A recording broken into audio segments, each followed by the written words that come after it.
Around the World in 80 Days by Jules Verne. Chapter 1, in which Phileas Fogg and Passepartout accept each other, the one as master, the other as man. Mr. Phileas Fogg lived, in 1872, at No. 7 Savile Row, Burlington Gardens, the house in which Sheridan died in 1814. He was one of the most noticeable members of the Reform Club, though he seemed always to avoid attracting attention. An enigmatical personage, about whom little was known, except that he was a polished man of the world. People said that he resembled Byron, at least that his head was Byronic. But he was a bearded, tranquil Byron, who might live on 1,000 years without growing old. Certainly an Englishman, it was more doubtful whether Phileas Fogg was a Londoner. He was never seen on 'Change, nor at the bank, nor in the counting rooms of the city. No ships ever came into London docks of which he was the owner. He had no public employment. He had never been entered in any of the Inns of Court, either at the Temple or Lincoln's Inn or Gray's Inn, nor had his voice ever resounded in the Court of Chancery, or in the Exchequer, or the Queen's Bench, or the ecclesiastical courts. He certainly was not a manufacturer, nor was he a merchant or a gentleman farmer. His name was strange to the scientific and learned societies, and he never was known to take part in the sage deliberations of the Royal Institution or the London Institution, the Artisans' Association, or the Institution of Arts and Sciences. He belonged, in fact, to none of the numerous societies which swarm in the English capital, from the Harmonic to that of the entomologists, founded mainly for the purpose of abolishing pernicious insects. Phileas Fogg was a member of the Reform, and that was all. The way in which he got admission to this exclusive club was simple enough. He was recommended by the Barings, with whom he had an open credit. His checks were regularly paid at sight from his account current, which was always flush. Was Phileas Fogg rich? Undoubtedly. But those who knew him best could not imagine how he had made his fortune, and Mr. Fogg was the last person to whom to apply for the information. He was not lavish, nor on the contrary avaricious. For, whenever he knew that money was needed for a noble, useful, or benevolent purpose, he supplied it quietly and sometimes anonymously. He was, in short, the least communicative of men. He talked very little, and seemed all the more mysterious for his taciturn manner. His daily habits were quite open to observation, but whatever he did was so exactly the same thing that he had always done before, that the wits of the curious were fairly puzzled. Had he travelled? It was likely, for no one seemed to know the world more familiarly. There was no spot so secluded that he did not appear to have an intimate acquaintance with it. He often corrected, with a few clear words, the 1,000 conjectures advanced by members of the club as to lost and unheard of travellers, pointing out the true probabilities, and seeming as if gifted with a sort of second sight, so often did events justify his predictions. He must have travelled everywhere, at least in the spirit. It was at least certain that Phileas Fogg had not absented himself from London for many years. Those who were honoured by a better acquaintance with him than the rest declared that nobody could pretend to have ever seen him anywhere else. His sole pastimes were reading the papers and playing whist. He often won at this game, which, as a silent one, harmonized with his nature, but his winnings never went into his purse, being reserved as a fund for his charities. Mr. Fogg played not to win, but for the sake of playing. The game was in his eyes a contest, a struggle with a difficulty, yet a motionless, unwearying struggle, congenial to his tastes. Phileas Fogg was not known to have either wife or children, which may happen to the most honest people, either relatives or near friends, which is certainly more unusual. He lived alone in his house in Savile Row, whither none penetrated. A single domestic sufficed to serve him. He breakfasted and dined at the club at hours mathematically fixed, in the same room, at the same table, never taking his meals with other members, much less bringing a guest with him, and went home at exactly midnight only to retire at once to bed. He never used the cosy chambers which the Reform provides for its favoured members. He passed 10 hours of the 24 in Savile Row, either in sleeping or making his toilet. When he chose to take a walk, it was with a regular step in the entrance hall with its mosaic flooring, or in the circular gallery with its dome supported by 20 red porphyry Ionic columns and illumined by blue painted windows. When he breakfasted or dined, all the resources of the club, its kitchens and pantries, its buttery and dairy, aided to crowd his table with their most succulent stores. He was served by the gravest waiters in dress coats and shoes with swanskin soles, who proffered the viands in special porcelain and on the finest linen. Club decanters of a lost mold contained his sherry, his port, and his cinnamon spice claret, while his beverages were refreshingly cooled with ice, brought at great cost from the American lakes. If to live in this style is to be eccentric, it must be confessed that there is something good in eccentricity. The mansion in Savile Row, though not sumptuous, was exceedingly comfortable. The habits of its occupant were such as to demand but little from the sole domestic, but Phileas Fogg required him to be almost superhumanly prompt and regular. On this very 2nd of October he had dismissed James Forster, because that luckless youth had brought him shaving water at 84 degrees Fahrenheit instead of 86, and he was awaiting his successor, who was due at the house between 11 and half past. Phileas Fogg was seated squarely in his armchair, his feet close together like those of a grenadier on parade, his hands resting on his knees, his body straight, his head erect. He was steadily watching a complicated clock which indicated the hours, the minutes, the seconds, the days, the months, and the years. At exactly 11:30 Mr. Fogg would, according to his daily habit, quit Savile Row and repair to the Reform. A rap at this moment sounded on the door of the cosy apartment where Phileas Fogg was seated, and James Forster, the dismissed servant, appeared. "The new servant," said he. A young man of 30 advanced and bowed. "You are a Frenchman, I believe," asked Phileas Fogg, "and your name is John?" "Jean, if monsieur pleases," replied the newcomer. "Jean Passepartout, a surname which has clung to me because I have a natural aptness for going out of one business into another. I believe I'm honest, monsieur, but to be outspoken I've had several trades. I've been an itinerant singer, a circus rider, when I used to vault like Leotard, and a dance on a rope like Blondin. Then I got to be a professor of gymnastics, so as to make better use of my talents, and then I was a sergeant fireman at Paris, and assisted at many a big fire. But I quitted France 5 years ago, and, wishing to taste the sweets of domestic life, took service as a valet here in England. Finding myself out of place, and hearing that Monsieur Phileas Fogg was the most exact and settled gentleman in the United Kingdom, I have come to Monsieur in the hope of living with him a tranquil life, and forgetting even the name of Passepartout." "Passepartout suits me," responded Mr. Fogg. "You are well recommended to me. I hear a good report of you. You know my conditions?" "Yes, monsieur." "Good. What time is it?" 22 minutes after 11, returned Passepartout, drawing an enormous silver watch from the depths of his pocket. "You are too slow," said Mr. Fogg. "Pardon me, monsieur, it is impossible. You are 4 minutes too slow. No matter, it's enough to mention the error. Now from this moment, 29 minutes after 11 a.m., this Wednesday, 2nd October, you are in my service."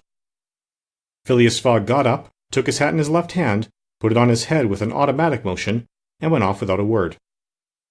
Passepartout heard the street door shut once. It was his new master going out. He heard it shut again. It was his predecessor, James Forster, departing in his turn. Passepartout remained alone in the house in Savile Row. Chapter 2, in which Passepartout is convinced that he has at last found his ideal. "Faith," muttered Passepartout, somewhat flurried. "I've seen people at Madame Tussaud's as lively as my new master. Madame Tussaud's people, let it be said, are of wax, and are much visited in London. Speech is all that is wanting to make them human." During his brief interview with Mr. Fogg, Passepartout had been carefully observing him. He appeared to be a man about 40 years of age, with fine, handsome features, and a tall, well-shaped figure.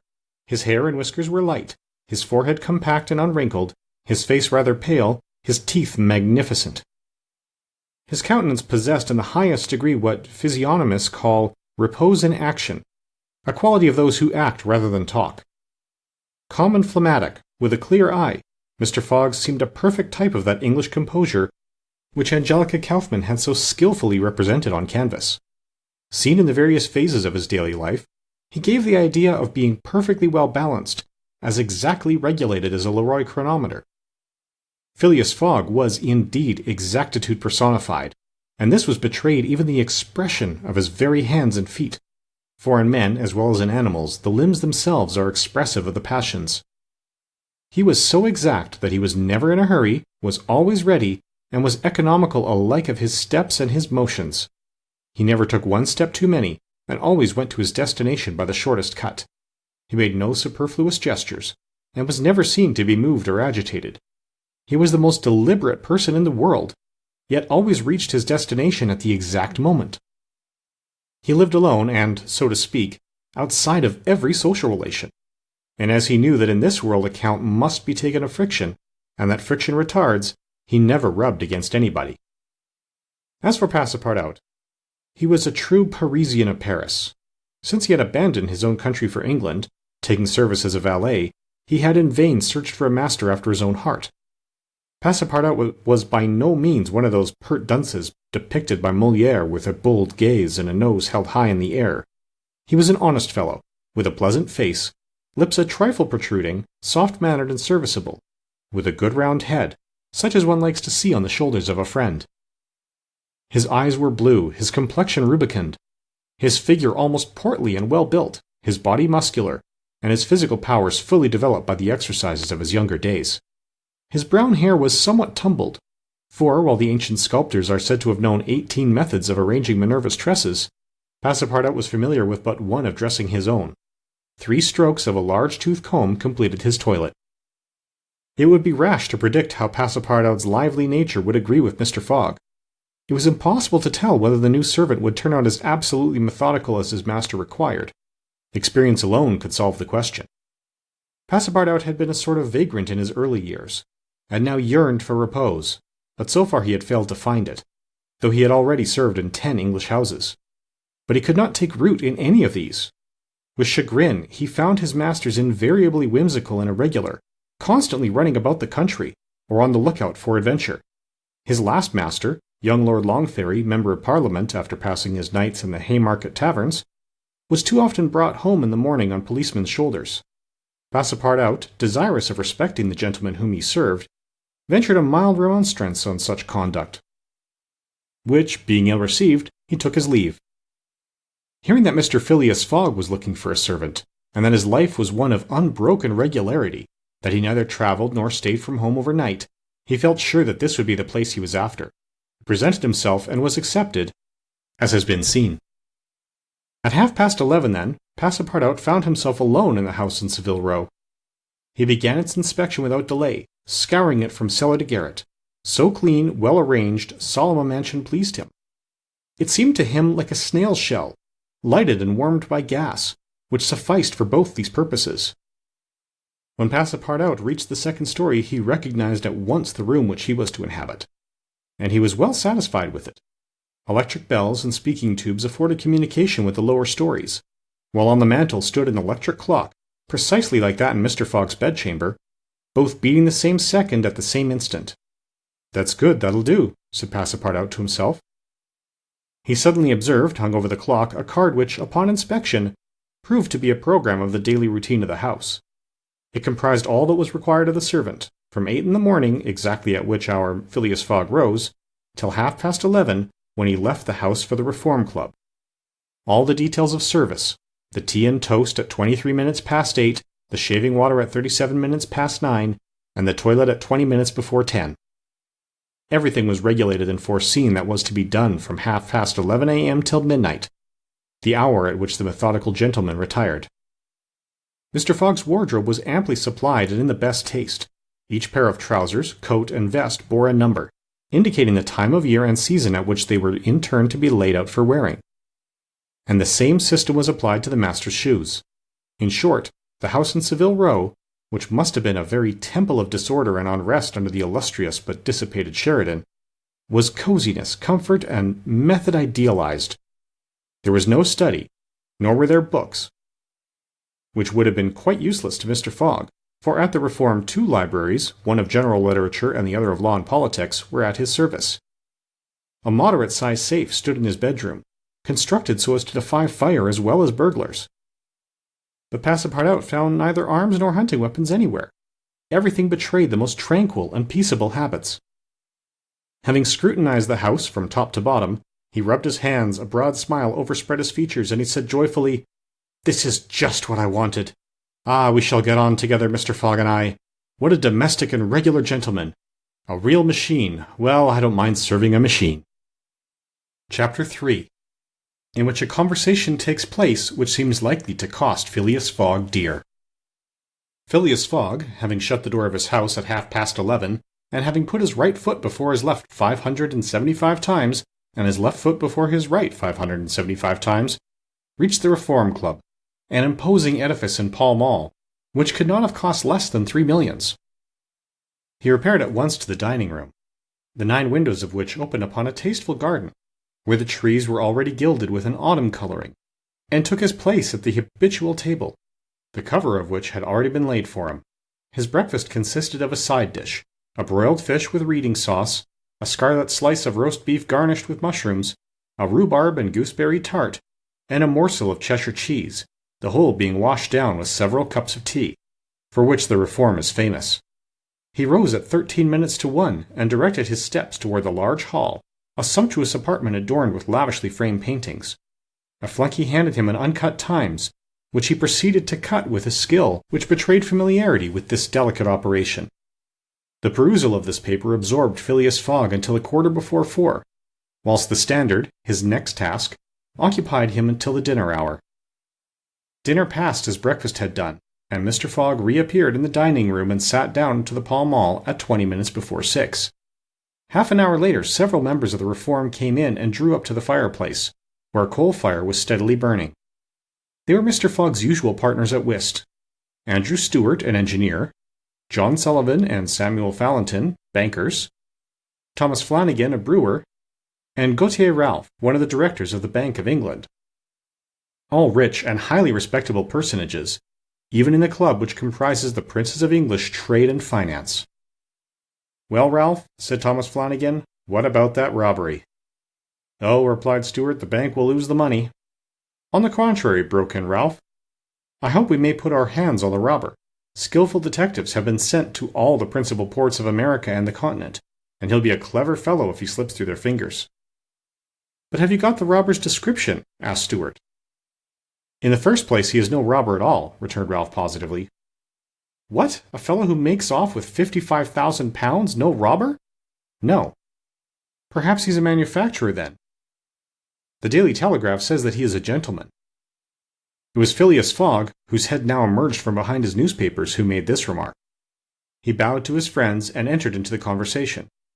The affair which formed its subject, and which was town talk, had occurred 3 days before at the Bank of England. A package of banknotes, to the value of £55,000, had been taken from the principal cashier's table, that functionary being at the moment engaged in registering the receipt of 3 shillings and 6 pence. Of course, he could not have his eyes everywhere.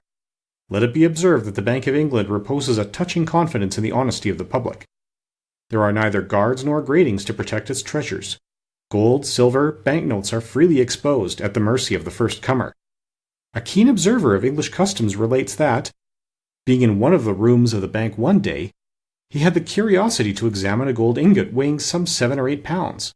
He took it up, scrutinized it, passed it to his neighbor, he to the next man, and so on until the ingot, going from hand to hand, was transferred to the end of a dark entry.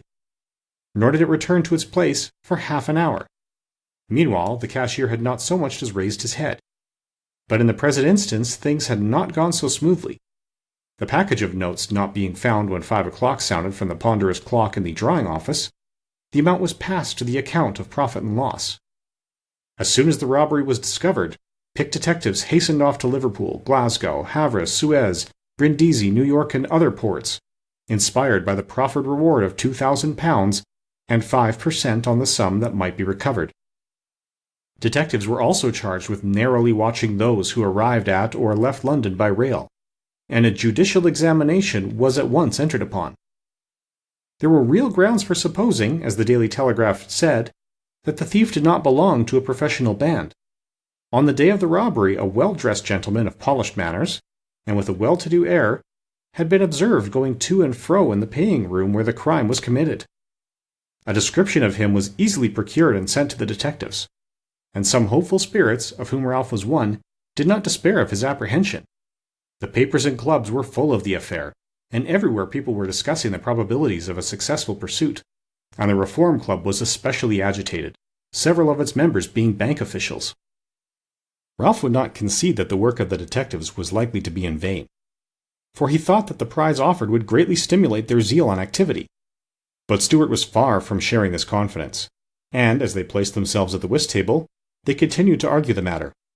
Stewart and Flanagan played together, while Phileas Fogg had Fallentin for his partner.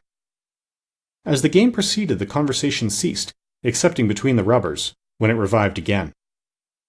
"I maintain," said Stewart, "that the chances are in favor of the thief, who must be a shrewd fellow."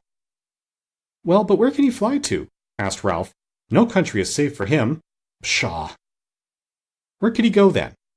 "Oh, I don't know that. The world is big enough." "It was once," said Phileas Fogg in a low tone. "Cut, sir," he added, handing the cards to Thomas Flanagan. The discussion fell during the rubber, after which Stewart took up his thread. "What do you mean by once? Has the world grown smaller?" "Certainly," returned Ralph. "I agree with Mr. Fogg. The world has grown smaller, since a man can now go round it 10 times more quickly than 100 years ago, and that is why the search for this thief will be more likely to succeed. And also why the thief can get away more easily." "Be so good as to play, Mr. Stewart," said Phileas Fogg. But the incredulous Stewart was not convinced, and when the hand was finished said eagerly, "You have a strange way, Ralph, of proving that the world has grown smaller. So, because you can go round it in 3 months—" "In 80 days," interrupted Phileas Fogg. "That is true, gentlemen," added John Sullivan. "Only 80 days now that the section between Rothal and Allahabad, on the Great Indian Peninsula Railway, has been opened. Here is the estimate made by the Daily Telegraph. From London to Suez via Mount Cenis and Brindisi, by rail and steamboats, 7 days. From Suez to Bombay by steamer, 13. From Bombay to Calcutta by rail, 3.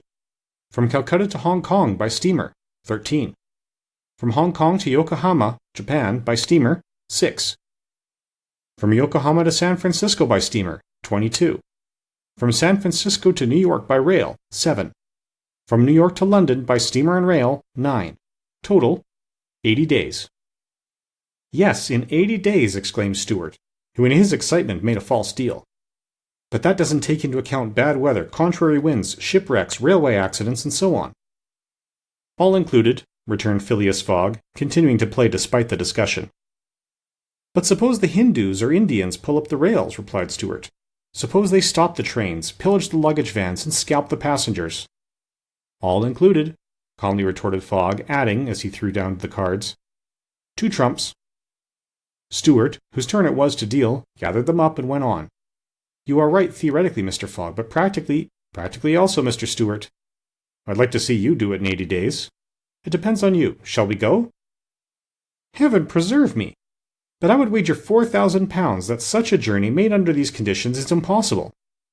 "Quite possible, on the contrary," returned Mr. Fogg. "Well, make it then." "The journey round the world in 80 days? Yes. I should like nothing better. When?" "At once. Only I warn you that I shall do it at your expense." "It's absurd!" cried Stewart, who was beginning to be annoyed at the persistency of his friend. "Come, let's go on with the game." "Deal over again, then," said Phileas Fogg. "There's a false deal." Stewart took up the pack with feverish hand, then suddenly put them down again. "Well, Mr. Fogg," said he, "it shall be so. I will wager the 4,000 on it." "Calm yourself, my dear Stewart," said Fallentin. "It's only a joke." "When I say I'll wager," returned Stewart, "I mean it." "All right," said Mr. Fogg, and turning to the others he continued, "I have a deposit of 20,000 at Barings, which I will willingly risk upon it." £20,000? cried Sullivan. £20,000, which you would lose by a single accidental delay." "The unforeseen does not exist," quietly replied Phileas Fogg. "But, Mr. Fogg, 80 days are only the estimate of the least possible time in which the journey can be made. A well-used minimum suffices for everything." "But in order not to exceed it, you must jump mathematically from the trains upon the steamers, and from the steamers upon the trains again." "I will jump, mathematically." "You are joking." "A true Englishman doesn't joke when he is talking about so serious a thing as a wager," replied Phileas Fogg solemnly. "I will bet £20,000 against anyone who wishes that I will make the tour of the world in 80 days or less, in 1920 hours, or 115,200 minutes. Do you accept?" "We accept," replied Mr. Stewart, Fallentin, Sullivan, Flanagan, and Ralph after consulting each other. "Good," said Mr. Fogg. "The train leaves for Dover at 9:15. I will take it." "This very evening?" asked Stewart. "This very evening," returned Phileas Fogg. He took out and consulted a pocket almanac and added, "As today is Wednesday, the 2nd of October, I shall be due in London in this very room of the Reform Club on Saturday the 21st of December at 9:15 p.m. Or else the £20,000, now deposited in my name at Barings, will belong to you, in fact and in right, gentlemen. Here is a cheque for the amount." A memorandum of the wager was at once drawn up and signed by the 6 parties, during which Phileas Fogg preserved a stoical composure. He certainly did not bet to win, and had only staked the £20,000, half of his fortune, because he foresaw that he might have to expend the other half to carry out this difficult, not to say unattainable project. As for his antagonists, they seemed much agitated, not so much by the value of their stake, as because they had some scruples about betting under conditions so difficult to their friend. The clock struck 7, and the party offered to suspend the game so that Mr. Fogg might make his preparations for departure. "I am quite ready now," was his tranquil response. "Diamonds are trumps. Be so good as to play, gentlemen." Chapter 4, in which Phileas Fogg astounds Passepartout, his servant. Having won 20 guineas at whist and taken leave of his friends, Phileas Fogg, at 25 minutes past 7, left the Reform Club. Passepartout, who had conscientiously studied the programme of his duties, was more than surprised to see his master guilty of the inexactness of appearing at this unaccustomed hour, for, according to rule, he was not due in Savile Row until precisely midnight. Mr. Fogg repaired to his bedroom and called out, "Passepartout?" Passepartout did not reply. It could not be he who was called. It was not the right hour. "Passepartout?" repeated Mr. Fogg without raising his voice. Passepartout made his appearance. "I've called you twice," observed his master. "But it is not midnight," responded the other, showing his watch. "I know it. I don't blame you. We start for Dover and Calais in 10 minutes. A puzzled grin overspread Passepartout's round face. Clearly he had not comprehended his master. "Monsieur is going to leave home?" "Yes," returned Phileas Fogg. "We are going round the world." Passepartout opened wide his eyes, raised his eyebrows, held up his hands, and seemed about to collapse, so overcome was he with stupefied astonishment. "Round the world?" he murmured. "In 80 days," responded Mr. Fogg, "so we haven't a moment to lose." "But the trunks?" gasped Passepartout, unconsciously swaying his head from right to left. "We'll have no trunks, only a carpet-bag, with 2 shirts and 3 pairs of stockings for me, and the same for you. We'll buy our clothes on the way. Bring down my mackintosh and travelling cloak, and some stout shoes, though we shall do little walking. Make haste." Passepartout tried to reply, but could not. He went out, mounted to his own room, fell into a chair, and muttered, "That's good, that is, and I who wanted to remain quiet." He mechanically set about making the preparations for departure. Around the world in 80 days. Was his master a fool? No. Was this a joke, then? They were going to Dover, good. To Calais, good again. After all, Passepartout, who had been away from France 5 years, would not be sorry to set foot on his native soil again. Perhaps they would go as far as Paris, and it would do his eyes good to see Paris once more. But surely a gentleman so chary of his steps would stop there. No doubt, but then it was none the less true that he was going away. So this domestic person hitherto. By 8 o'clock Passepartout had packed the modest carpet-bag containing the wardrobes of his master and himself. Then, still troubled in mind, he carefully shut the door of his room and descended to Mr. Fogg. Mr. Fogg was quite ready. Under his arm might have been observed a red-bound copy of Bradshaw's Continental Railway Steam Transit and General Guide, with its timetables showing the arrival and departure of steamers and railways. He took the carpet-bag, opened it, and slipped into it a goodly roll of Bank of England notes, which would pass wherever he might go. "You have forgotten nothing?" asked he. "Nothing, monsieur. My mackintosh and cloak? Here they are." "Good. Take this carpet-bag," handing it to Passepartout. "Take good care of it, for there are £20,000 in it." Passepartout nearly dropped the bag, as if the £20,000 were in gold, and weighed him down. Master and man then descended, the street-car was double-locked, and at the end of Savile Row they took a cab and drove rapidly to Charing Cross. The cab stopped before the railway station at 20 minutes past 8. Passepartout jumped off the box and followed his master, who, after paying the cabman, was about to enter the station, when a poor beggar woman, with a child in her arms, her naked feet smeared with mud, her head covered with a wretched bonnet, from which hung a tattered feather, and her shoulders shrouded in a raggy shawl, approached, and mournfully asked for alms. Mr. Fogg took out the 20 guineas he had just won at whist and handed them to the beggar, saying, "Here, my good woman, I'm glad that I met you," and passed on. Passepartout had a moist sensation about the eyes. His master's action touched his susceptible heart. 2 first-class tickets for Paris having been speedily purchased, Mr. Fogg was crossing the station to the train, when he perceived his 5 friends of the Reform. "Well, gentlemen," said he, "I'm off, you see, and if you will examine my passport when I get back, you will be able to judge whether I have accomplished the journey agreed upon." "Oh, that would be quite unnecessary, Mr. Fogg," said Ralph politely. "We will trust your word as a gentleman of honour." "You do not forget when you are due in London again?" asked Stewart. "In 80 days, on Saturday the 21st of December, 1872, at 9:15 p.m. Goodbye, gentlemen." Phileas Fogg and his servant seated themselves in a first-class carriage at 20 minutes before 9. 5 minutes later the whistle screamed, and the train slowly glided out of the station. The night was dark, and a fine, steady rain was falling. Phileas Fogg, snugly ensconced in his corner, did not open his lips. Passepartout, not yet recovered from his stupefaction, clung mechanically to the carpet-bag with its enormous treasure. Just as the train was whirling through Sydenham, Passepartout suddenly uttered a cry of despair. "What's the matter?" asked Mr. Fogg. "Alas, in my hurry, I forgot—" "What?" "To turn off the gas in my room." "Very well, young man," returned Mr. Fogg coolly. "It will burn at your expense." Chapter 5, in which a new species of funds, unknown to the moneyed men, appears on 'Change. Phileas Fogg rightly suspected that his departure from London would create a lively sensation at the West End. The news of the bet spread throughout the Reform Club, and afforded an exotic topic of conversation to its members. From the club it soon got into the papers throughout England. The boasted tour of the world was talked about, disputed, argued with as much warmth as if the subject were another Alabama claim. Some took sides with Phileas Fogg, but the large majority shook their heads and declared against him. It was absurd, impossible, they declared, that the tour of the world could be made, except theoretically and on paper, in this minimum of time, and with the existing means of traveling.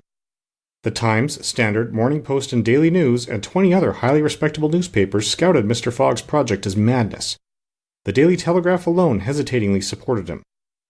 People in general thought him a lunatic, and blamed his Reform Club friends for having accepted a wager which betrayed the mental aberration of its proposer. Articles no less passionate than logical appeared on the question, for geography is one of the pet subjects of the English, and the columns devoted to Phileas Fogg's venture were eagerly devoured by all classes of readers. At first some rash individuals, principally of the gentler sex, espoused his cause, which became still more popular when the Illustrated London News came out with his portrait, copied from a photograph in the Reform Club. A few readers of the Daily Telegraph even dared to say, "Why not, after all? Stranger things have come to pass." At last a long article appeared on the 7th of October in the Bulletin of the Royal Geographical Society, which treated the question from every point of view and demonstrated the utter folly of the enterprise. Everything, it said, was against the travellers, every obstacle imposed alike by man and by nature. A miraculous agreement of the times of departure and arrival, which was impossible, was absolutely necessary to his success. He might, perhaps, reckon on the arrival of trains at the designated hours in Europe where the distances were relatively moderate, but when he calculated upon crossing India in 3 days, and the United States in 7, could he rely beyond misgivings upon accomplishing his task? There were accidents to machinery, the liability of trains to run off the line, collisions, bad weather, the blocking up by snow. Were not all these against Phileas Fogg? Would he not find himself, when travelling by steamer in winter, at the mercy of the winds and fogs? Is it uncommon for the best ocean steamers to be 2 or 3 days behind time? But a single delay would suffice to fatally break the chain of communication. Should Phileas Fogg once miss even by an hour a steamer, he would have to wait for the next, and that would irrevocably render his attempt vain. This article made a great deal of noise and, being copied into all the papers, seriously depressed the advocates of the rash tourist. Everybody knows that England is the world of betting men, who are of a higher class than mere gamblers. To bet is in the English temperament. Not only the members of the Reform, but the general public made heavy wagers for or against Phileas Fogg, who was set down in the betting books as if he were a racehorse. Bonds were issued, and made their appearance on 'Change. Phileas Fogg bonds were often at par or at a premium, and a great business was done in them. But 5 days after the article in the Bulletin of the Geographical Society appeared, the demand began to subside. Phileas Fogg declined. They were offered by packages, at first of 5, then of 10, until at last nobody would take less than 20, 50, 100. Lord Albemarle, an elderly paralytic gentleman, was now the only advocate of Phileas Fogg left. This noble lord, who was fastened to his chair, would have given his fortune to be able to make the tour of the world if it took 10 years. And he bet £5,000 on Phileas Fogg. When the folly as well as the uselessness of the adventure was pointed out to him, he contented himself with replying, "If the thing is feasible, the first to do it ought to be an Englishman." The Fogg party dwindled more and more. Everybody was going against him, and the bets stood 150 and 200 to 1. And a week after his departure, an incident occurred which deprived him of backers at any price. The Commissioner of Police was sitting in his office at 9 o'clock one evening when the following telegraph dispatch was put into his hands. Suez to London. Rowan, Commissioner of Police, Scotland Yard. I found the bank robber, Phileas Fogg. Send without delay warrant of arrest to Bombay. Fix, detective. The effect of the dispatch was instantaneous. The polished gentleman disappeared to give place to the bank robber. His photograph, which was hung with those of the rest of the members of the Reform Club, was minutely examined, and it betrayed, feature by feature, the description of the robber which had been provided to the police. The mysterious habits of Phileas Fogg were recalled, his solitary ways, his sudden departure, and it seemed clear that, in undertaking a tour round the world on the pretext of a wager, he had had no other end in view than to elude the detectives and throw them off his track. Chapter 6, in which Fix, the detective, betrays a very natural impatience. The circumstances under which this telegraph dispatch about Phileas Fogg was sent were as follows. The steamer Mongolia, belonging to the Peninsular and Oriental Company, built of iron of 2,800 tons burden and 500 horsepower, was due at 11 o'clock a.m. on Wednesday the 9th of October at Suez. The Mongolia plied regularly between Brindisi and Bombay via the Suez Canal, and was one of the fastest steamers belonging to the company, always making more than 10 knots an hour between Brindisi and Suez, and 9.5 between Suez and Bombay. 2 men were promenading up and down the wharves, among the crowd of natives and strangers who were sojourning at this once straggling village, now, thanks to the enterprise of Monsieur Lesseps, a fast-growing town. One was the British consul at Suez, who, despite the prophecies of the English government and the unfavourable predictions of Stevenson, was in the habit of seeing, from his office window, English ships daily passing to and fro on the Great Canal, by which the old roundabout route from England to India by the Cape of Good Hope was abridged by at least a half. The other was a small, slightly built personage, with a nervous, intelligent face, and bright eyes peering out from under eyebrows which he was incessantly twitching. He was just now manifesting unmistakable signs of impatience, nervously pacing up and down, and unable to stand still for a moment. This was Fix, one of the detectives who had been dispatched from England in search of the bank robber. It was his task to narrowly watch every passenger who arrived at Suez, and to follow up all who seemed to be suspicious characters, or bore a resemblance to the description of the criminal, which he had received 2 days before from the police headquarters at London. The detective was evidently inspired by the hope of obtaining the splendid reward which would be the prize of success, and awaited with a feverish impatience, easy to understand, the arrival of the steamer Mongolia. "So you say, Consul," he asked for the 20th time, "that the steamer is never behind time?" "No, Mr. Fix," replied the Consul. "She was bespoken yesterday at Port Said, and the rest of the way is of no account to such a craft. I repeat that the Mongolia has been in advance of the time required by the company's regulations and gained the prize awarded for excess of speed." "Does she come directly from Brindisi?" "Directly from Brindisi. She takes on the Indian mails there, and she left there Saturday at 5 p.m. Have patience, Mr. Fix, she will not be late. But really I don't see how, from the description you have, you will be able to recognize your man, even if he's on board the Mongolia." "A man rather feels the presence of these fellows, Consul, than recognizes them.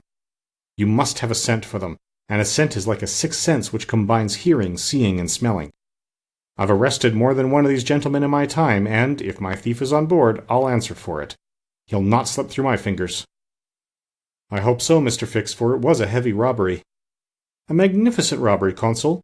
£55,000. We don't often have such windfalls. Burglars are getting to be so contemptible nowadays. A fellow gets hung for a handful of shillings." "Mr. Fix," said the consul, "I like your way of talking and hope you'll succeed. But I fear you will find it far from easy. Don't you see the description which you have there has a singular resemblance to an honest man?" "Consul," remarked the detective dogmatically, "great robbers always resemble honest folks. Fellows who have rascally faces have only one course to take, and that is to remain honest. Otherwise they would be arrested offhand. The artistic thing is to unmask honest countenances. It's no light task, I admit, but a real art." Mr. Fix evidently was not wanting in a tinge of self-conceit. Little by little the scene on the quay became more animated. Sailors of various nations, merchants, shipbrokers, porters, fellahs, bustled to and fro as if the steamer were immediately expected. The weather was clear and slightly chilly. The minarets of the town loomed above the houses in the pale rays of the sun. A jetty pier, some 2,000 yards along, extended into the roadstead. A number of fishing smacks and coasting boats, some retaining the fantastic fashion of ancient galleys, were discernible on the Red Sea. As he passed among the busy crowd, Fix, according to habit, scrutinized the passers-by with a keen, rapid glance. It was now 10:30. "The steamer doesn't come!" he exclaimed as the port clock struck. "She can't be far off now," returned his companion. "How long will she stop at Suez?" "4 hours, long enough to get in her coal. It is 1,310 miles from Suez to Aden, at the other end of the Red Sea, and she has to take in a fresh coal supply." "And does she go from Suez directly to Bombay?" "Without putting in anywhere." "Good," said Fix. "If the robber is on board, he will no doubt get off at Suez so as to reach the Dutch or French colonies in Asia by some other route. He ought to know that he would not be safe an hour in India, which is English soil." "Unless," objected the consul, "he is exceptionally shrewd. An English criminal, you know, is always better concealed in London than anywhere else." This observation furnished the detective food for thought, and meanwhile the consul went away to his office. Fix, left alone, was more impatient than ever, having a presentiment that the robber was on board the Mongolia. If he had indeed left London intending to reach the New World, he would naturally take the route via India, which was less watched and more difficult to watch than that of the Atlantic. But Fix's reflections were soon interrupted by a succession of sharp whistles, which announced the arrival of the Mongolia. The porters and fellows rushed down the quay, and a dozen boats pushed off from the shore to go and meet the steamer. Soon her gigantic hull appeared passing along between the banks, and 11 o'clock struck as she anchored in the road. She brought an unusual number of passengers, some of whom remained on deck to scan the picturesque panorama of the town, while the greater part disembarked on the boats and landed on the quay. Fix took up a position and carefully examined each face and figure which made its appearance. Presently one of the passengers, after vigorously pushing his way through the importunate crowd of porters, came up to him and politely asked if he could point out the English consulate, at the same time showing a passport which he wished to have viséd. Fix instinctively took the passport, and with a rapid glance read the description of its bearer. An involuntary motion of surprise nearly escaped him, for the description in the passport was identical with that of the bank robber which he had received from Scotland Yard. "Is this your passport?" asked he. "No, it's my master's." "And your master is—" "He stayed on board." "But he must go to the consul's in person, so as to establish his identity." "Oh, is that necessary?" "Quite indispensable." "And where is the consulate?" "There, on the corner of the square," said Fix, pointing to a house 200 steps off. "I'll go and fetch my master, who won't be much pleased, however, to be disturbed." The passenger bowed to Fix and returned to the steamer. Chapter 7, which once more demonstrates the uselessness of passports as aids to detectives. The detective passed down the quay and rapidly made his way to the consul's office, where he was at once admitted to the presence of that official. "Consul," said he without preamble, "I have strong reasons for believing that my man is a passenger on the Mongolia," and he narrated what had just passed concerning the passport. "Well, Mr. Fix," replied the consul, "I shall not be sorry to see the rascal's face, but perhaps he won't come here. That is, if he is the person you suppose him to be. A robber doesn't quite like to leave traces of his flight behind him, and besides, he's not obliged to have his passport countersigned. If he is as shrewd as I think he is, consul, he will come." "To have his passport viséd?" "Yes.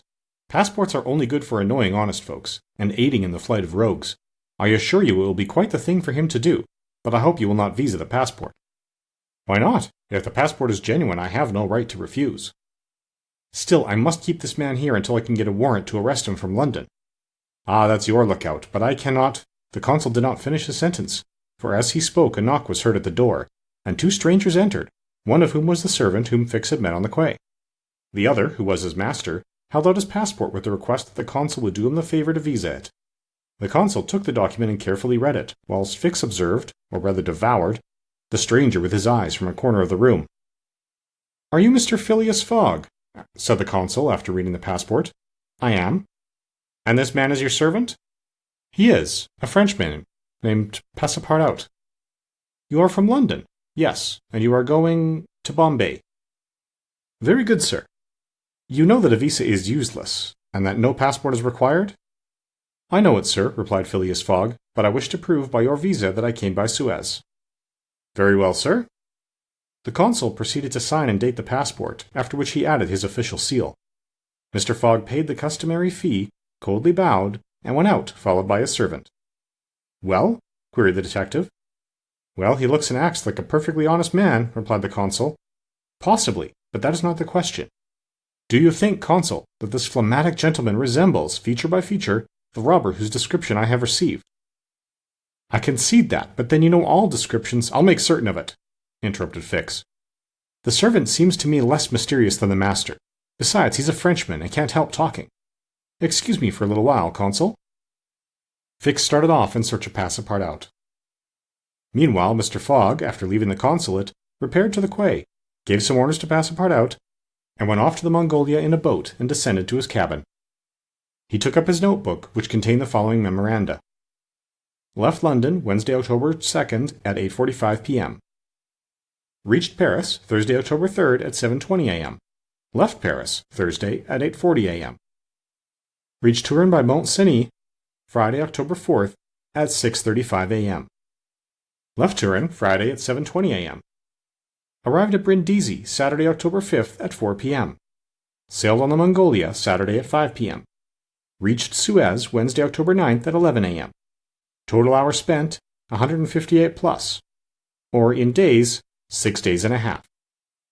These dates were inscribed in an itinerary divided into columns, indicating the month, the day of the month, and the day for the stipulated and actual arrivals at each principal point: Paris, Brindisi, Suez, Bombay, Calcutta, Singapore, Hong Kong, Yokohama, San Francisco, New York, and London, from the 2nd of October to the 21st of December, and giving a space for setting down the gain made or the loss suffered on arrival at each locality.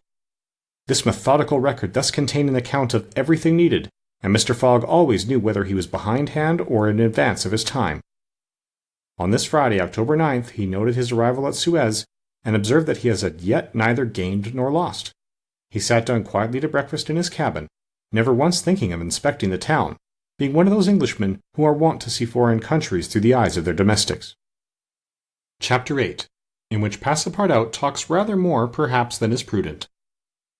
Fix soon rejoined Passepartout, who was lounging and looking out about the quay, as if he did not feel that he, at least, was obliged not to see anything. "Well, my friend," said the detective, coming up with him, "is your passport visaed?" "Ah, it's you, is it, monsieur?" responded Passepartout.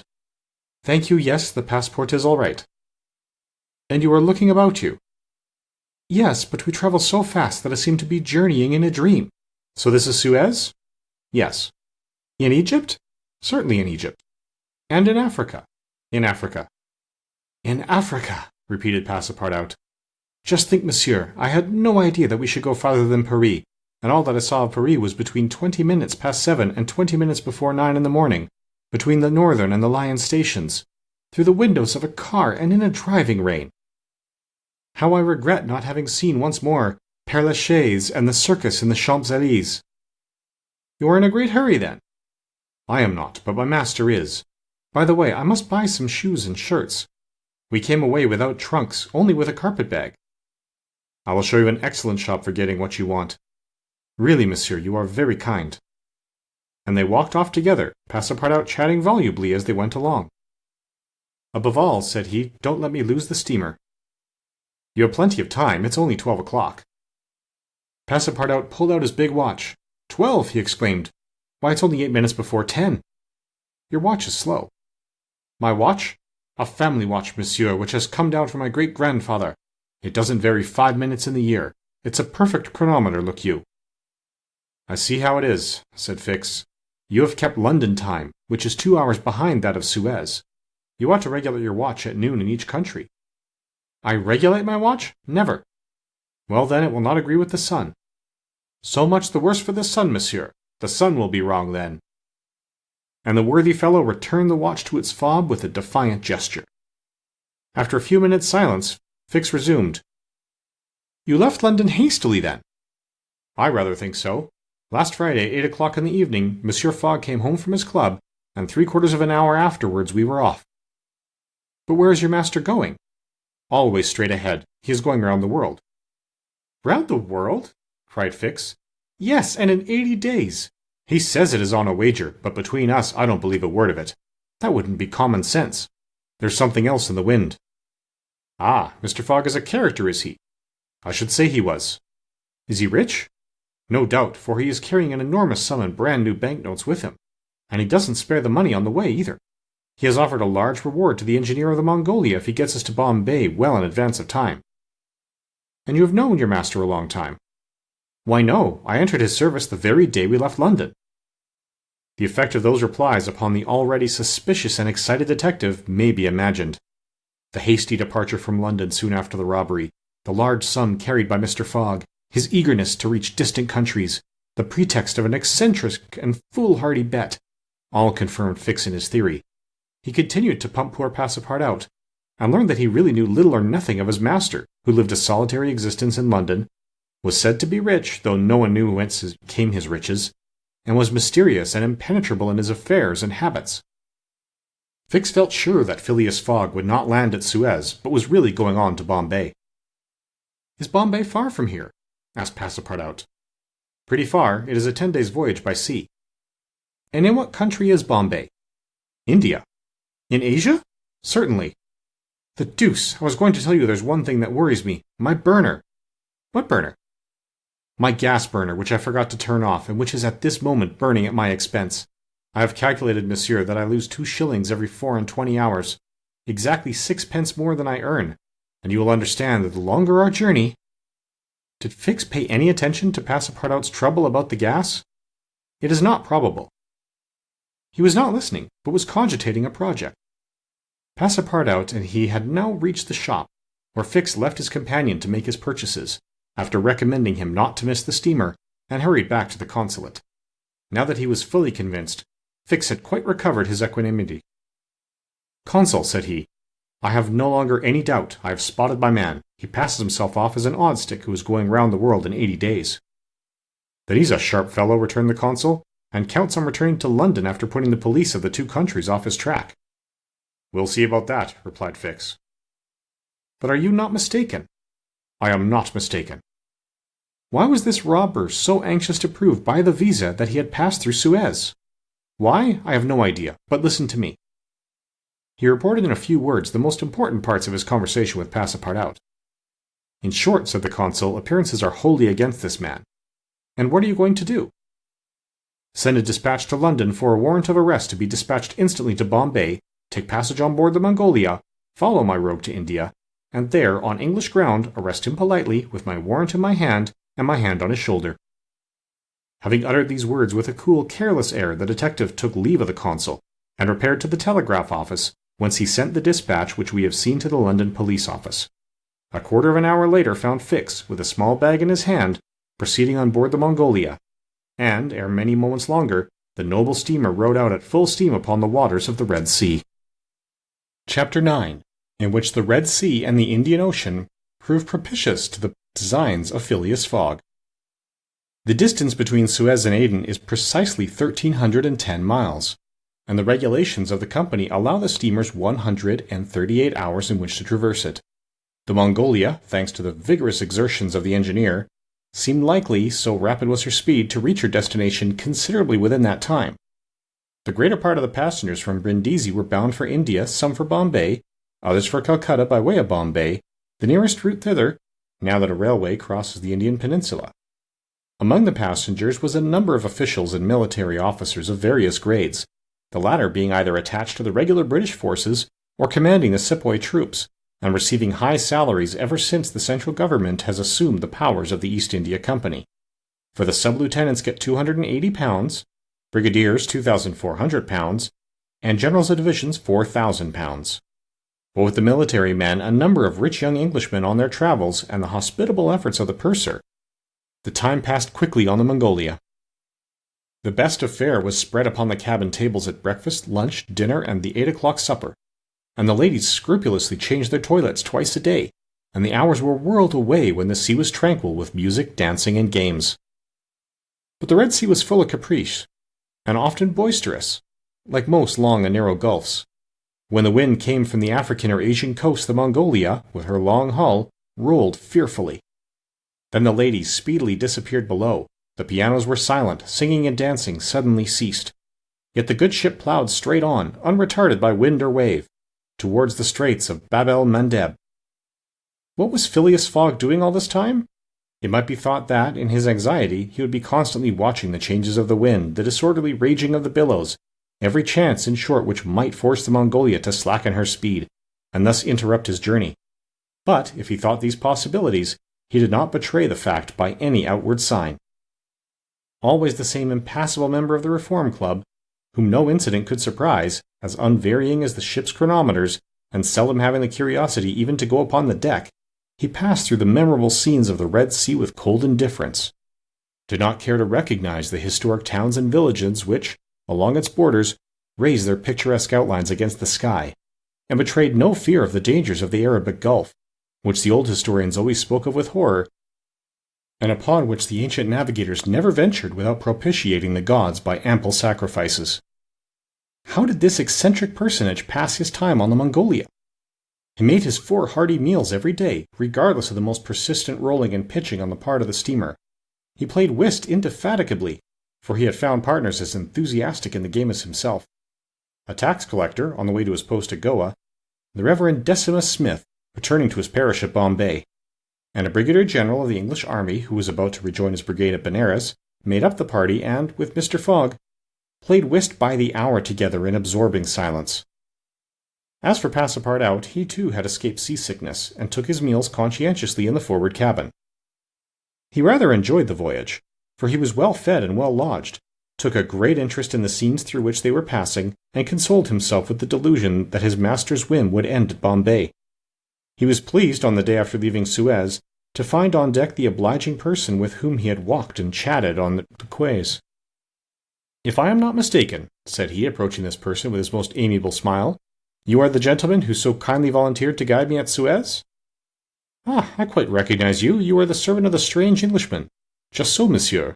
Fix. Monsieur Fix," resumed Passepartout. "I'm charmed to find you on board. Where are you bound?" "Like you, to Bombay."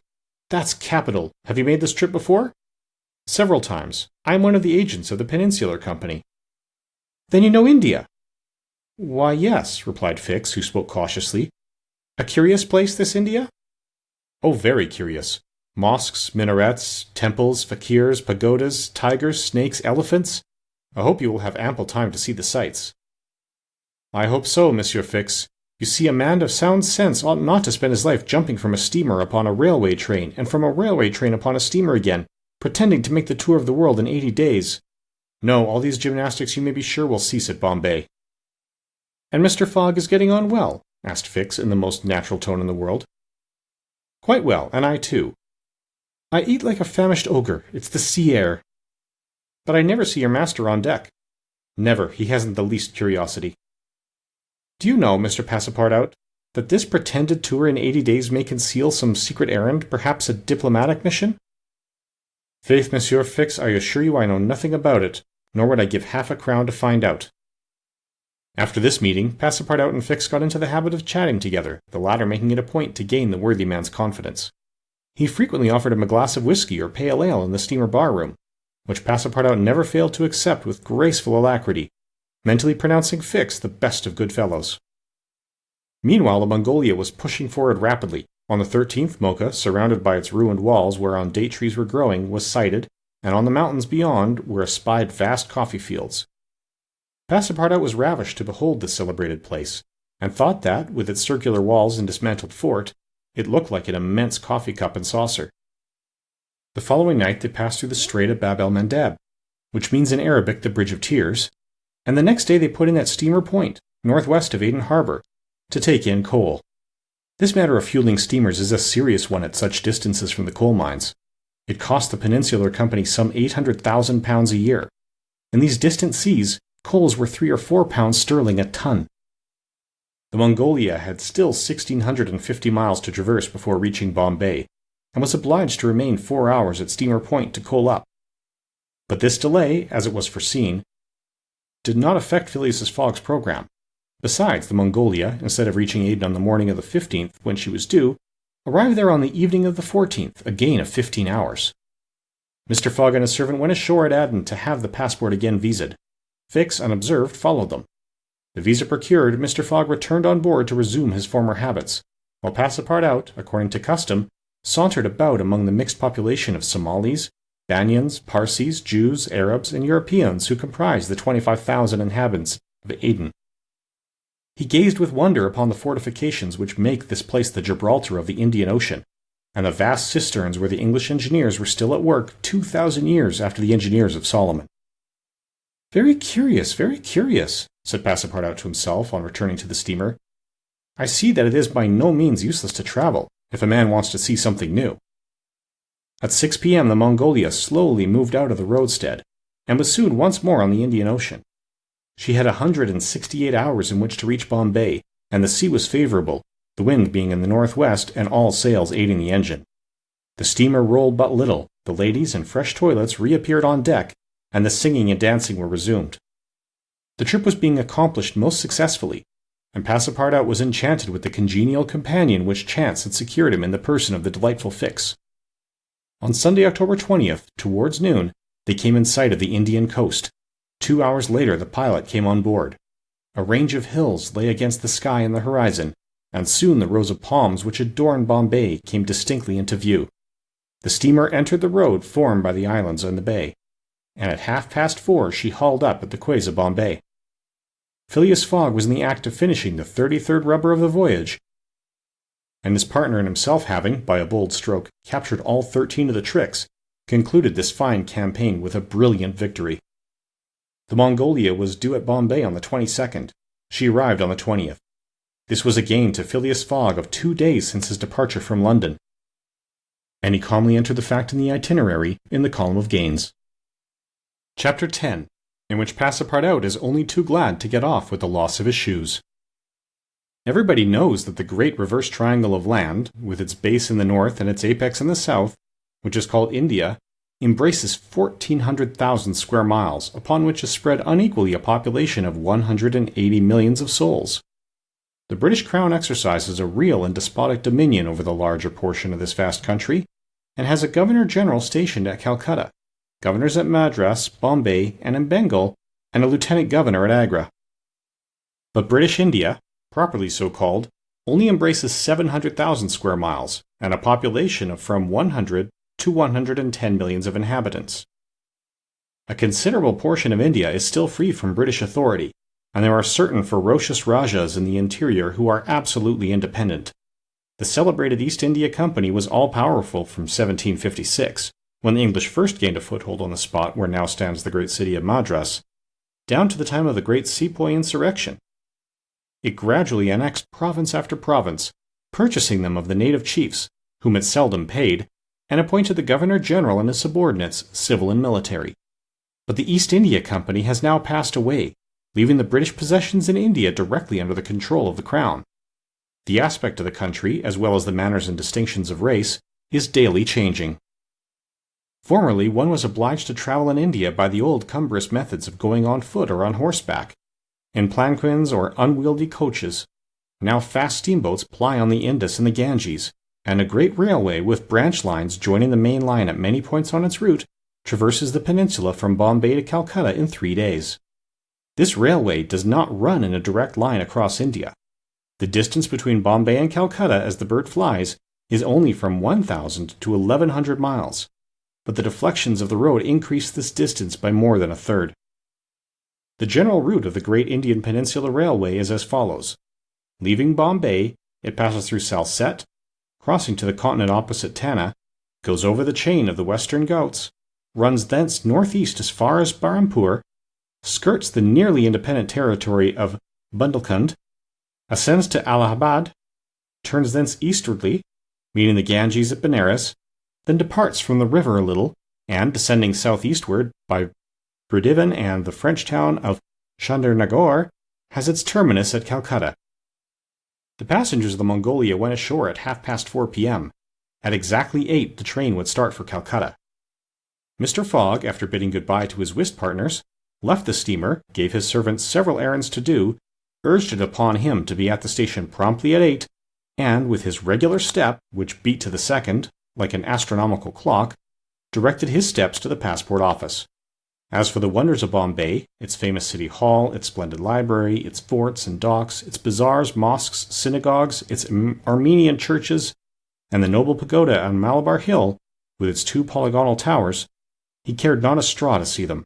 He would not deign to examine even the masterpieces of Elephanta, or the mysterious hypogea, concealed southeast from the docks, or those fine remains of Buddhist architecture, the Canharian grottos of the island of Salsette.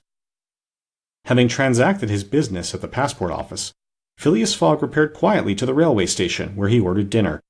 Among the dishes served up to him, the landlord especially recommended a certain giblet of native rabbit, on which he prided himself. Mr. Fogg accordingly tasted the dish, but, despite its spice sauce, found it far from palatable. He rang for the landlord, and, on his appearance, said, fixing his clear eyes upon him, "Is this rabbit, sir?" "Yes, my lord," the rogue boldly replied. "Rabbit from the jungles." "And this rabbit did not mew when he was killed?" "Mew, my lord? What, a rabbit mew, I swear to you." "Be so good, landlord, as not to swear, but remember this. Cats were formerly considered in India as sacred animals. That was a good time." "For the cats, my lord?" "Perhaps for the travellers as well." After which Mr. Fogg quietly continued his dinner. Fix had gone on shore shortly after Mr. Fogg, and his first destination was the headquarters of the Bombay police. He made himself known as a London detective, told his business at Bombay, and the position of affairs relative to the supposed robber, and nervously asked if a warrant had arrived from London. It had not reached the office. Indeed, there had not yet been time for it to arrive. Fix was sorely disappointed, and tried to obtain an order of arrest from the director of the Bombay police. This the director refused, as the matter concerned the London office, which alone could legally deliver the warrant. Fix did not insist, and was fain to resign himself to await the arrival of the important document, but he was determined not to lose sight of the mysterious rogue as long as he stayed in Bombay. He did not doubt for a moment, any more than Passepartout, that Phileas Fogg would remain there, at least until it was time for the warrant to arrive.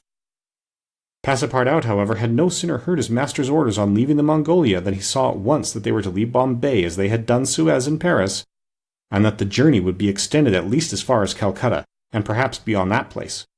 He began to ask himself if this bet that Mr. Fogg talked about was not really in good earnest, and whether his fate was not in truth forcing him, despite his love of repose, around the world in 80 days. Having purchased the usual quota of shirts and shoes, he took a leisurely promenade about the streets, where crowds of people of many nationalities, Europeans, Persians with pointed caps, Banyas with round turbans, Sindhis with square bonnets, Parsis with black mitras, and long-robed Armenians, were collected. It happened to be the day of a Parsi festival. These descendants of the sect of Zoroaster, the most thrifty, civilized, intelligent, and austere of the East Indians, among whom are counted the richest native merchants of Bombay, were celebrating a sort of religious carnival, with processions and shows, in the midst of which Indian dancing girls, clothed in rose-colored gauze, looped up with gold and silver, danced airily, but with perfect modesty, to the sounds of viols and the clanging of tambourines. It is needless to say that Passepartout watched these curious ceremonies with staring eyes and gaping mouth, and that his countenance was that of the greenest booby imaginable. Unhappily for his master, as well as himself, his curiosity drew him unconsciously farther off than he intended to go. At last, having seen the Parsi carnival wind away in the distance, he was turning his steps toward the station, when he happened to espy the splendid pagoda on Malabar Hill, and was seized with an irresistible desire to see its interior. He was quite ignorant that it is forbidden to Christians to enter Indian temples, and that even the faithful must not go in without first leaving their shoes outside the door. It may be said here that the wise policy of the British government severely punishes a disregard of the practice of the native religions. Passepartout, however, thinking no harm, went in like a simple tourist, and was soon lost in admiration of the splendid Brahmin ornamentation which everywhere met his eyes, when of a sudden he found himself sprawling on the sacred flagging. He looked up to behold 3 enraged priests, who forthwith fell upon him, tore off his shoes, and began to beat him with loud, savage exclamations. The agile Frenchman was soon upon his feet again, and lost no time in knocking down 2 of his long-gowned adversaries with his fists and a vigorous application of his toes. Then, rushing out of the pagoda as fast as his legs could carry him, he soon escaped the 3rd priest by mingling with the crowd in the streets. At 5 minutes before 8, Passepartout, hatless, shoeless, and having in the squabble lost his package of shirts and shoes, rushed breathlessly into the station. Fix, who had followed Mr. Fogg to the station, and saw that he was really going to leave Bombay, was there upon the platform. He had resolved to follow the supposed robber to Calcutta, and farther if necessary. Passepartout did not observe the detective, who stood in an obscure corner, but Fix heard him relate his adventures in a few words to Mr. Fogg. "I hope that this will not happen again," said Phileas Fogg coldly, as he got into the train. Poor Passepartout, quite crestfallen, followed his master without a word. Fix was on the point of entering another carriage when an idea struck him which induced him to alter his plan. "No, I'll stay," muttered he. "An offence has been committed on Indian soil. I've got my man."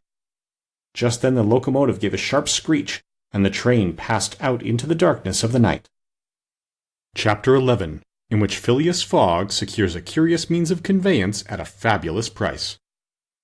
The train had started punctually. Among the passengers were a number of officers, government officials, and opium and indigo merchants whose business called them to the eastern coast. Passepartout rode in the same carriage with his master, and a 3rd passenger occupied a seat opposite to them. This was Sir Francis Cromarty, one of Mr. Fogg's whist partners on the Mongolia, now on his way to join his corps at Benares. Sir Francis was a tall, fair man of 50, who had greatly distinguished himself in the last Sepoy revolt. He made India his home, only paying brief visits to England at rare intervals, and was almost as familiar as a native with the customs, history, and character of India and its people. But Phileas Fogg, who was not travelling, but only describing a circumference, took no plans to inquire into these subjects. He was a solid body, traversing in orbit around the terrestrial globe, according to the laws of rational mechanics. He was at this moment calculating in his mind the number of hours spent since his departure from London, and, had it been in his nature to make a useless demonstration, would have rubbed his hands for satisfaction. Sir Francis Cromarty had observed the oddity of his travelling companion, although the only opportunity he had for studying him had been while he was dealing the cards and between 2 rubbers, and questioned himself whether a human heart really beat beneath this cold exterior, and whether Phileas Fogg had any sense of the beauties of nature. The Brigadier General was free to mentally confess that, of all the eccentric persons he had ever met, none was comparable to this product of the exact sciences. Phileas Fogg had not concealed from Sir Francis his design of going round the world, nor the circumstances under which he set out, and the General only saw in the wager a useless eccentricity and a lack of sound common sense. In the way this strange gentleman was going on, he would leave the world without having done any good to himself or anybody else. An hour after leaving Bombay, the train had passed the viaducts on the island of Salsette, and had gone into the open country. At Kalyan they reached the junction of the branch line which descends towards southeastern India by Kandala and Poona, and, passing Palwell, they entered the defiles of the mountains. With their basalt bases and their summits crowned with thick and verdant forests, Phileas Fogg and Sir Francis Cromarty exchanged a few words from time to time. And now Sir Francis, reviving the conversation, observed, "Some years ago, Mr. Fogg, you would have met with a delay at this point which would probably have lost you your wager." "How so, Sir Francis?" "Because the railway stopped at the base of these mountains, which the passengers were obliged to cross in palanquins or on ponies to Kandala on the other side." "Such delay would not have deranged my plans in the least," said Mr. Fogg. "I have constantly foreseen the likelihood of certain obstacles." "But, Mr. Fogg," pursued Sir Francis, "you run the risk of having some difficulty about this worthy fellow's adventure at the pagoda." Passepartout, his feet comfortably wrapped in his travelling blanket, was sound asleep and did not dream that anybody was talking about him. The government is very severe upon that kind of offence. It takes particular care that the religious customs of the Indians should be respected, and if your servant were caught— "Very well, Sir Francis," replied Mr. Fogg.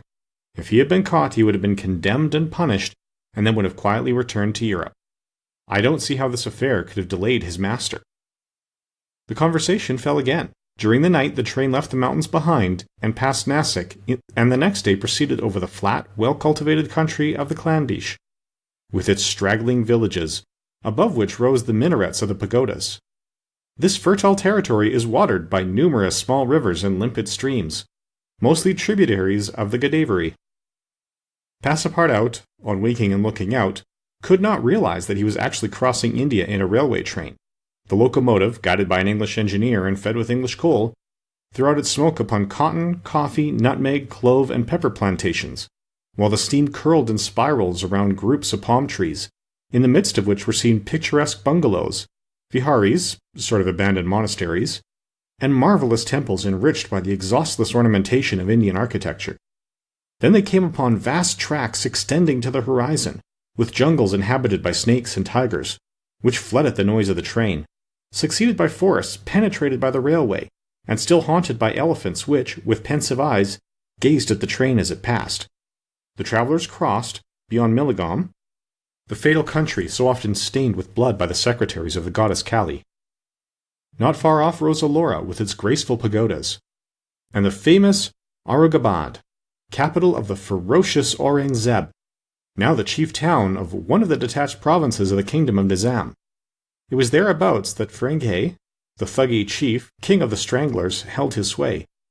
These ruffians, united by a secret bond, strangled victims of every age in honor of the goddess Death, without ever shedding blood. There was a period when this part of the country could scarcely be traveled over without corpses being found in every direction. The English government has succeeded in greatly diminishing these murders, though the Thuggees still exist, and pursue the exercise of their horrible rights. At 12:30, the train stopped at Burrampur, where Passepartout was able to purchase some Indian slippers, ornamented with false pearls, in which, with evident vanity, he proceeded to encase his feet.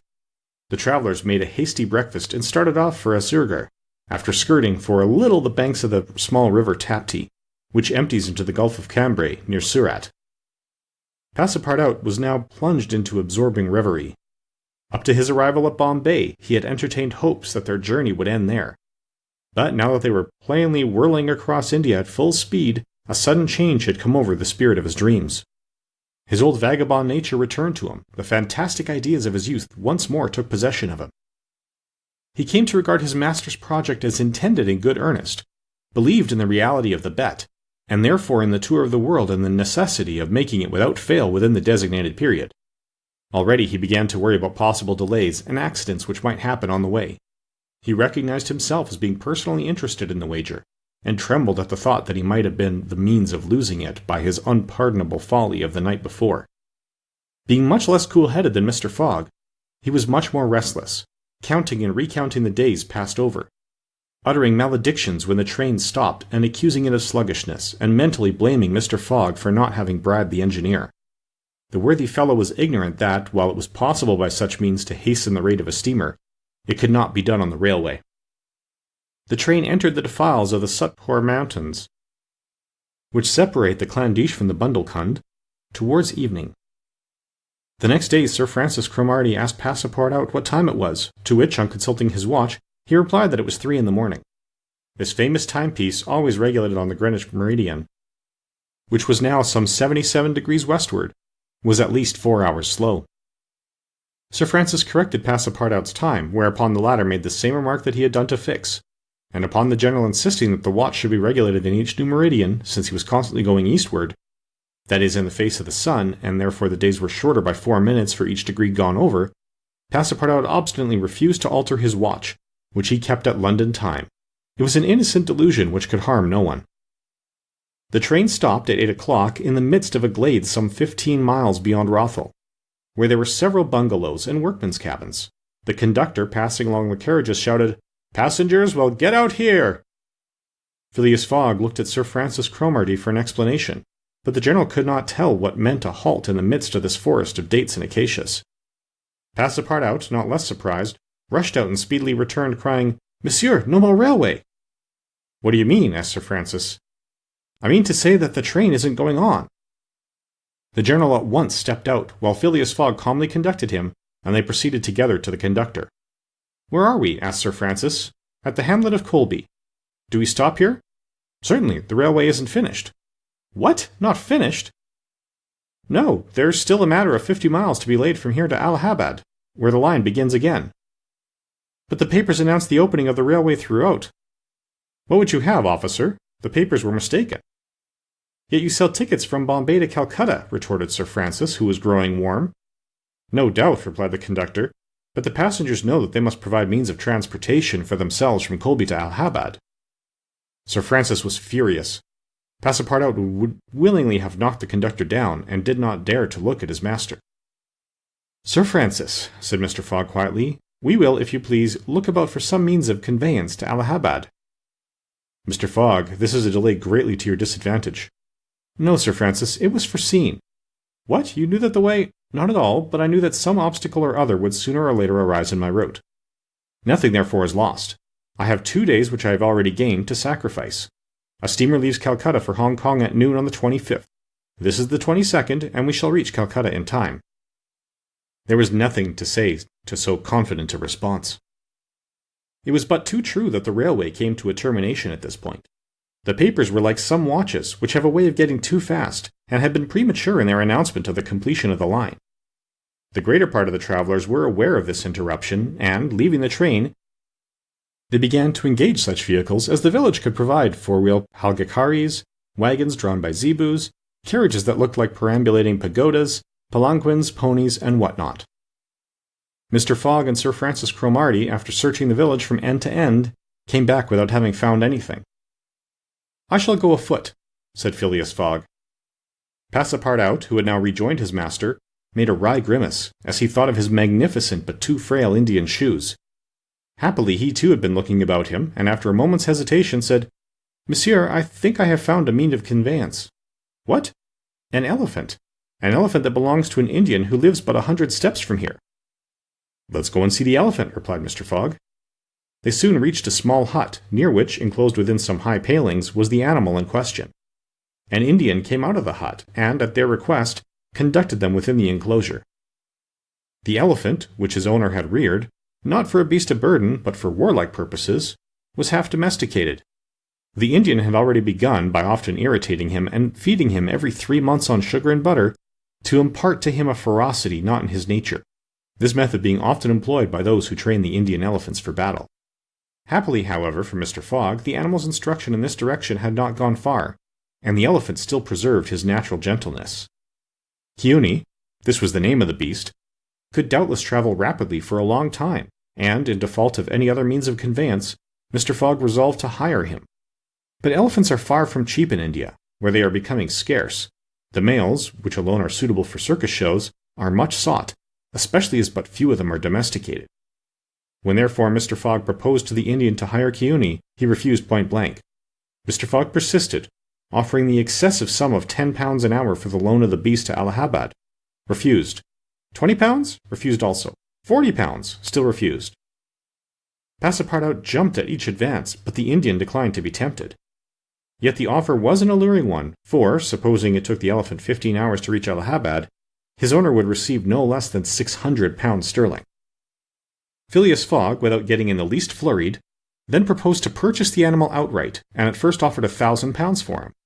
The Indian, perhaps thinking he was going to make a great bargain, still refused.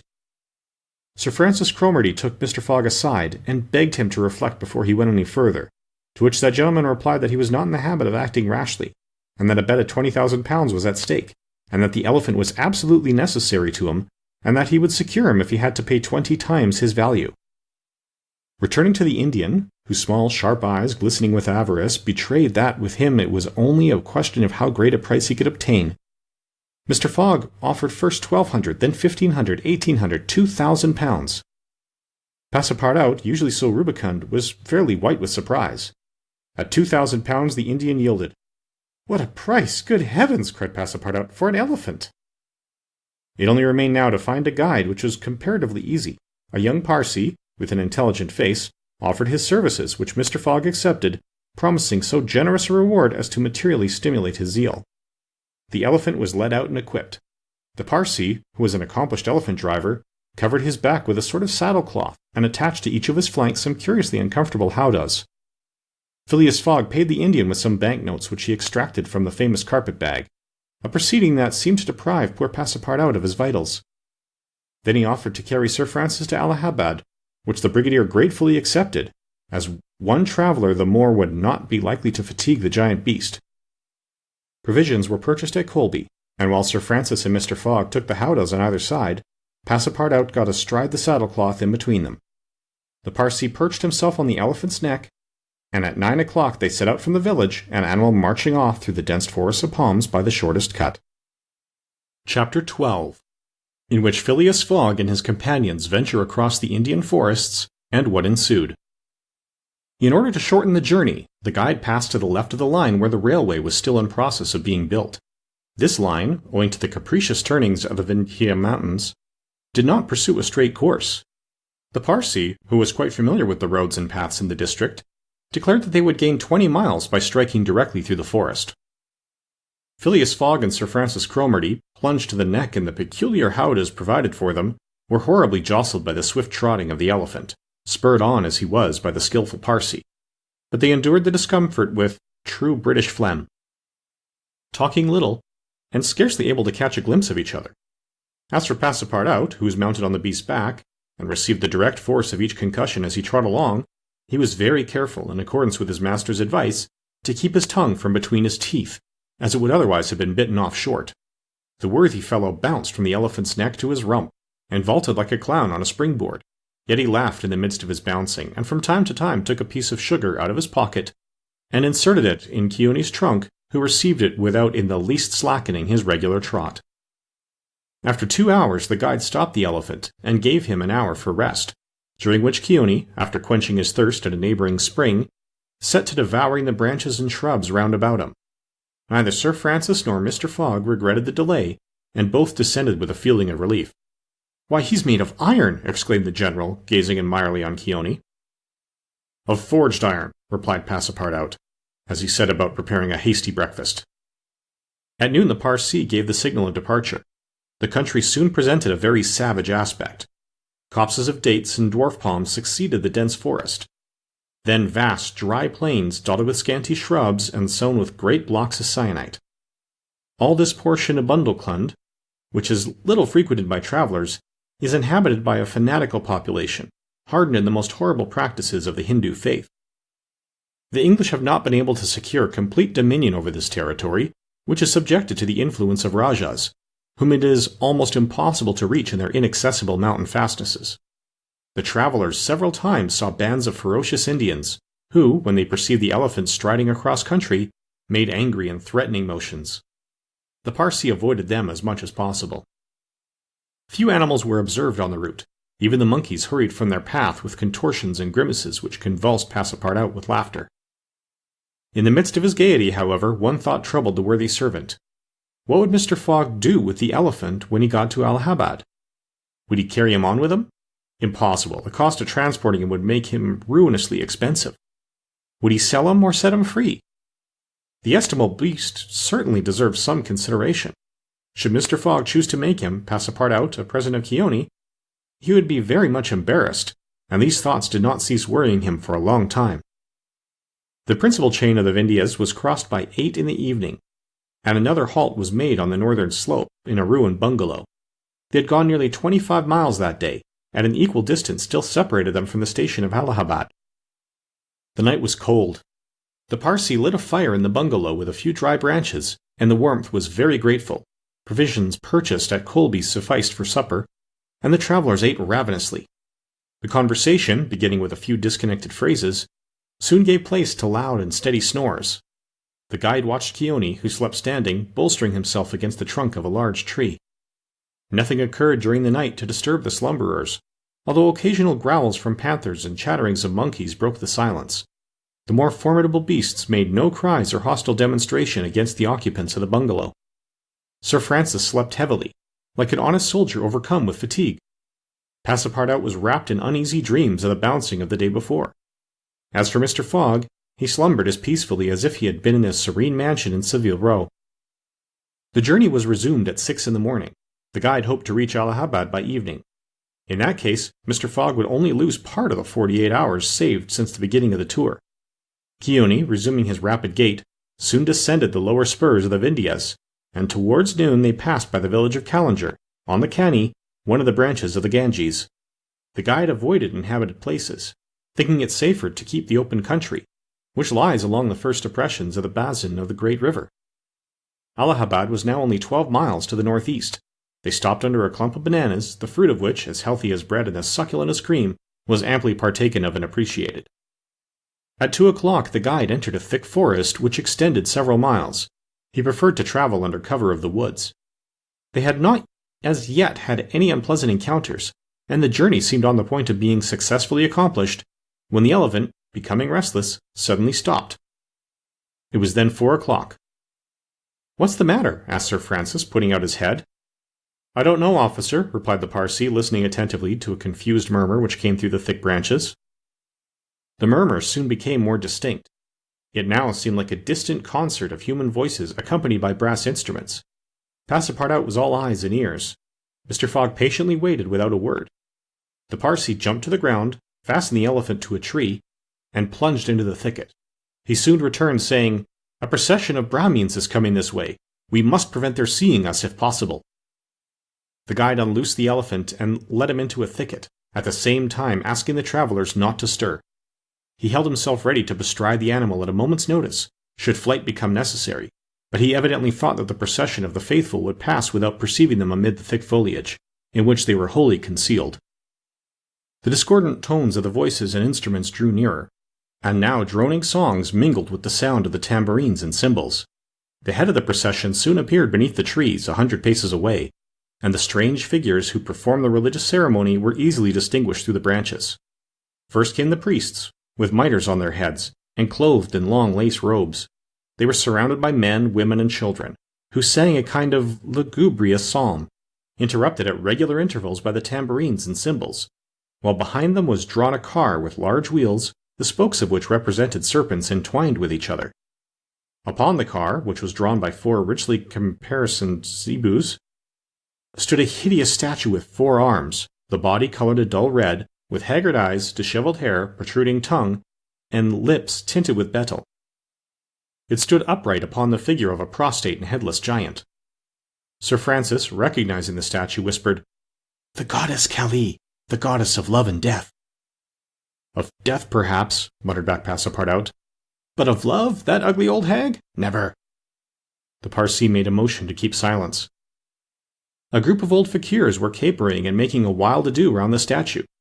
These were striped with ochre, and covered with cuts whence the blood issued drop by drop. Stupid fanatics who, in the great Indian ceremonies, still throw themselves under the wheels of Juggernaut. Some Brahmins, clad in all the sumptuousness of Oriental apparel, and leading a woman who faltered at every step, followed. This woman was young, and as fair as a European. Her head and neck, shoulders, ears, arms, hands, and toes were loaded with jewels and gems with bracelets, earrings, and rings, while a tunic bordered with gold, and covered with a light muslin robe, betrayed the outline of her form. The guards who followed the young woman presented a violent contrast to her, armed as they were with naked sabres hung at their waists, and long Damascene pistols, and bearing a corpse on a palanquin. It was the body of an old man, gorgeously arrayed in the habiliments of a Rajah, wearing, as in life, a turban embroidered with pearls, a robe of tissue and silk and gold, a scarf of cashmere sewed with diamonds, and the magnificent weapons of a Hindu prince. Next came the musicians, and a rearguard of capering fakirs, whose cries sometimes drowned the noise of the instruments. These closed the procession. Sir Francis watched the procession with a sad countenance, and, turning to the guide, said, "A suttee." The Parsee nodded and put his finger to his lips. The procession slowly wound under the trees, and soon its last ranks disappeared in the depths of the wood. The songs gradually died away. Occasionally cries were heard in the distance, until at last all was silence again. Phileas Fogg had heard what Sir Francis said, and, as soon as the procession had disappeared, asked, "What is a suttee?" "A suttee," returned the general, "is a human sacrifice, but a voluntary one. The woman you have just seen will be burned tomorrow at the dawn of day." "Oh, the scoundrels!" cried Passepartout, who could not repress his indignation. "And the corpse?" asked Mr. Fogg. "Is that of the prince, her husband," said the guide, "an independent Rajah of the Bundelkund." "Is it possible," resumed Phileas Fogg, his voice betraying not the least emotion, "that these barbarous customs still exist in India, and that the English have been unable to put a stop to them?" "These sacrifices do not occur in the larger portion of India," replied Sir Francis, "but we have no power over these savage territories, and especially here in Bundelkund. The whole district north of the Vindhyas is the theater of incessant murders and pillage." "The poor wretch!" exclaimed Passepartout, "to be burned alive." "Yes," returned Sir Francis, "burned alive. And, if she were not, you cannot conceive what treatment she would be obliged to submit to from her relatives. They would shave off her hair, feed her on a scanty allowance of rice, treat her with contempt. She would be looked upon as an unclean creature who would die in some corner like a scurvy dog. The prospect of so frightful an existence drives these poor creatures to the sacrifice much more than love or religious fanaticism. Sometimes, however, the sacrifice is really voluntary, and it requires the active interference of the government to prevent it. Several years ago, when I was living at Bombay, a young widow asked permission of the governor to be burned along with her husband's body. But, as you can imagine, he refused. The woman left the town, took refuge with an independent Rajah, and there carried out her self-devoted purpose." While Sir Francis was speaking, the guide shook his head several times, and now said, "The sacrifice which will take place tomorrow at dawn is not a voluntary one." "How do you know?" "Everybody knows about this affair in Bundelkund." "But the wretched creature did not seem to be making any resistance," observed Sir Francis. "That was because they had intoxicated her with fumes of hemp and opium." "But where are they taking her?" "To the pagoda of Palaji, 2 miles from here. She will pass the night there." "And the sacrifice will take place?" "Tomorrow, at the first light of dawn." The guide now led the elephant out of the thicket and leaped upon his neck. Just at the moment that he was about to urge Keone forward with a peculiar whistle, Mr. Fogg stopped him, and, turning to Sir Francis Cromarty, said, "Suppose we save this woman." "Save the woman, Mr. Fogg?" "I have yet 12 hours to spare. I can devote them to that." "Why, you are a man of heart." "Sometimes," replied Phileas Fogg quietly, "when I have the time." Chapter 13, in which Passepartout receives a new proof that fortune favors the brave. The project was a bold one, full of difficulty, perhaps impracticable. Mr. Fogg was going to risk life, or at least liberty, and therefore the success of his tour. But he did not hesitate, and he found in Sir Francis Cromarty an enthusiastic ally. As for Passepartout, he was ready for anything that might be proposed. His master's idea charmed him. He perceived a heart, a soul under that icy exterior. He began to love Phileas Fogg. There remained the guide. What course would he adopt? Would he not take part with the Indians? In default of his assistance, it was necessary to be assured of his neutrality. Sir Francis frankly put the question to him. "Officers," replied the guide, "I am a Parsee, and this woman is a Parsee. Command me as you will." "Excellent," said Mr. Fogg. "However," resumed the guide, "it is certain, not only that we shall risk our lives, but horrible tortures if we are taken." "That is foreseen," replied Mr. Fogg. "I think we must wait till night before acting." "I think so," said the guide. The worthy Indian then gave some account of the victim, who, he said, was a celebrated beauty of the Parsee race, and the daughter of a wealthy Bombay merchant. She had received a thoroughly English education in that city, and from her manners and intelligence, would be thought a European. Her name was Aouda. Left an orphan, she was married against her will to the old Rajah of Bundelkund, and, knowing the fate that awaited her, she escaped, was retaken, and devoted by the Rajah's relatives, who had an interest in her death, to the sacrifice from which it seems she could not escape. The Parsee's narrative only confirmed Mr. Fogg and his companions in their generous design. It was decided that the guide should direct the elephant towards the pagoda of Palaji, which he accordingly approached as quickly as possible. They halted half an hour afterwards in a copse, some 500 feet from the pagoda, where they were well concealed, but they could hear the groans and cries of the fakirs distinctly. They then discussed the means of getting at the victim. The guide was familiar with the pagoda of Palaji, in which, as he declared, the young woman was imprisoned. Could they enter any of its doors while the whole party of Indians was plunged in a drunken sleep, or was it safer to attempt to make a hole in the walls? This could only be determined at the moment and the place themselves, but it was certain that the abduction must be made that night, and not when, at break of day, the victim was led to her funeral pyre. Then no human intervention could save her. As soon as night fell, about 6 o'clock, they decided to make a reconnaissance around the pagoda. The cries of the fakirs were just ceasing. The Indians were in the act of plunging themselves into the drunkenness caused by liquid opium mingled with hemp, and it might be possible to slip between them to the temple itself.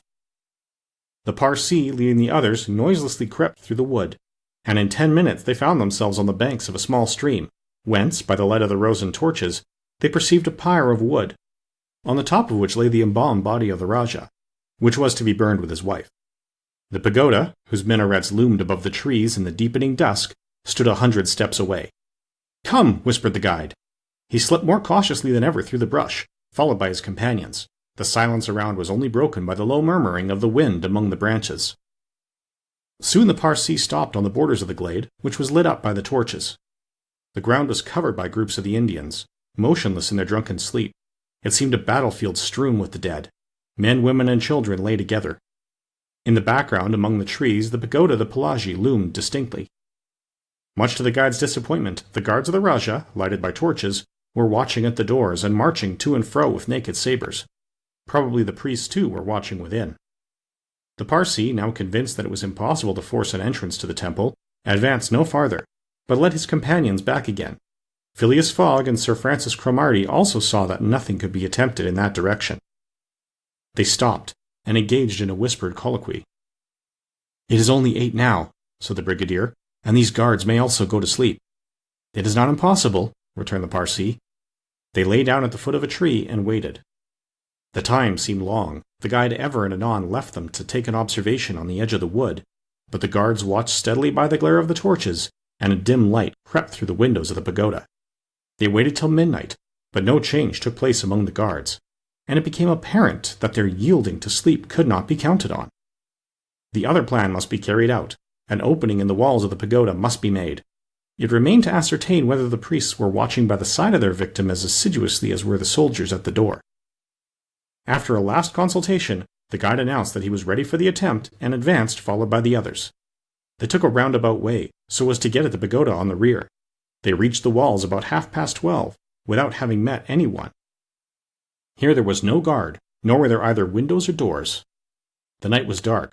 The moon on the wane scarcely left the horizon, and was covered with heavy clouds. The height of the trees deepened the darkness. It was not enough to reach the walls. An opening in them must be accomplished, and to attain this purpose the party only had their pocket knives. Happily the temple walls were built of brick and wood, which could be penetrated with little difficulty. After one brick had been taken out, the rest would yield easily. They set noiselessly to work, and the Parsee on one side and Passepartout on the other began to loosen the bricks so as to make an aperture 2 feet wide.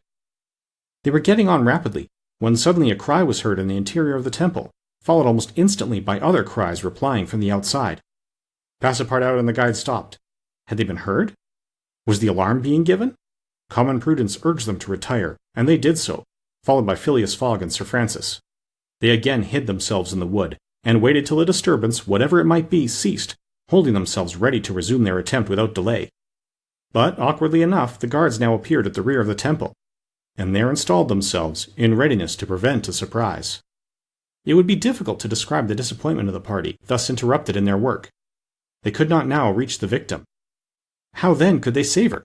Sir Francis shook his fists.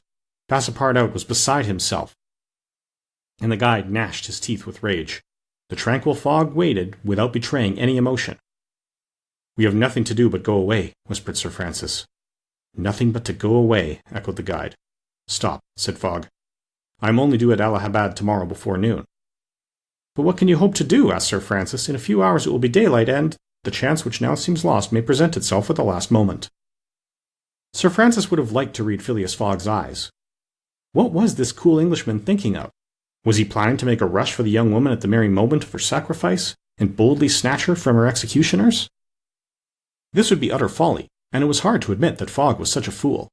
Sir Francis consented, however, to remain to the end of this terrible drama. The guide led them to the rear of the glade, where they were able to observe the sleeping groups.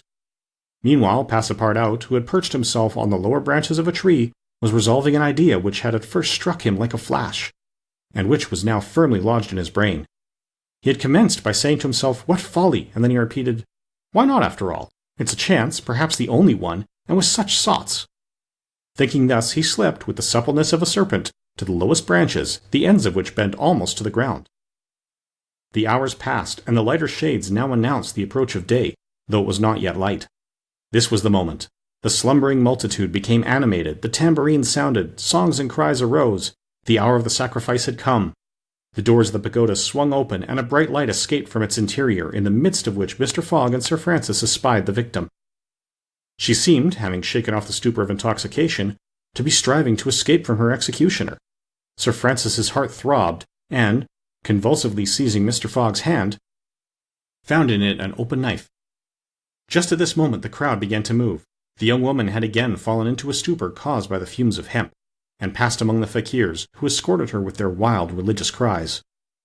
Phileas Fogg and his companions, mingling in the rear ranks of the crowd, followed, and in 2 minutes they reached the banks of the stream and stopped 50 paces from the pyre, upon which still lay the Rajah's corpse. In the semi-obscurity they saw the victim, quite senseless, stretched out beside her husband's body. Then a torch was brought, and the wood, heavily soaked with oil, instantly took fire. At this moment Sir Francis and the guide seized Phileas Fogg, who, in an instant of mad generosity, was about to rush upon the pyre. But he had quickly pushed them aside, when the whole scene suddenly changed. A cry of terror arose. The whole multitude prostrated themselves, terror-stricken, on the ground. The old Rajah was not dead then, since he rose of a sudden, like a spectre, took up his wife in his arms, and descended from the pyre in the midst of the clouds of smoke, which only heightened his ghostly appearance. Fakirs and soldiers and priests, seized with instant terror, lay there with their faces on the ground, not daring to lift their eyes and behold such a prodigy. The inanimate victim was borne along by the vigorous arms which supported her, and which she did not seem in the least to burden. Mr. Fogg and Sir Francis stood erect, the Parsee bowed his head, and Passepartout was, no doubt, scarcely less stupefied.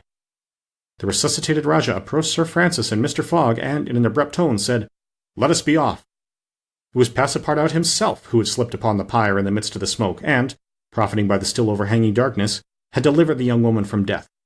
It was Passepartout who, playing his part with a happy audacity, had passed through the crowd amid the general terror. A moment after all 4 of the party had disappeared in the woods, and the elephant was bearing them away at a rapid pace. But the cries and noise, and a ball which whizzed through Phileas Fogg's hat, apprised them that the trick had been discovered. The old Rajah's body indeed now appeared on the burning pyre, and the priests, recovered from their terror, perceived that an abduction had taken place. They hastened into the forest, followed by the soldiers, who fired a volley after the fugitives, but the latter rapidly increased the distance between them, and ere long found themselves beyond the reach of the bullets and arrows. Chapter 14, in which Phileas Fogg descends the whole length of the beautiful valley of the Ganges without ever thinking of seeing it. The rash exploit had been accomplished, and for an hour Passepartout laughed gaily at his success. Sir Francis pressed the worthy fellow's hand, and his master said, "Well done," which, from him, was high commendation. To which Passepartout replied that all the credit of the affair belonged to Mr. Fogg. As for him, he had only been struck with a queer idea, and he laughed to think that for a few moments he, Passepartout, the ex-gymnast, ex-sergeant fireman, had been the spouse of a charming woman, a venerable embalmed Rajah. As for the young Indian woman, she had been unconscious throughout of what was passing, and now, wrapped up in a travelling blanket, was reposing in one of the howdahs. The elephant, thanks to the skilful guidance of the Parsee, was advancing rapidly through the still darksome forest, and, an hour after leaving the pagoda, had crossed a vast plain. They made a halt at 7 o'clock, the young woman being still in a state of complete prostration. The guide made her drink a little brandy and water, but the drowsiness which stupefied her could not yet be shaken off. Sir Francis, who was familiar with the effects of the intoxication produced by the fumes of hemp, reassured his companions on her account, but he was more disturbed at the prospect of her future fate. He told Phileas Fogg that, should Aouda remain in India, she would inevitably fall again into the hands of her executioners. These fanatics were scattered throughout the country, and would, despite the British police, recover their victim at Madras, Bombay, or Calcutta. She would only be safe by quitting India forever. Phileas Fogg replied that he would reflect upon the matter. The station at Allahabad was reached about 10 o'clock, and, the interrupted line of railway being resumed, would enable them to reach Calcutta in less than 24 hours. Phileas Fogg would thus be able to arrive in time to take the steamer which left Calcutta the next day, October 25th, at noon, for Hong Kong. The young woman was placed in one of the waiting rooms of the station, whilst Passepartout was charged with purchasing for her various articles of toilet, a dress, shawl, and some furs, for which his master gave him unlimited credit. Passepartout started off forthwith, and found himself in the streets of Allahabad, that is, the City of God, one of the most venerated in India, being built at the junction of the 2 sacred rivers, Ganges and Jumna, the waters of which attract pilgrims from every part of the peninsula. The Ganges, according to the legends of the Ramayana, rises in heaven, whence, owing to Brahma's agency, it descends to the earth. Passepartout made it a point, as he made his purchases, to take a good look at the city. It was formerly defended by a noble fort, which has since become a state prison. Its commerce has dwindled away, and Passepartout in vain looked about him for such a bazaar as he used to frequent in Regent Street. At last he came upon an elderly crusty Jew, who sold second-hand articles, and from whom he purchased a dress of Scotch stuff, a large mantle, and a fine otter-skin pelisse, for which he did not hesitate to pay £75. He then returned triumphantly to the station. The influence to which the priests of Pelagie had subjected Aouda began gradually to yield, and she became more herself, so that her fine eyes resumed all their soft Indian expression. When the poet-king, Ukafudual, celebrates the charms of the queen of Amengara, he speaks thus. Her shining tresses, divided in two parts, encircle the harmonious contour of her white and delicate cheeks, brilliant in their glow and freshness. Her ebony brows have the form and charm of the bow of Kama, the god of love, and beneath her long silky lashes the purest reflections and a celestial light swim, as in the sacred lakes of Himalaya, in the black pupils of her great clear eyes. Her teeth, fine, equal, and white, glitter between her smiling lips like dewdrops in a passion flower's half-enveloped breast. Her delicately formed ears, her vermilion hands, her little feet, curved and tender as the lotus bud, glitter with the brilliancy of the loveliest parts of Ceylon, the most dazzling diamonds of Golconda. Her narrow and supple waist, which a hand may clasp around, sets forth the outline of her rounded figure, and the beauty of her bosom, where youth in its flower displays the wealth of its treasures. And beneath the silken folds of her tunic she seems to have been modeled in pure silver by the godlike hand of Vikvarma, the immortal sculptor. It is enough to say, without applying this poetical rhapsody to Aouda, that she was a charming woman, in all the European acceptation of the phrase. She spoke English with great purity, and the guide had not exaggerated in saying that the young Parsee had been transformed by her bringing up. The train was about to start from Allahabad, and Mr. Fogg proceeded to pay the guide the price agreed upon for his service, and not a farthing more, which astonished Passepartout, who remembered all that his master owed to the guide's devotion. He had indeed risked his life in the adventure at Pelagie, and, if he should be caught afterwards by the Indians, he would with difficulty escape their vengeance. Keone also must be disposed of. What should be done with the elephant, which had been so dearly purchased? Phileas Fogg had already determined this question. Parsee, said he to the guide, you have been serviceable and devoted. I have paid for your service, but not for your devotion. Would you like to have this elephant? He is yours. The guide's eyes glistened. Your honor is giving me a fortune, cried he. Take him, guide, returned Mr. Fogg, and I shall still be your debtor. Good, exclaimed Passepartout. Take him, friend. Keone is a brave and faithful beast. And, going up to the elephant, he gave him several lumps of sugar, saying, Here, Keone, here, here. The elephant grunted out his satisfaction, and, clasping Passepartout around the waist with his trunk, lifted him as high as his head. Passepartout, not in the least alarmed, caressed the animal, which replaced him gently on the ground. Soon after, Phileas Fogg, Sir Francis Cromarty, and Passepartout, installed in a carriage with Aouda, who had the best seat, were whirling at full speed towards Benares. It was a run of 80 miles and was accomplished in 2 hours. During the journey, the young woman fully recovered her senses. What was her astonishment to find herself in this carriage, on the railway, dressed in European habiliments, and with travellers who were quite strangers to her. Her companions first set about fully reviving her with a little liquor, and then Sir Francis narrated to her what had passed, dwelling upon the courage with which Phileas Fogg had not hesitated to risk his life to save her, and recounting the happy sequel of the venture, the result of Passepartout's rash idea. Mr. Fogg said nothing, while Passepartout, abashed, kept repeating that it wasn't worth telling. Aouda pathetically thanked her deliverers, rather with tears than words. Her fine eyes interpreted her gratitude better than her lips. Then, as her thoughts strayed back to the scene of the sacrifice, and recalled the dangers which still menaced her, she shuddered with terror. Phileas Fogg understood what was passing in Aouda's mind, and offered, in order to reassure her, to escort her to Hong Kong, where she might remain safely until the affair was hushed up, an offer which she eagerly and gratefully accepted. She had, it seems, a Parsee relation, who was one of the principal merchants in Hong Kong, which is wholly an English city, though on an island on the Chinese coast.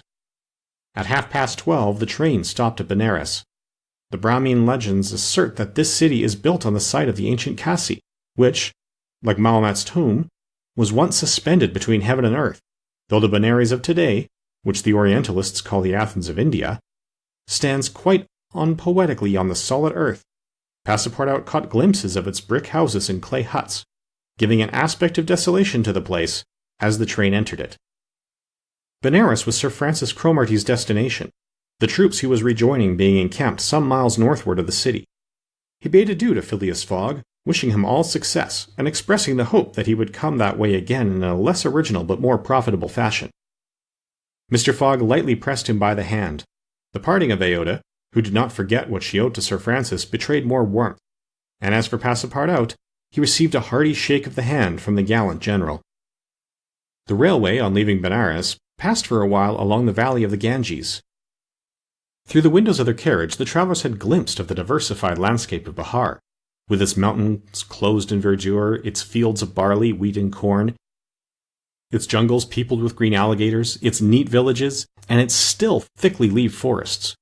Elephants were bathing in the waters of the sacred river, and groups of Indians, despite the advanced season and chilly air, were performing solemnly their pious ablutions. These were fervent Brahmins, the bitterest foes of Buddhism, their deities being Vishnu, the solar god, Shiva, the divine impersonation of natural forces, and Brahma, the supreme ruler of priests and legislatures. What would these divinities think of India, anglicized as it is today, with steamers whistling and scudding along the Ganges, frightening the gulls which float upon its surface, the turtles swarming along its banks, and the faithful dwelling upon its borders? The panorama passed before their eyes like a flash, save when the steam concealed it fitfully from the view.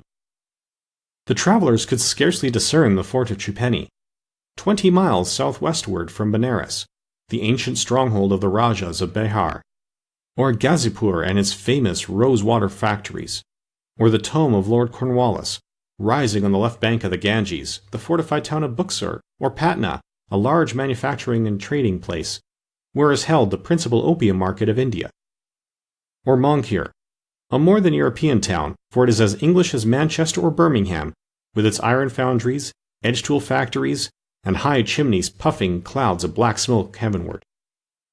Night came on. The train passed on at full speed, in which the midst of the roaring of the tigers, bears, and wolves which fled before the locomotive, and the marvels of Bengal, Golconda ruined Gower, Murshidabad, the ancient capital, Burdwan, Hooghly, and the French town of Chandernagore, where Passepartout would have been proud to see his country's flag flying, were hidden from their view in the darkness.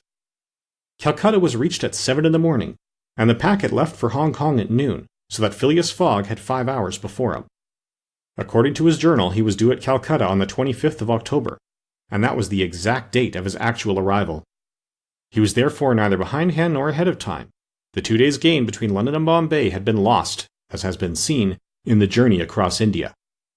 But it is not to be supposed that Phileas Fogg regretted them.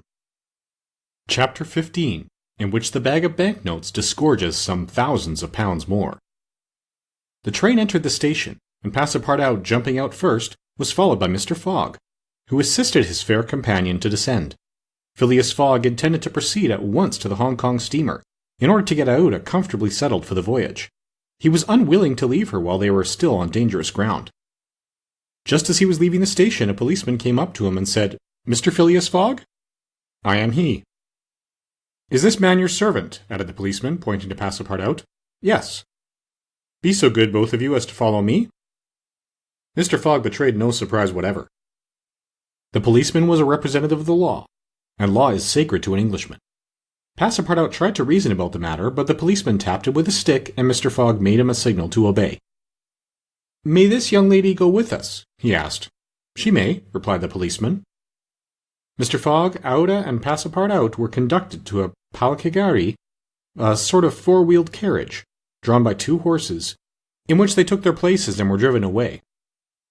No one spoke during the 20 minutes which elapsed before they reached their destination.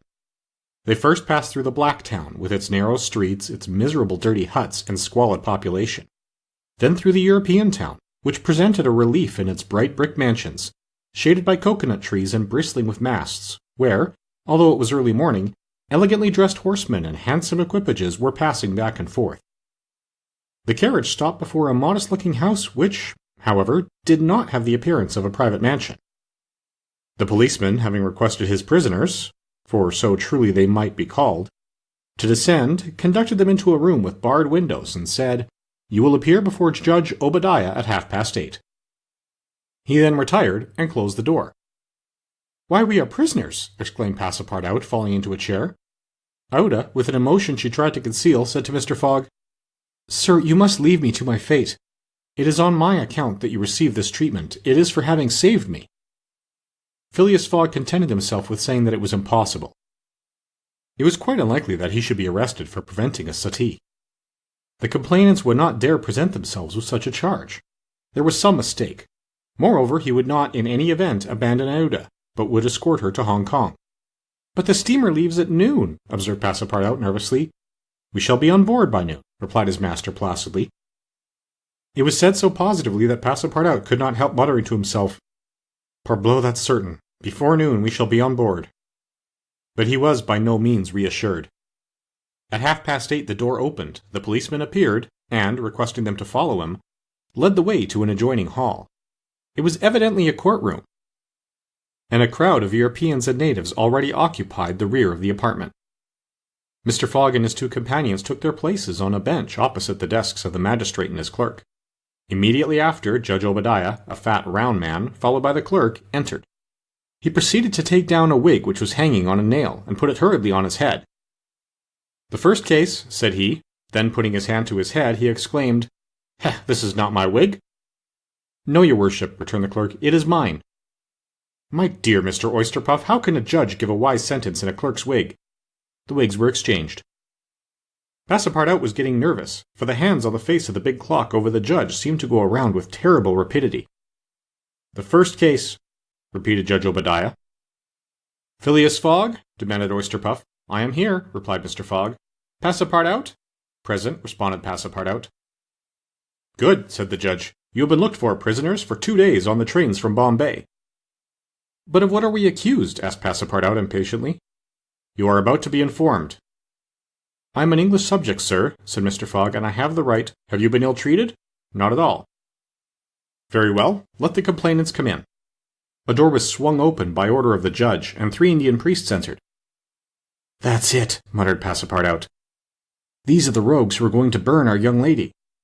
The priests took their places in front of the judge, and the clerk proceeded to read in a loud voice a complaint of sacrilege against Phileas Fogg and his servant, who were accused of having violated a place held consecrated by the Brahmin religion. "You hear the charge?" asked the judge. "Yes, sir," replied Mr. Fogg, consulting his watch, "and I admit it." "You admit it?" "I admit it, and I wish to hear the priests admit, in their turn, what they were going to do at the pagoda of Pelagi." The priests looked at each other. They did not seem to understand what was said. "Yes," cried Passepartout warmly, "at the pagoda of Pelagi, where they were on the point of burning their victim." The judge stared with astonishment, and the priests were stupefied. "What victim?" said Judge Obadiah. "Burn whom? In Bombay itself?" "Bombay?" cried Passepartout. "Certainly. We are not talking of the pagoda of Pelagi, but of the pagoda of Malabar Hill at Bombay. And as proof," added the clerk, "here are the desecrator's very shoes which he left behind him." Whereupon he placed a pair of shoes on his desk. "My shoes!" cried Passepartout in his surprise, permitting this imprudent exclamation to escape him. The confusion of master and man, who had quite forgotten the affair at Bombay, for which they were now detained at Calcutta, may be imagined. Fix the detective had foreseen the advantage which Passepartout's escapade gave him, and, delaying his departure for 12 hours, had consulted the priests of Malabar Hill. Knowing that the English authorities dealt very severely with this kind of misdemeanor, he promised them a goodly sum in damages and sent them forward to Calcutta by the next train. Owing to the delay caused by the rescue of the young widow, Fix and the priests reached the Indian capital before Mr. Fogg and his servant, the magistrates having been already warned by a dispatch to arrest them should they arrive. Fix's disappointment when he learned that Phileas Fogg had not made his appearance in Calcutta may be imagined. He made up his mind that the robber had stopped somewhere on the route and taken refuge in the southern provinces. For 24 hours Fix watched the station with feverish anxiety. At last he was rewarded by seeing Mr. Fogg and Passepartout arrive, accompanied by a young woman, whose presence he was wholly at a loss to explain. He hastened for a policeman, and this was how the party came to be arrested and brought before Judge Obadiah. Had Passepartout been a little less preoccupied, he would have espied the detective ensconced in a corner of the courtroom, watching the proceedings with an interest easily understood, for the warrant had failed to reach him at Calcutta, as it had done at Bombay and Suez. Judge Obadiah had unfortunately caught Passepartout's rash exclamation, which the poor fellow would have given the world to recall. "The facts are admitted?" asked the judge. "Admitted," replied Mr. Fogg coldly. "Inasmuch," resumed the judge, "as the English law protects equally and sternly the religions of the Indian people, and as the man Passepartout has admitted that he violated the sacred pagoda of Malabar Hill at Bombay on the 20th of October, I condemn the said Passepartout to imprisonment for 15 days and a fine of £300. £300? cried Passepartout, startled at the largeness of the sum. "Silence!" shouted the constable. "And inasmuch," continued the judge, "as it is not proved that the act was not done by the connivance of the master with the servant, and as the master in any case must be held responsible for the acts of his paid servant, I condemn Phileas Fogg to a week's imprisonment and a fine of £150. Fix rubbed his hands softly with satisfaction. If Phileas Fogg could be detained in Calcutta a week, it would be more than time for the warrant to arrive. Passepartout was stupefied. This sentence ruined his master. A wager of £20,000 lost, because he, like a precious fool, had gone into that abominable pagoda. Phileas Fogg, as self-composed as if the judgment did not in the least concern him, did not even lift his eyebrows while it was being pronounced. Just as the clerk was calling the next case, he rose and said, "I offer bail." "You have that right," returned the judge. Fix's blood ran cold, but he resumed his composure when he heard the judge announce that the bail required for each prisoner would be £1,000. "I will pay it at once," said Mr. Fogg, taking a roll of bank bills from the carpet-bag which Passepartout had by him, and placing them on the clerk's desk. "This sum will be restored to you upon your release from prison," said the judge. "Meanwhile you are liberated on bail." "Come," said Phileas Fogg to his servant. "But let them at least give me back my shoes," cried Passepartout angrily. "Ah, these are pretty dear shoes," he muttered as they were handed to him. "More than £1,000 apiece. Besides, they pinch my feet." Mr. Fogg, offering his arm to Iota, then departed, followed by the crestfallen Passepartout. Fix still nourished hopes that the robber would not, after all, leave the £2,000 behind him, but would decide to serve out his week in jail, and issued forth on Mr. Fogg's traces. That gentleman took a carriage, and the party were soon landed on one of the quays. The Rangoon was moored half a mile off in the harbour, its signal of departure hoisted at the masthead. 11 o'clock was striking. Mr. Fogg was an hour in advance of time. Fix saw them leave the carriage and push off in a boat for the steamer, and stamped his feet with disappointment. "The rascal is off after all," he exclaimed. £2,000 sacrificed. He's as prodigal as a thief. I'll follow him to the end of the world if necessary, but at the rate he is going the stolen money will soon be exhausted. The detective was not far wrong in making this conjecture. Since leaving London, what with travelling expenses, bribes, the purchase of the elephant, bails, and fines, Mr. Fogg had already spent more than £5,000 on the way, and the percentage of the sum recovered from the bank robber promised to the detectives was rapidly diminishing. Chapter 16, in which Fix does not seem to understand in the least what is said to him. The Rangoon, one of the Peninsular and Oriental Company's boats plying in the Chinese and Japanese seas, was a screw steamer built of iron, weighing about 1,770 tons, and with engines of 400 horsepower. She was as fast, but not as well fitted up, as the Mongolia. And Iota was not as comfortably provided for on board of her as Phileas Fogg could have wished. However, the trip from Calcutta to Hong Kong only comprised some 3,500 miles, occupying from 10 to 12 days, and the young woman was not difficult to please. During the first days of the journey, Iota became better acquainted with her protector, and constantly gave evidence for her deep gratitude for what he had done. The phlegmatic gentleman listened to her, apparently at least, with coldness, neither his voice nor his manner betraying the slightest emotion, but he seemed to be always on the watch that nothing should be wanting to Iota's comfort. He visited her regularly each day at certain hours, not so much to talk himself as to sit and hear her talk. He treated her with the strictest politeness, but with the precision of an automaton, the movements of which had been arranged for this purpose. Iota did not quite know what to make of him, though Passepartout had given her some hints of his master's eccentricity, and made her smile by telling her of the wager, which was sending him round the world. After all, she owed Phileas Fogg her life, and she always regarded him through the exalting medium of her gratitude. Iota confirmed the Parsi guide's narrative of her touching history. She did indeed belong to the highest of the native races of India.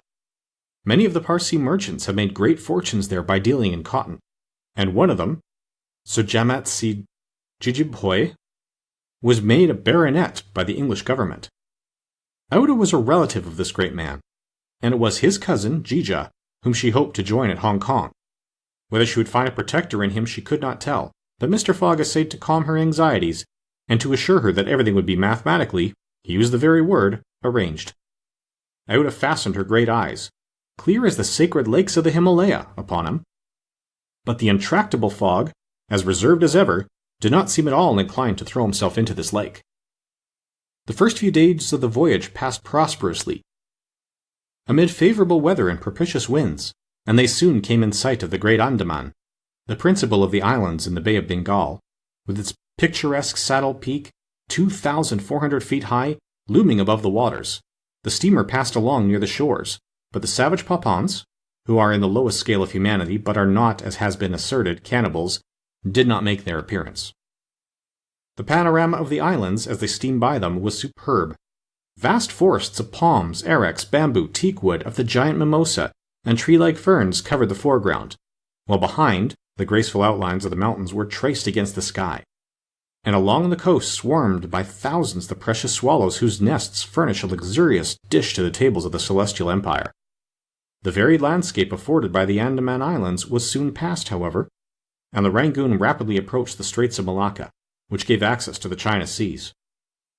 What was Detective Fix so unluckily drawn on from country to country doing all this while? He had managed to embark on the Rangoon at Calcutta without being seen by Passepartout, after leaving orders that, if the warrant should arrive, it should be forwarded to him at Hong Kong. And he hoped to conceal his presence to the end of the voyage. It would have been difficult to explain why he was on board without awakening Passepartout's suspicions, who thought him still at Bombay. But necessity impelled him, nevertheless, to renew his acquaintance with the worthy servant, as will be seen. All the detective's hopes and wishes were now centered on Hong Kong, for the steamer's stay at Singapore would be too brief to enable him to take any steps there. The arrest must be made at Hong Kong, or the robber would probably escape from him forever. Hong Kong was the last English ground on which he would set foot. Beyond, China, Japan, America offered to Fogg an almost certain refuge. If the warrant should at last make its appearance at Hong Kong, Fix could arrest him and give him into the hands of the local police, and there would be no further trouble. But beyond Hong Kong, a simple warrant would be of no avail. An extradition warrant would be necessary, and that would result in delays and obstacles of which the rascal would take advantage to elude justice. Fix thought over these probabilities during the long hours which he spent in his cabin, and kept repeating to himself, "Now, either the warrant will be at Hong Kong, in which case I shall arrest my man, or it will not be there, and this time it is absolutely necessary that I should delay his departure. I have failed at Bombay, and I have failed at Calcutta. If I fail at Hong Kong, my reputation is lost. Cost what it may, I must succeed. But how shall I prevent his departure if that should turn out to be my last resource?" Fix made up his mind that, if worst came to worst, he would make a confidant of Passepartout, and tell him what kind of a fellow his master really was. That Passepartout was not Fogg's accomplice he was very certain. The servant, enlightened by his disclosure, and afraid of being himself implicated in the crime, would doubtless become an ally of the detective. But this method was a dangerous one, only to be employed when everything else had failed. A word from Passepartout to his master would ruin all. The detective was therefore in a sore strait. But suddenly a new idea struck him.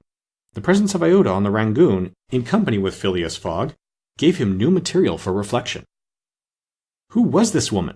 What combination of events had made her Fogg's traveling companion? They had evidently met somewhere between Bombay and Calcutta, but where? Had they met accidentally, or had Fogg gone into the interior purposely in quest of this charming damsel?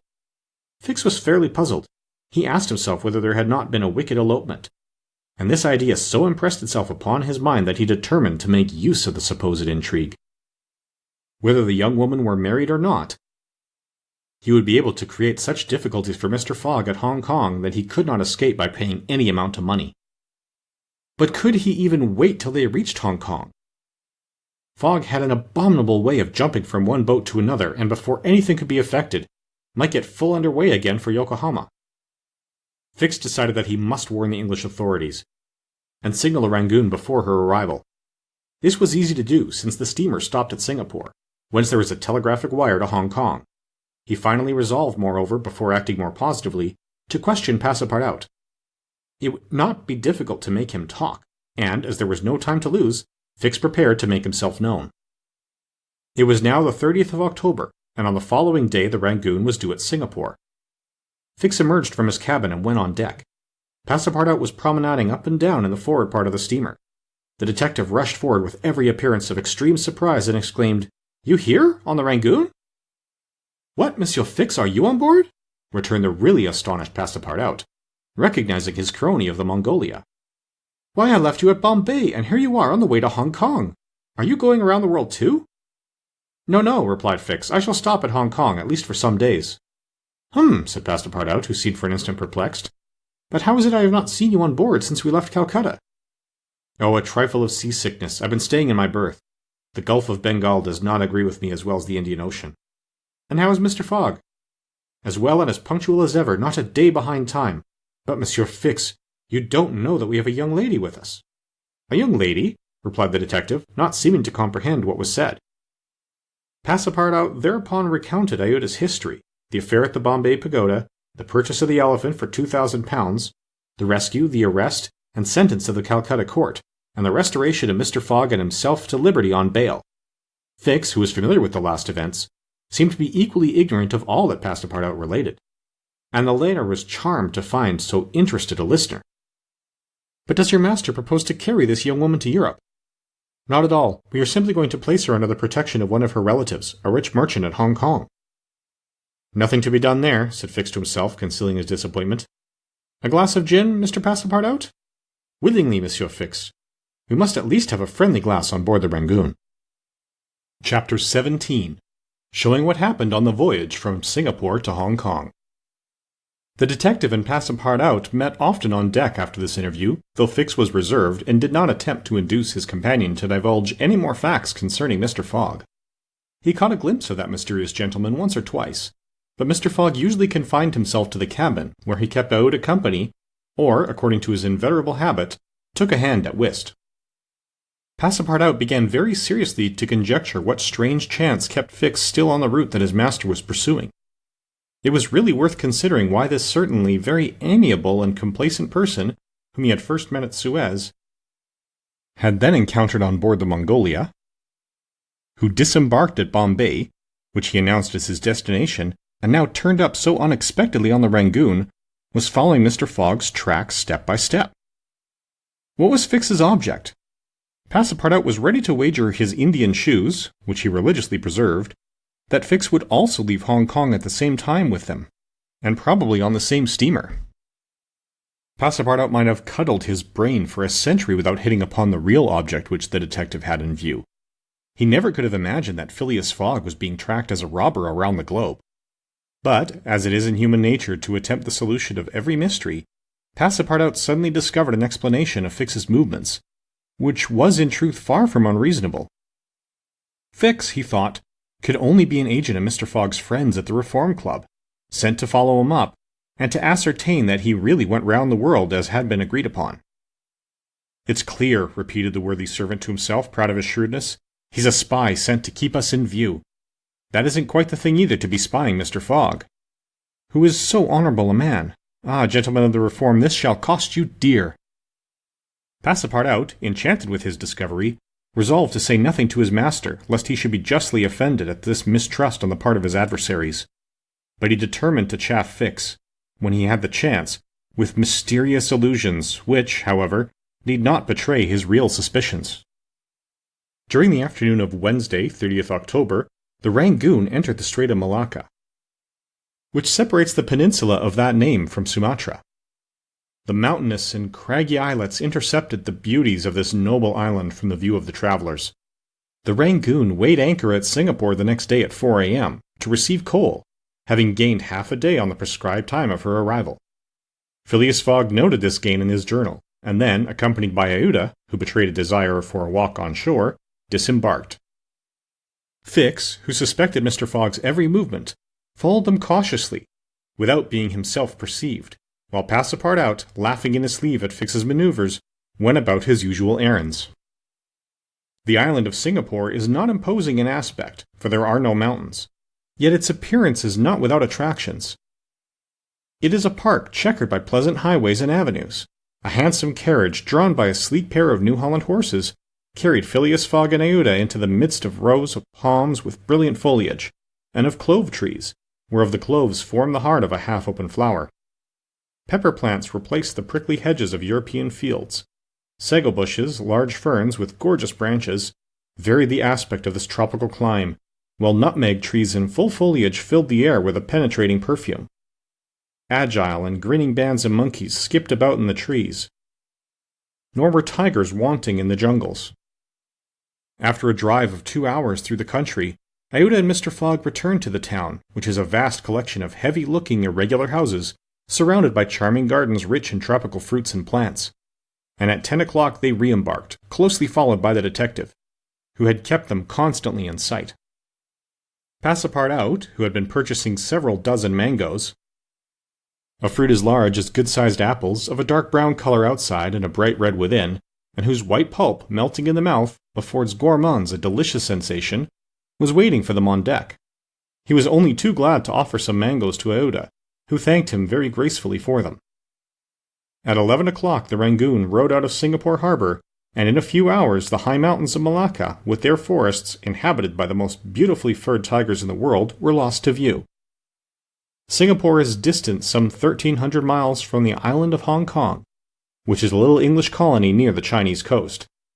Phileas Fogg hoped to accomplish the journey in 6 days, so as to be in time for the steamer which would leave on the 6th of November for Yokohama, the principal Japanese port. The Rangoon had a large quota of passengers, many of whom disembarked at Singapore, among them a number of Indians, Ceylonese, Chinamen, Malays, and Portuguese, mostly second-class travelers. The weather, which had hitherto been fine, changed with the last quarter of the moon. The sea rolled heavily, and the wind at intervals rose almost to a storm, but happily blew from southwest and thus aided the steamer's progress. The captain as often as possible put up his sails, and under the double action of steam and sail the vessel made rapid progress along the coasts of Annam and Cochin China. Owing to the defective construction of the Rangoon, however, unusual precautions became necessary in unfavorable weather, but the loss of time which resulted from this cause, while it nearly drove Passepartout out of his senses, did not seem to affect his master in the least. Passepartout blamed the captain, the engineer, and the crew, and consigned all who were connected with the ship to the land where the pepper grows. Perhaps the thought of the gas, which was remorselessly burning at his expense in Savile Row, had something to do with his hot impatience. "You are in a great hurry, then," said Fix to him one day, "to reach Hong Kong?" "A very great hurry." "Mr. Fogg, I suppose, is anxious to catch the steamer for Yokohama?" "Terribly anxious." "You believe in this journey around the world, then?" "Absolutely. Don't you, Mr. Fix?" "I? I don't believe a word of it." "You're a sly dog," said Passepartout, winking at him. This expression rather disturbed Fix, without his knowing why. Had the Frenchman guessed his real purpose? He knew not what to think. But how could Passepartout have discovered that he was a detective? Yet, in speaking as he did, the man evidently meant more than he expressed. Passepartout went still further the next day. He could not hold his tongue. "Mr. Fix," said he in a bantering tone, "shall we be so unfortunate as to lose you when we get to Hong Kong?" "Why," responded Fix a little embarrassed, "I don't know, perhaps." "Ah, if you would only go on with us. An agent of the Peninsular Company, you know, can't stop on the way. You were only going to Bombay, and here you are in China. America is not far off, and from America to Europe is only a step." Fix looked intently at his companion, whose countenance was as serene as possible, and laughed with him. But Passepartout insisted in chaffing him by asking him if he made much by his present occupation. "Yes and no," returned Fix. "There is good and bad luck in such things, but you must understand that I don't travel at my own expense." "Oh, I am quite sure of that," cried Passepartout, laughing heartily. Fix, fairly puzzled, descended to his cabin and gave himself up to his reflections. He was evidently suspected. Somehow or other the Frenchman had found out that he was a detective. But had he told his master? What part was he playing in all this? Was he an accomplice or not? Was the game then up? Fix spent several hours turning these things over in his mind, sometimes thinking that all was lost, then persuading himself that Fogg was ignorant of his presence, and then undecided what course it was best to take. Nevertheless, he preserved his coolness of mind, and at last resolved to deal plainly with Passepartout. If he did not find it practicable to arrest Fogg at Hong Kong, and if Fogg made preparations to leave that last foothold of English territory, he, Fix, would tell Passepartout all. Either the servant was the accomplice of his master, and in this case the master knew of his operations, and he should fail, or else the servant knew nothing about the robbery, and then his interest would be to abandon the robber. Such was the situation between Fix and Passepartout. Meanwhile, Phileas Fogg moved about above them in the most majestic and unconscious indifference. He was passing methodically in his orbit around the world, regardless of the lesser stars which gravitated around him. Yet there was nearby what the astronomers would call a disturbing star, which might have produced an agitation in this gentleman's heart. But no, the charms of Iota failed to act, to Passepartout's great surprise, and the disturbances, if they existed, would have been more difficult to calculate than those of Uranus which led to the discovery of Neptune. It was every day an increasing wonder to Passepartout, who read in Iota's eyes the depths of her gratitude to his master. Phileas Fogg, though brave and gallant, must be, he thought, quite heartless. As to the sentiment which this journey might have awakened in him, there was clearly no trace of such a thing, while poor Passepartout existed in perpetual reveries. One day he was leaning on the railing of the engine-room, and was observing the engine when a sudden pitch of the steamer threw the screw out of the water. The steam came hissing out of the valves, and this made Passepartout indignant. "The valves are not sufficiently charged," he exclaimed. "We are not going. Oh, these English! If this was an American craft, we should blow up, perhaps, but we should at all events go faster." Chapter 18, in which Phileas Fogg, Passepartout, and Fix go each about his business. The weather was bad during the latter days of the voyage. The wind, obstinately remaining in the northwest, blew a gale and retarded the steamer. The Rangoon rolled heavily and the passengers became impatient of the long, monstrous waves which the wind raised before their path. A sort of tempest arose on the 3rd of November, the squall knocking the vessel about with fury, and the waves running high. The Rangoon reefed all her sails, and even the rigging proved too much, whistling and shaking amid the squall. The steamer was forced to proceed slowly, and the captain estimated that she would reach Hong Kong 20 hours behind time, and more if the storm lasted. Phileas Fogg gazed at the tempestuous sea, which seemed to be struggling especially to delay him, with his habitual tranquillity. He never changed countenance for an instant, though a delay of 20 hours, by making him too late for the Yokohama boat, would almost inevitably cause the loss of the wager. But this man of nerve manifested neither impatience nor annoyance. It seemed as if the storm were a part of his program, and had been foreseen. Iota was amazed to find him as calm as he had been from the first time she saw him. Fix did not look at the state of things in the same light. The storm greatly pleased him. His satisfaction would have been complete had the Rangoon been forced to retreat before the violence of wind and waves. Each delay filled him with hope, for it became more and more probable that Fogg would be obliged to remain some days at Hong Kong, and now the heavens themselves became his allies, with the gusts and squalls. It mattered not that they made him seasick. He made no account of this inconvenience, and, whilst his body was writhing under their effects, his spirit bounded with hopeful exultation. Passepartout was enraged beyond expression by the unpropitious weather. Everything had gone so well till now. Earth and sea had seemed to be at his master's service, steamers and railways obeyed him, wind and steam united to speed his journey. Had the hour of adversity come? Passepartout was as much excited as if the £20,000 were to come from his own pocket. The storm exasperated him. The gale made him furious, and he longed to lash the obstinate sea into obedience. Poor fellow! Fix carefully concealed from him his own satisfaction, for, had he betrayed it, Passepartout could scarcely have restrained himself from personal violence. Passepartout remained on deck as long as the tempest lasted, being unable to remain quiet below, and taking it into his head to aid the progress of the ship by lending a hand with the crew. He overwhelmed the captain, officers, and sailors, who could not help laughing at his impatience, with all sorts of questions. He wanted to know exactly how long the storm was going to last, whereupon he was referred to the barometer, which seemed to have no intention of rising. Passepartout shook it, but with no perceptible effect, for neither shaking nor maledictions could prevail upon it to change its mind. On the 4th, however, the sea became more calm, and the storm lessened its violence. The wind veered southward, and was once more favourable. Passepartout cleared up with the weather. Some of the sails were unfurled, and the Rangoon resumed its most rapid speed. The time lost could not, however, be regained. Land was not signalled until 5 o'clock on the morning of the 6th. The steamer was due on the 5th. Phileas Fogg was 24 hours behindhand, and the Yokohama steamer would, of course, be missed. The pilot went on board at 6, and took his place on the bridge to guide the Rangoon through the channels to the port of Hong Kong. Passepartout longed to ask him if the steamer had left for Yokohama, but he dared not, for he wished to preserve the spark of hope which still remained to the last moment. He had confided his anxiety to Fix, who, the sly rascal, tried to console him by saying that Mr. Fogg would be in time if he took the next boat, but this only put Passepartout in a passion.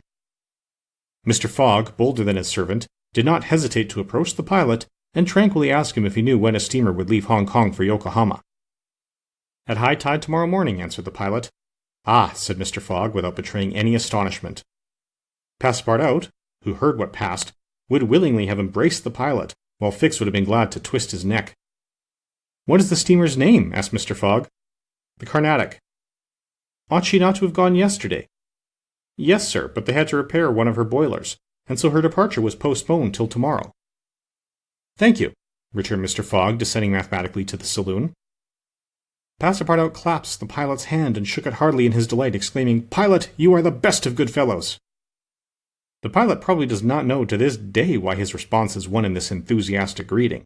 He remounted the bridge and guided the steamer through the flotillas of junks, tankas, and fishing boats which crowd the harbor of Hong Kong. At 1 o'clock the Rangoon was at the quay and the passengers were going ashore. Chance had strangely favored Phileas Fogg, for had not the Carnatic been forced to lie over for repairing her boilers, she would have left on the 6th of November, and the passengers for Japan would have been obliged to await for a week the sailing of the next steamer. Mr. Fogg was, it is true, 24 hours behind his time, but this could not seriously imperil the remainder of his tour.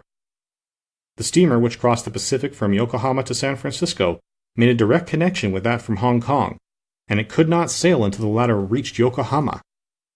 And if Mr. Fogg was 24 hours late on reaching Yokohama, this time would no doubt be easily regained on the voyage of 22 days across the Pacific. He found himself then about 24 hours behindhand, 35 days after leaving London. The Carnatic was announced to leave Hong Kong at 5 the next morning. Mr. Fogg had 16 hours in which to attend to his business there, which was to deposit Aouda safely with her wealthy relative. On landing, he conducted her to a palanquin, in which they repaired to the club hotel. A room was engaged for the young woman, and Mr. Fogg, after seeing that she wanted for nothing, set out in search of her cousin Gigi. He instructed Passepartout to remain at the hotel until his return, that Aouda might not be left entirely alone. Mr. Fogg repaired to the exchange, where, he did not doubt, everyone would know so wealthy and considerable a personage as the Parsi merchant. Meeting a broker, he made the inquiry, to learn that Gigi had left China 2 years before, and, retiring from business with an immense fortune, had taken up residence in Europe. In Holland, the broker thought, with the merchants of which country he had principally traded. Phileas Fogg returned to the hotel, begged a moment's conversation with Aouda, and without more ado, apprised her that Gigi was no longer at Hong Kong, but probably in Holland. Aouda at first said nothing. She passed her hand across her forehead and reflected a few moments. Then, in her sweet, soft voice, she said, "What are I to do, Mr. Fogg?" "It is very simple," responded the gentleman. "Go on to Europe." "But I cannot intrude." "You do not intrude, nor do you in the least embarrass my project. Passepartout? Monsieur? Go to the Carnatic and engage 3 cabins." Passepartout, delighted that the young woman, who was very gracious to him, was going to continue the journey with him, went off at a brisk gait to obey his master's order. Chapter 19, in which Passepartout takes a too great interest in his master, and what comes of it. Hong Kong is an island which came into the possession of the English by the Treaty of Nankin after the War of 1842. And the colonizing genius of the English has created upon it an important city and an excellent port. The island is situated at the mouth of the Canton River, and is separated by about 60 miles from the Portuguese town of Macau, on the opposite coast. Hong Kong has beaten Macau in the struggle for the Chinese trade, and now the greater part of the transportation of Chinese goods finds its depot at the former place. Docks, hospitals, wharves, a Gothic cathedral, a government house, macadamized streets give to Hong Kong the appearance of a town in Kent or Surrey transferred by some strange magic to the Antipodes. Passepartout wandered, with his hands in his pockets, towards the Victoria Port, gazing as he went at the curious palanquins and other modes of conveyance, and the groups of Chinese, Japanese, and Europeans who passed to and fro in the streets. Hong Kong seemed to him not unlike Bombay, Calcutta, and Singapore, since, like them, it betrayed everywhere the evidence of English supremacy. At the Victoria port he found a confused mass of ships of all nations, English, French, American, and Dutch, men of war and training vessels, Japanese and Chinese junks, sempas, tankas, and flower boats, which formed so many floating parterres.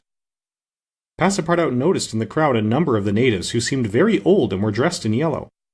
On going into a barber's to get shaved, he learned that these ancient men were all at least 80 years old, at which age they are permitted to wear yellow, which is the imperial color. Passepartout, without exactly knowing why, thought this very funny. On reaching the quay where they were to embark on the Carnatic, he was not astonished to find Fix walking up and down. The detective seemed very much disturbed and disappointed. "This is bad," muttered Passepartout, "for the gentlemen of the Reform Club." He accosted Fix with a merry smile as if he had not perceived that gentleman's chagrin. The detective had indeed good reasons to inveigh against the bad luck which pursued him. The warrant had not come. It was certainly on the way, but as certainly it could not now reach Hong Kong for several days. And, this being the last English territory on Mr. Fogg's route, the robber would escape unless he could manage to detain him. "Well, Monsieur Fix," added Passepartout, "have you decided to go with us so far as America?" "Yes," returned Fix through his set teeth. "Good!" exclaimed Passepartout, laughing heartily. "I knew you could not persuade yourself to separate from us. Come and engage your berth." They entered the steamer office and secured cabins for 4 persons.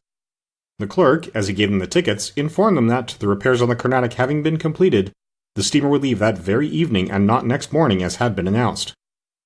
"That will suit my master all the better," said Passepartout. "I will go and let him know." Fix now decided to make a bold move. He resolved to tell Passepartout all. It seemed to be the only possible means of keeping Phileas Fogg several days longer at Hong Kong. He accordingly invited his companion into a tavern which caught his eye on the quay. On entering, they found themselves in a large room handsomely decorated, at the end of which was a large camp bed furnished with cushions. Several persons lay upon this bed in a deep sleep. At the small tables which were arranged about the room, some 30 customers were drinking English beer, porter, gin, and brandy, smoking the while long red clay pipes stuffed with little balls of opium mingled with essence of rose. From time to time one of the smokers, overcome with the narcotic, would slip under the table, whereupon the waiters, taking him by the head and feet, carried and laid him upon the bed. The bed already supported 20 of these stupefied sots. Fix and Passepartout saw that they were in a smoking house haunted by those wretched, cadaverous, idiotic creatures to whom the English merchants sell every year the miserable drug called opium, to the amount of £1,400,000, thousands devoted to one of the most despicable vices which afflict humanity. The Chinese government has in vain attempted to deal with the evil by stringent laws. It passed gradually from the rich, to whom it was at first exclusively reserved, to the lower classes, and then its ravages could not be arrested. Opium is smoked everywhere, at all times, by men and women in the Celestial Empire, and, once accustomed to it, the victims cannot dispense with it, except by suffering horrible bodily contortions and agonies. A great smoker can smoke as many as 8 pipes a day, but he dies in 5 years. It was in one of these dens that Fix and Passepartout, in search of a friendly glass, found themselves. Passepartout had no money, but willingly accepted Fix's invitation in the hope of returning the obligation at some future time. They ordered 2 bottles of port, to which the Frenchman did ample justice. Whilst Fix observed him with close attention, they chatted about the journey, and Passepartout was especially merry at the idea that Fix was going to continue it with them. When the bottles were empty, however, he rose to go and tell his master of the change in the time of the sailing of the Carnatic. Fix caught him by the arm and said, "Wait a moment." "What for, Mr. Fix?" "I want to have a serious talk with you." "A serious talk?" cried Passepartout, drinking up the little wine that was left in the bottom of his glass. "Well, we'll talk about it tomorrow. I haven't time now." "Stay, what I have to say concerns your master." Passepartout at this looked attentively at his companion. Fix's face seemed to have a singular expression. He resumed his seat. "What is it that you have to say?" Fix placed his hand upon Passepartout's arm, and, lowering his voice, said, "You have guessed who I am?" "Parbleu," said Passepartout, smiling. "Then I'm going to tell you everything." "Now that I know everything, my friend? Ah, that's very good. But go on, go on." "First, though, let me tell you that those gentlemen have put themselves to a useless expense." "Useless," said Fix. "You speak confidently. It's clear that you don't know how large the sum is." "Of course I do," returned Passepartout. £20,000. 55,000, answered Fix, pressing his companion's hand. What? Cried the Frenchman. Has Monsieur Fogg dared? 55,000 pounds? Well, there's all the more reason for not losing an instant, he continued, getting up hastily. Fix pushed Passepartout back in his chair and resumed, 55,000 pounds, and if I succeed, I get 2,000 pounds. If you help me, I'll let you have 500 of them. Help you? Cried Passepartout, whose eyes were standing wide open. Yes, help me keep Mr. Fogg here for 2 or 3 days. Why, what are you saying? Those gentlemen are not satisfied with following my master and suspecting his honor, but they must try to put obstacles in his way. I blush for them. What do you mean? I mean that it's a piece of shameful trickery. They might as well waylay Mr. Fogg and put his money in their pockets. That's just what we count on doing. It's a conspiracy, then, cried Passepartout, who became more and more excited as the liquor mounted in his head, for he drank without perceiving it. A real conspiracy, and gentlemen too. Bah! Fix began to be puzzled. Members of the Reform Club, continued Passepartout, you must know, Monsieur Fix, that my master is an honest man, and that, when he makes a wager, he tries to win it fairly. But who do you think I am? Asked Fix, looking at him intently. Parbleu, an agent of the members of the Reform Club, sent out here to interrupt my master's journey. But, though I found you out some time ago, I've taken good care to say nothing about it to Mr. Fogg. He knows nothing, then? Nothing, replied Passepartout, again emptying his glass.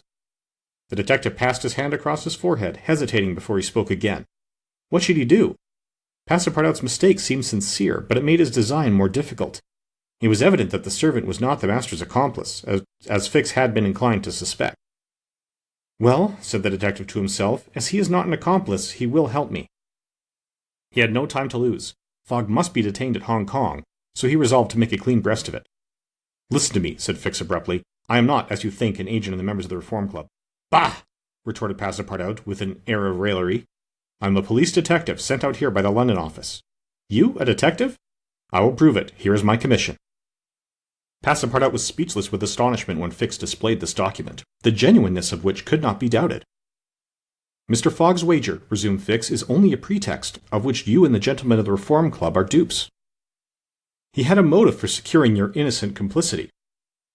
But why? Listen.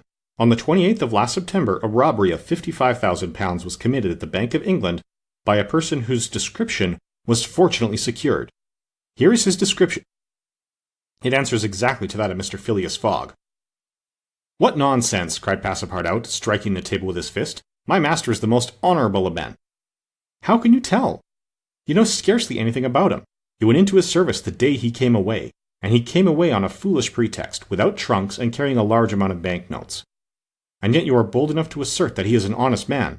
Yes, yes, repeated the poor fellow mechanically. Would you like to be arrested as his accomplice? Passepartout, overcome by what he had heard, held his head between his hands and did not dare to look at the detective. Phileas Fogg, the saviour of Aouda, that brave and generous man, a robber! And yet how many presumptions there were against him! Passepartout essayed to reject the suspicions which forced themselves upon his mind. He did not wish to believe that his master was guilty. Well, what do you want of me? He said at last with an effort. See here, replied Fix.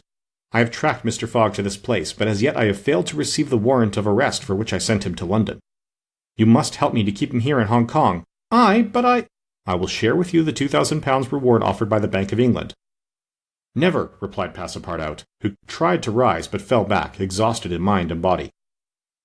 Mr. Fix, he stammered, even should what you say be true, if my master is really the robber you are seeking for, which I deny, I am in his service. I have seen his generosity and goodness, and I will never betray him, not for all the gold in the world.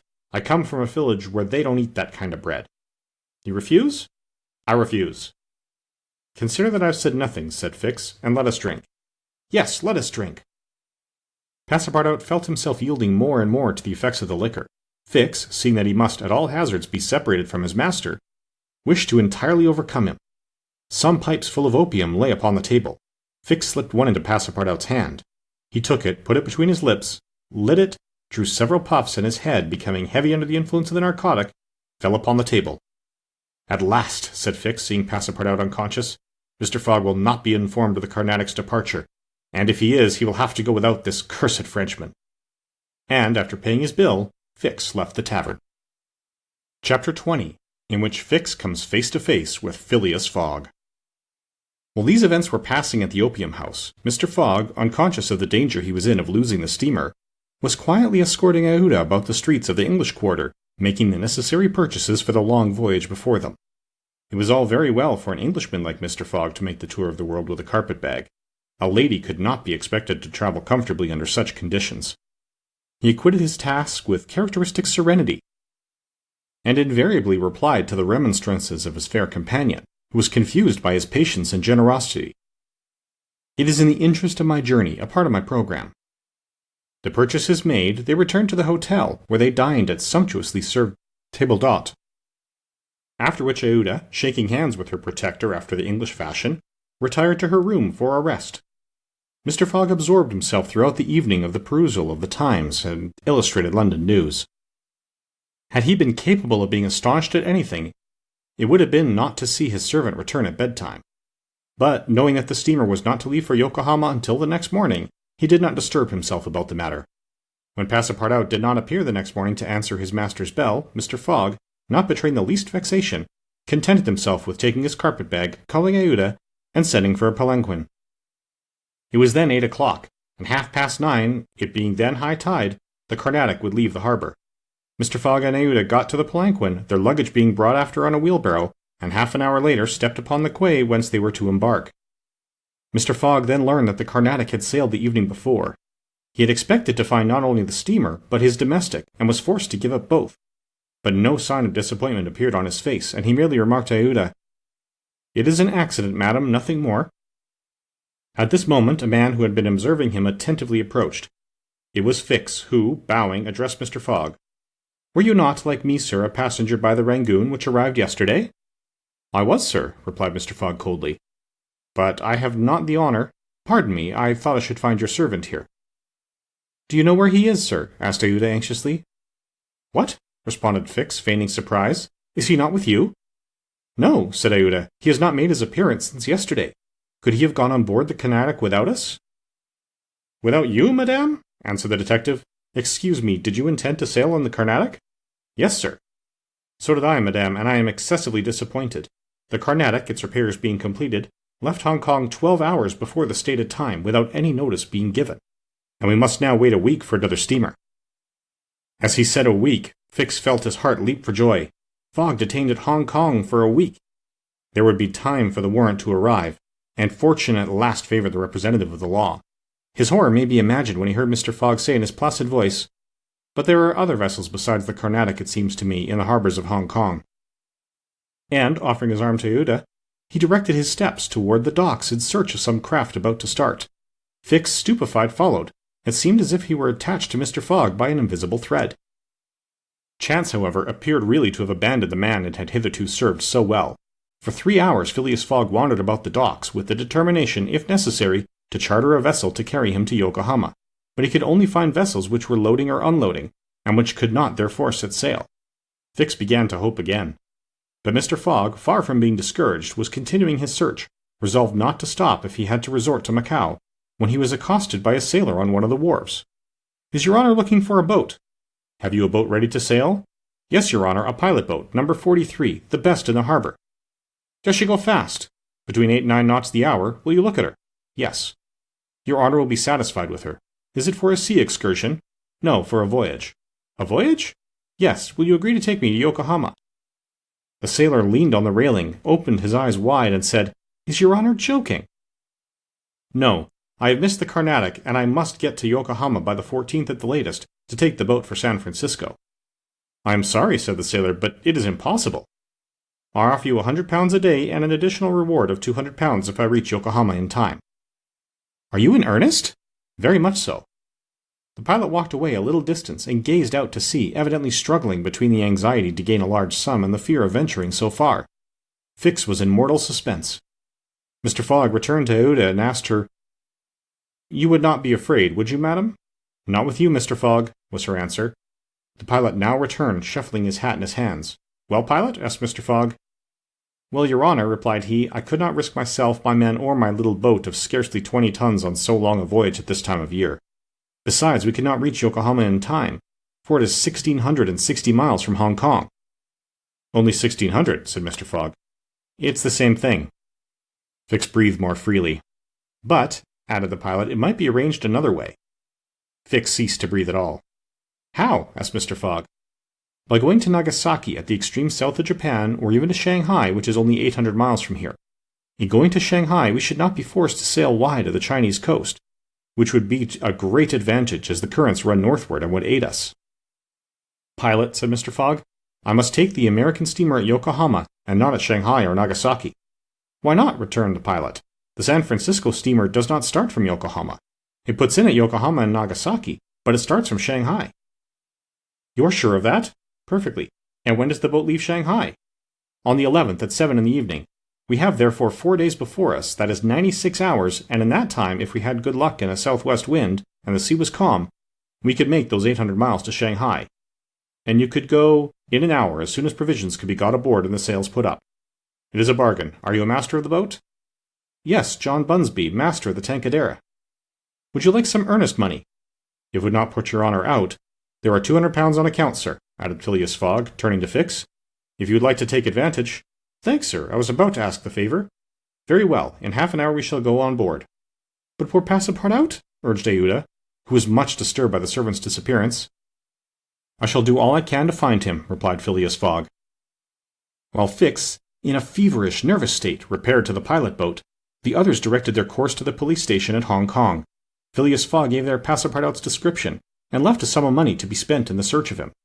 The same formalities having been gone through at the French consulate, and the palanquin having stopped at the hotel for the luggage which had been sent back there, they returned to the wharf. It was now 3 o'clock, and pilot boat number 43, with its crew on board and its provisions stored away, was ready for departure. The Tankadera was a neat little craft of 20 tons, as gracefully built as if she were a racing yacht. Her shining copper sheathing, her galvanized ironwork, her deck, white as ivory, betrayed the pride taken by John Bunsby in making her presentable. Her 2 masts leaned a trifle backward. She carried brigantine, foresail, storm jib, and standing jib, and was well rigged for running before the wind. She seemed capable of brisk speed, which, indeed, she had already proved in gaining several prizes in pilot boat races. The crew of the Tankadera was composed of John Bunsby, the master, and 4 hardy mariners, who were familiar with the Chinese seas. John Bunsby himself, a man of 45 or thereabouts, vigorous, sunburnt, with a sprightly expression of the eye, and energetic and self-reliant countenance, would have inspired confidence in the most timid. Phileas Fogg and Aouda went on board, where they found Fix already installed. Below deck was a square cabin, of which the walls bulged out in the form of cots above a circular divan. In the center was a table provided with a swinging lamp. The accommodation was confined but neat. "I am sorry to have nothing better to offer you," said Mr. Fogg to Fix, who bowed without responding. The detective had a feeling akin to humiliation in profiting by the kindness of Mr. Fogg. "It's certain," thought he, "though rascal as he is a polite one." The sails and the English flag were hoisted at 10 minutes past 3. Mr. Fogg and Aouda, who were seated on the deck, cast a last glance at the quay in the hopes of espying Passepartout. Fix was not without his fears lest chance should direct the steps of the unfortunate servant, whom he had so badly treated, in this direction, in which case an explanation the reverse of satisfactory to the detective must have ensued. But the Frenchman did not appear, and without doubt was still lying under the stupefying influence of the opium. John Bunsby, master, at length gave the orders to start, and the Tankadera, taking the wind under her brigantine, foresail, and standing jib, bounded briskly forward over the waves. Chapter 21, in which the master of the Tankadera runs great risk of losing a reward of £200. This voyage of 800 miles was a perilous venture on a craft of 20 tons, and at that season of the year. The Chinese seas are usually boisterous, subject to terrible gales of wind, and especially during the equinoxes, and it was now early November. It would clearly have been to the master's advantage to carry his passengers to Yokohama, since he was paid a certain sum per day. But he would have been rash to attempt such a voyage, and it was imprudent even to attempt to reach Shanghai. But John Bunsby believed in the Tankadera, which rode on the waves like a seagull, and perhaps he was not wrong. Late in the day they passed through the capricious channels of Hong Kong, and the Tankadera, impelled by favorable winds, conducted herself admirably. "I do not need, pilot," said Phileas Fogg, when they got into the open sea, "to advise you to use all possible speed." "Trust me, your honour, we are carrying all the sail the wind will let us. The poles would add nothing, and are only used when we are going into port." "It's your trade, not mine, pilot, and I confide in you." Phileas Fogg, with body erect and legs wide apart, standing like a sailor, gazed without staggering at the swelling waters. The young woman, who was seated aft, was profoundly affected as she looked out upon the ocean, darkening now with the twilight, on which she had ventured in so frail a vessel. Above her head rustled the white sails, which seemed like great white wings. The boat, carried forward by the wind, seemed to be flying in the air. Night came. The moon was entering her first quarter, and her insufficient light would soon die out in the mist on the horizon. Clouds were rising from the east and already overcast a part of the heavens. The pilot had hung out his lights, which was very necessary in these seas crowded with vessels bound landward.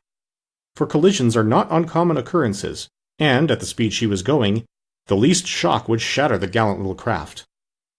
Fix, seated in the bow, gave himself up to meditation.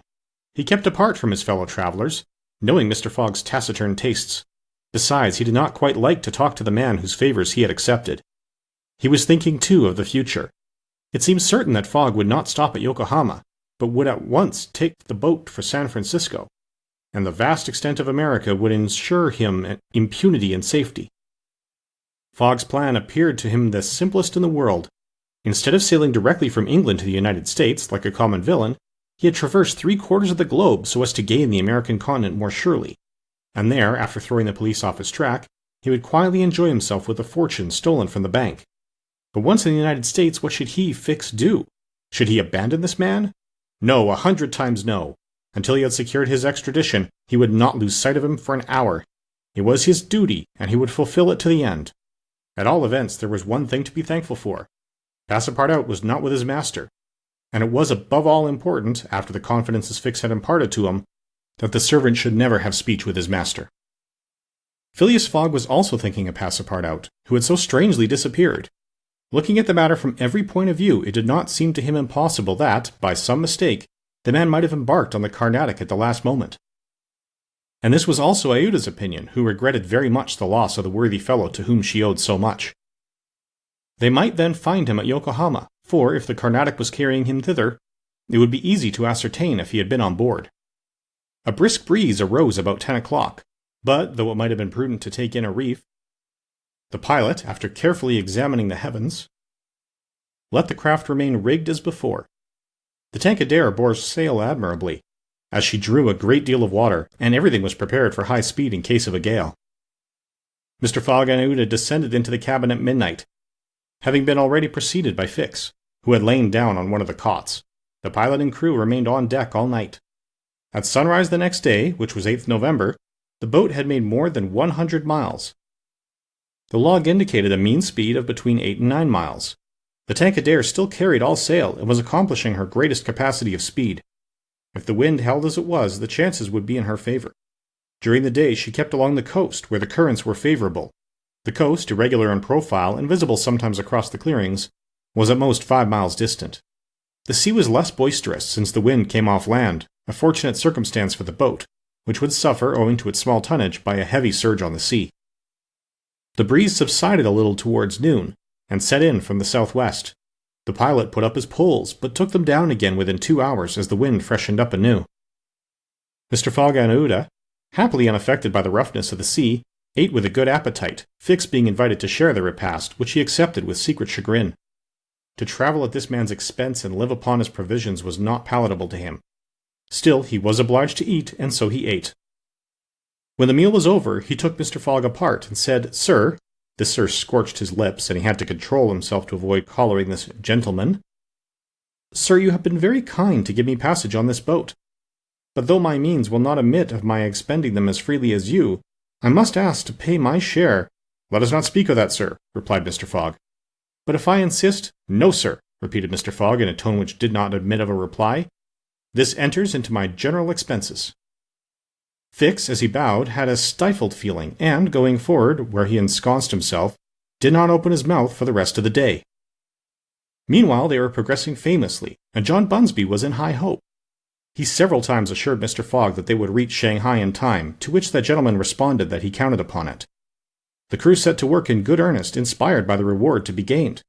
There was not a sheet which was not tightened, not a sail which was not vigorously hoisted, not a lurch could be charged to the man at the helm. They worked as desperately as if they were contesting in a royal yacht regatta.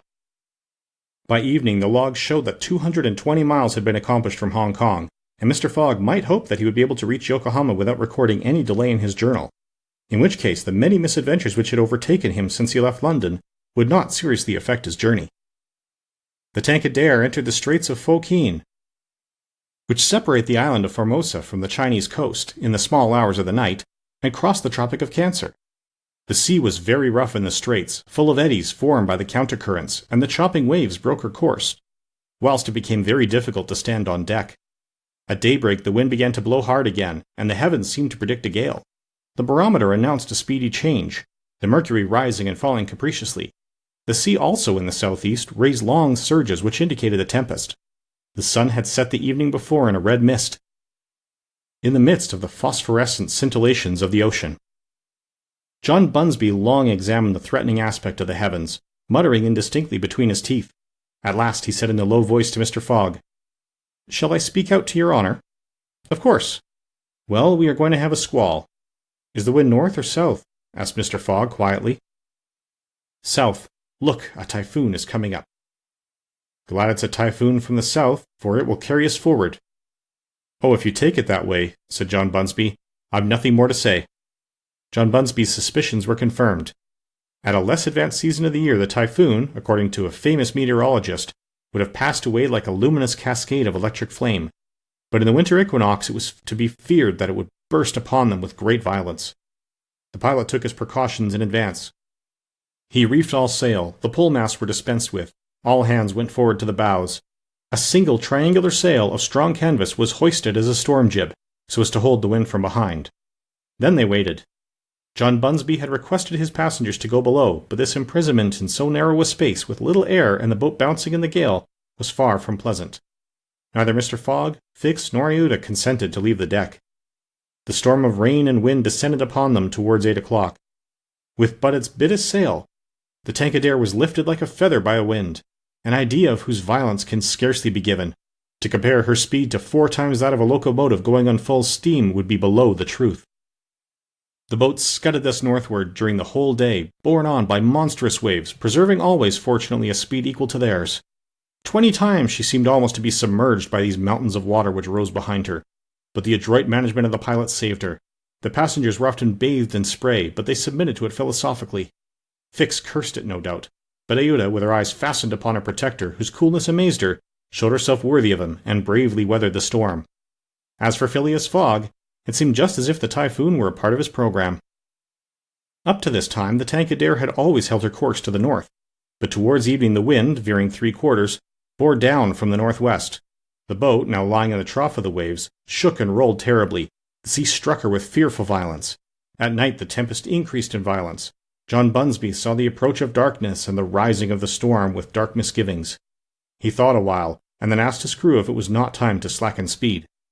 After a consultation he approached Mr. Fogg and said, "I think, your honour, that we should do well to make for one of the ports on the coast." "I think so too." "Ah," said the pilot, "but which one?" "I know of but one," returned Mr. Fogg tranquilly, "and that is Shanghai." The pilot at first did not seem to comprehend. He could scarcely realize so much determination and tenacity. Then he cried, "Well, yes, your honour is right. To Shanghai!" So the Tankadere kept steadily on her northward track. The night was really terrible. It would be a miracle if the craft did not founder. Twice it could have been all over with her if the crew had not been constantly on the watch. Iuta was exhausted, but did not utter a complaint. More than once Mr. Fogg rushed to protect her from the violence of the waves. Day reappeared. The tempest still raged with undiminished fury, but the wind now returned to the southeast. It was a favourable change, and the Tankadere again bounded forward on this mountainous sea, though the waves crossed each other and imparted shocks and countershocks which would have crushed a craft less solidly built. From time to time the coast was visible through the broken mist, but no vessel was in sight. The Tankadere was alone upon the sea. There were some signs of a calm at noon, and these became more distinct as the sun descended toward the horizon. The tempest had been as brief as terrific. The passengers, thoroughly exhausted, could now eat a little and take some repose. The night was comparatively quiet. Some of the sails were again hoisted, and the speed of the boat was very good. The next morning at dawn they espied the coast, and John Bunsby was able to assert that they were not 100 miles from Shanghai. 100 miles and only 1 day to traverse them! That very evening Mr. Fogg was due at Shanghai, if he did not wish to miss the steamer to Yokohama. Had there been no storm, during which several hours were lost, they would be at this moment within 30 miles of their destination. The wind grew decidedly calmer, and happily the sea fell with it. All sails were now hoisted, and at noon the Tankadere was within 45 miles of Shanghai. There remained yet 6 hours in which to accomplish the distance. All on board feared that it could not be done, and every one, Phileas Fogg no doubt excepted, felt his heart beat with impatience. The boat must keep an average of 9 miles an hour, and the wind was becoming calmer every moment. It was a capricious breeze, coming from the coast, and after it passed the sea became smooth. Still, the Tankadere was so light, and her fine sails caught the fickle zephyrs so well, that, with the aid of the currents, John Bunsby found himself at 6 o'clock, not more than 10 miles from the mouth of the Shanghai River. Shanghai itself is situated at least 12 miles up the stream. At 7 they were still 3 miles from Shanghai. The pilot swore an angry oath. The reward of £200 was evidently on the point of escaping him. He looked at Mr. Fogg. Mr. Fogg was perfectly tranquil, and yet his whole fortune was at this moment at stake. At this moment also a long black funnel, crowned with wreaths of smoke, appeared on the edge of the waters. It was the American steamer leaving for Yokohama at the appointed time. "Confound her!" cried John Bunsby, pushing back the rudder with a desperate jerk. "Signal her," said Phileas Fogg quietly. A small brass cannon stood on the forward deck of the Tankadere for making signals in the fogs. It was loaded to the muzzle, but just as the pilot was about to apply a red-hot coal to the touch-hole, Mr. Fogg said, "Hoist your flag!" The flag was run up at half-mast, and, this being the signal of distress, it was hoped that the American steamer, perceiving it, would change her course a little so as to succor the pilot boat. "Fire!" said Mr. Fogg, and the booming of the little cannon resounded in the air. Chapter 22, in which Passepartout finds out that, even at the Antipodes, it is convenient to have some money in one's pocket. The Carnatic, setting sail from Hong Kong at 6:30 on the 7th of November, directed her course at full steam towards Japan. She carried a large cargo and a well-filled cabin of passengers.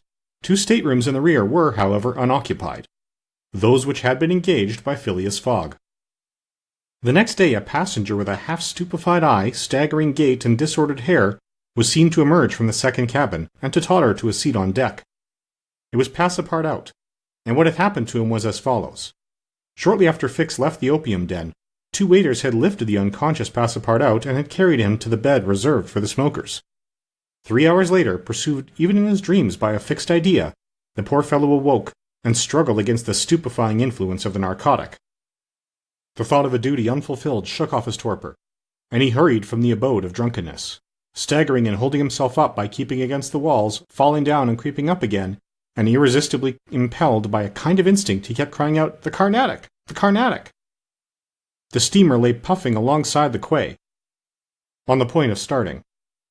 Passepartout had but few steps to go, and, rushing upon the plank, he crossed it, and fell unconscious on the deck, just as the Carnatic was moving off. Several sailors, who were evidently accustomed to this sort of scene, carried the poor Frenchman down into the second cabin, and Passepartout did not wake until they were 150 miles away from China. Thus he found himself the next morning on the deck of the Carnatic, and eagerly inhaling the exhilarating sea breeze. The pure air sobered him. He began to collect his sense, which he found a difficult task, but at last he recalled the events of the evening before, Fix's revelation, and the opium house. "It is evident," said he to himself, "that I must have been abominably drunk. What will Mr. Fogg say? At least I have not missed the steamer, which is the most important thing." Then, as Fix occurred to him, "As for that rascal, I hope we are well rid of him, and that he has not dared, as he proposed, to follow us on board the Carnatic. A detective on the track of Mr. Fogg, accused of robbing the Bank of England. Pshaw! Mr. Fogg is no more a robber than I am a murderer." Should he divulge Fix's real errand to his master? Would it do to tell the part the detective was playing?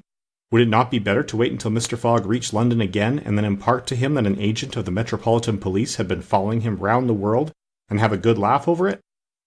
No doubt, at least, it was worth considering. The first thing to do was to find Mr. Fogg and apologize for his singular behavior. Passepartout got up and proceeded, as well as he could with the rolling of the steamer, to the afterdeck.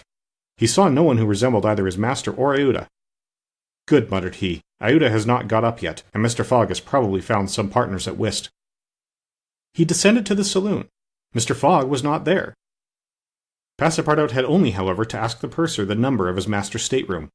The purser replied that he did not know any passenger by the name of Fogg. "I beg your pardon," said Passepartout persistently. He is a tall gentleman, quiet and not very talkative, and has with him a young lady." "There is no young lady on board," interrupted the purser. "Here is a list of the passengers you may see for yourself." Passepartout scanned the list, but his master's name was not upon it. All at once an idea struck him. "Ah, am I on the Carnatic?" "Yes." "On the way to Yokohama?" "Certainly." Passepartout had for an instant feared that he was on the wrong boat. But though he was really on the Carnatic, his master was not there. He fell thunderstruck on a seat. He saw it all now. He remembered that the time of the sailing had been changed, that he should have informed his master of that fact, and that he had not done so. It was his fault, then, that Mr. Fogg and Ayuda had missed the steamer.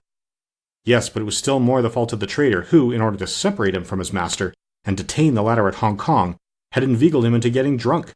He now saw the detective's trick, and at this moment Mr. Fogg was certainly ruined, his bet was lost, and he himself perhaps arrested and imprisoned. At this thought Passepartout tore his hair. Ah, if Fix ever came within his reach, what a settling of accounts there would be! After his first depression, Passepartout became calmer, and began to study his situation. It was certainly not an enviable one. He found himself on the way to Japan, and what should he do when he got there? His pocket was empty. He had not a solitary shilling, not so much as a penny.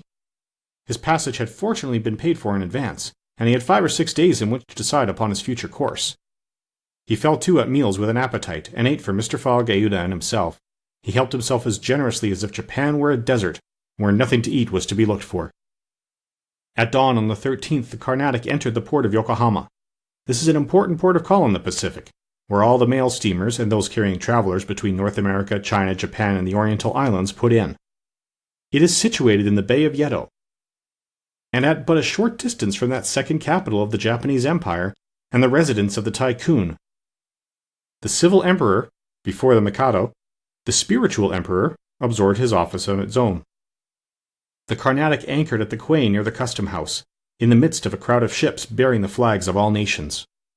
Passepartout went timidly ashore on this so curious territory of the Sons of the Sun. He had nothing better to do then, taking the chance for his guide, to wander aimlessly through the streets of Yokohama. He found himself at first in a thoroughly European quarter, the houses having low fronts, and being adorned with verandas beneath which he caught glimpses of neat peristyles. This quarter occupied, with its streets, squares, docks, and warehouses, all the space between the promontory of the treaty and the river. Here, as at Hong Kong and Calcutta, were mixed crowds of all races, American and English, Chinamen and Dutchmen, mostly merchants ready to buy or sell anything. The Frenchman felt himself as much alone among them as if he had dropped down in the midst of Hottentots. He had at least one resource, to call on the French and English consuls at Yokohama for assistance.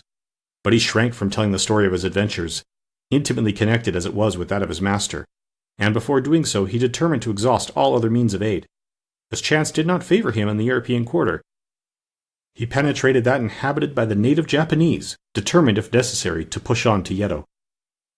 The Japanese quarter of Yokohama is called Benten, after the goddess of the sea, who is worshipped on the islands round about. There Passepartout beheld beautiful fir and cedar groves, sacred gates of a singular architecture, bridges half hid in the midst of bamboos and reeds, temples shaded by immense cedar trees, holy retreats where were sheltered Buddhist priests and sectaries of Confucius, and interminable streets where a perfect harvest of rose-tinted and red-cheeked children, who looked as if they had been cut out of Japanese screens, and who were playing in the midst of short-legged poodles and yellowish cats, might have been gathered. The streets were crowded with people. Priests were passing in processions, beating their dreary tambourines. Police and custom-house officers with pointed hats encrusted with lac and carrying 2 sabers hung to their waists. Soldiers, clad in blue cotton with white stripes and bearing guns. The Mikado's guards enveloped in silken doubles. Hauberks and coats of mail. And numbers of military folk of all ranks, for the military profession is as much respected in Japan as it is despised in China, went hither and thither in groups and pairs. Passepartout saw, too, begging friars, long-robed pilgrims, and simple civilians, with their warped and jet-black hair, big heads, long busts, slender legs, short stature, and complexions varying from copper color to a dead white, but never yellow like the Chinese, from whom the Japanese widely differ. He did not fail to observe the curious equipages, carriages and palanquins, barrows supplied with sails, and litters made of bamboo, nor the women, whom he thought not especially handsome, who took little steps with their little feet, whereon they wore canvas shoes, straw sandals, and clogs of worked wood, and who displayed tight-looking eyes, flat chests, teeth fashionably blackened, and gowns crossed with silken scarves, tied in an enormous knot behind an ornament which the modern Parisian ladies seemed to have borrowed from the dames of Japan. Passepartout wandered for several hours in the midst of this motley crew, looking in at the windows of the rich and curious shops, the jewelry establishments glittering with quaint Japanese ornaments, the restaurants decked with streamers and banners, the tea-houses where the odorous beverage was being drunk with sake, a liquor concocted from the fermentation of rice, and the comfortable smoking houses, where they were puffing not opium, which is almost unknown in Japan, but a very fine, stringy tobacco. He went on till he found himself in the fields, in the midst of vast rice plantations. There he saw dazzling camellias expanding themselves, with flowers which were giving forth their last colors and perfumes, not on bushes but on trees, and within bamboo enclosures, cherry, plum, and apple trees, which the Japanese cultivate rather for their blossoms than their fruit, and which queerly fashioned, grinning scarecrows protected from the sparrows, pigeons, ravens, and other voracious birds. On the branches of the cedars were perched large eagles. Amid the foliage of the weeping willows were herons, solemnly standing on one leg, and on every hand were crows, ducks, hawks, wild birds, and a multitude of cranes, which the Japanese consider sacred, and which to their minds symbolize long life and prosperity. As he was strolling along, Passepartout espied some violets among the shrubs. "Good," said he, "I'll have some supper." But on smelling them he found that they were odorless. No chance there, thought he. The worthy fellow had certainly taken good care to eat as hearty a breakfast as possible before leaving the Carnatic. But, as he had been walking about all day, the demands of hunger were becoming importunate. He observed that the butchers' stalls contained neither mutton, goat, nor pork, and, knowing also that it is a sacrilege to kill cattle, which are preserved solely for farming, he made up his mind that meat was far from plentiful in Yokohama. Nor was he mistaken, and, in default of butcher's meat, he could have wished for a quarter of wild boar or deer, a partridge or some quails, some game or fish, which, with rice, the Japanese eat almost exclusively. But he found it necessary to keep up a stout heart, and to postpone the meal he craved till the following morning. Night came, and Passepartout re-entered the native quarter, where he wandered through the streets, lit by vari-colored lanterns, looking on at the dancers, who were executing skillful steps and boundings, and the astrologers who stood in the open air with their telescopes. Then he came to the harbor, which was lit up by the resin torches of the fishermen who were fishing from their boats. The streets at last became quiet, and the patrol, the officers of which, in their splendid costumes and surrounded by their suites, Passepartout thought seemed like ambassadors, succeeding the bustling crowd. Each time a company passed, Passepartout chuckled and said to himself, "Good, another Japanese embassy departing for Europe." Chapter 23, in which Passepartout's nose becomes outrageously long. The next morning, poor, jaded, famished Passepartout said to himself that he must get something to eat at all hazards, and the sooner he did so the better. He might indeed sell his watch, but he would have starved first. Now or never he must use the strong, if not melodious voice which nature had bestowed upon him. He knew several French and English songs, and resolved to try them upon the Japanese, who must be lovers of music, since they were forever pounding on their cymbals, tam-tams, and tambourines, and could not but appreciate European talent. It was perhaps rather early in the morning to get up a concert, and the audience prematurely aroused from their slumbers might not possibly pay their entertainer with coin bearing the Mikado's features. Passepartout therefore decided to wait several hours, and as he was sauntering along, it occurred to him that he would seem rather too well dressed for a wandering artist. The idea struck him to change his garments for clothes more in harmony with his project, by which he might also get a little money to satisfy the immediate cravings of hunger. The resolution taken, it remained to carry it out. It was only after a long search that Passepartout discovered a native dealer in old clothes, to whom he applied for an exchange. The man liked the European costume, and ere long Passepartout issued from his shop accoutred in an old Japanese coat, in a sort of one-sided turban, faded with long use. A few small pieces of silver, moreover, jingled in his pocket. "Good," thought he, "I will imagine I am at the Carnival." His first care, after being thus Japanesed, was to enter a tea-house of modest appearance, and, upon half a bird and a little rice, to breakfast like a man for whom dinner was as yet a problem to be solved. "Now," thought he, when he had eaten heartily, "I mustn't lose my head. I can't sell this costume again for one still more Japanese. I must consider how to leave this country of the sun, of which I shall not retain the most delightful of memories, as quickly as possible." It occurred to him to visit the steamers which were about to leave for America. He would offer himself as a cook or servant in payment of his passage and meals. Once at San Francisco, he would find some means of going on. The difficulty was how to traverse the 4,700 miles of the Pacific which lay between Japan and the New World. Passepartout was not the man to let an idea go begging, and directed his steps towards the docks. But as he approached them, his project, which at first had seemed so simple, began to grow more and more formidable in his mind. What need would they have of a cook or servant on an American steamer, and what confidence would they put in him dressed as he was? What references could he give? As he was reflecting in this wise, his eyes fell upon an immense placard which a sort of clown was carrying through the streets. This placard, which was in English, read as follows: Acrobatic Japanese Troupe. Honorable William Batulcar, Proprietor, last representations, prior to their departure to the United States, of the Long Noses. Long Noses. Under the direct patronage of the god Tingu. Great attraction. The United States, said Passepartout. That's just what I want. He followed the clown and soon found himself once more in the Japanese quarter. A quarter of an hour later he stopped before a large cabin, adorned with several clusters of streamers, the exterior walls of which were designed to represent, in violent colors and without perspective, a company of jugglers. This was the Honorable William Batulcar's establishment.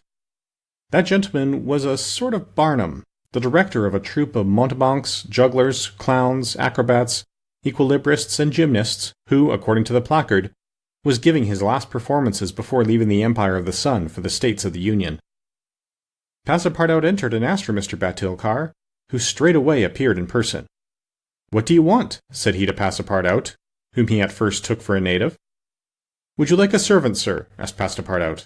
"A servant?" cried Mr. Batulcar, caressing the thick grey beard which hung from his chin. "I already have 2 who are obedient and faithful, have never left me, and serve me for their nourishment, and here they are," added he, holding out his 2 robust arms, furrowed with veins as large as the strings of a bass viol. "So I can be of no use to you?" "None." "The devil! I should so like to cross the Pacific with you." "Ah," said the Honourable Mr. Batulcar, "you are no more a Japanese than I am a monkey. Who are you dressed up in that way?" "A man dresses as he can." "That's true. You are a Frenchman, aren't you?" "Yes, a Parisian of Paris." "Then you ought to know how to make grimaces?" "Why," replied Passepartout, a little vexed that his nationality should cause this question, "we Frenchmen know how to make grimaces, it is true, but not any better than the Americans do." "True. Well, if I can't take you as a servant, I can as a clown. You see, my friend, in France they exhibit foreign clowns, and in foreign parts French clowns." "Ah. You're pretty strong, eh?" "Especially after a good meal." "And you can sing?" "Yes," returned Passepartout, who had formerly been wont to sing in the streets. "But can you sing standing on your head with a top spinning on your left foot and a sabre balanced on your right?" "Humph! I think so," replied Passepartout, recalling the exercises of his younger days. "Well, that's enough," said the Honourable William Batulcar. The engagement was concluded there and then. Passepartout had at last found something to do. He was engaged to act in the celebrated Japanese troupe. It was not a very dignified position, but within a week he would be on his way to San Francisco. The performance, so noisily announced by the Honourable Mr. Batulcar, was to commence at 3 o'clock, and soon the deafening instruments of a Japanese orchestra resounded at the door. Passepartout, though he had not been able to study or rehearse a part, was designated to lend the aid of his sturdy shoulders in the great exhibition of the human pyramid, executed by the long noses of the god Tingu. This great attraction was close to the performance. Before 3 o'clock the large shed was invaded by the spectators, comprising Europeans and natives, Chinese and Japanese, men, women, and children, who precipitated themselves upon the narrow benches and into the boxes opposite the stage. The musicians took up a position inside, and were vigorously performing on their gongs, tam-tams, flutes, bones, tambourines, and immense drums. The performance was much like all acrobatic displays. But it must be confessed that the Japanese are the first equilibrists in the world.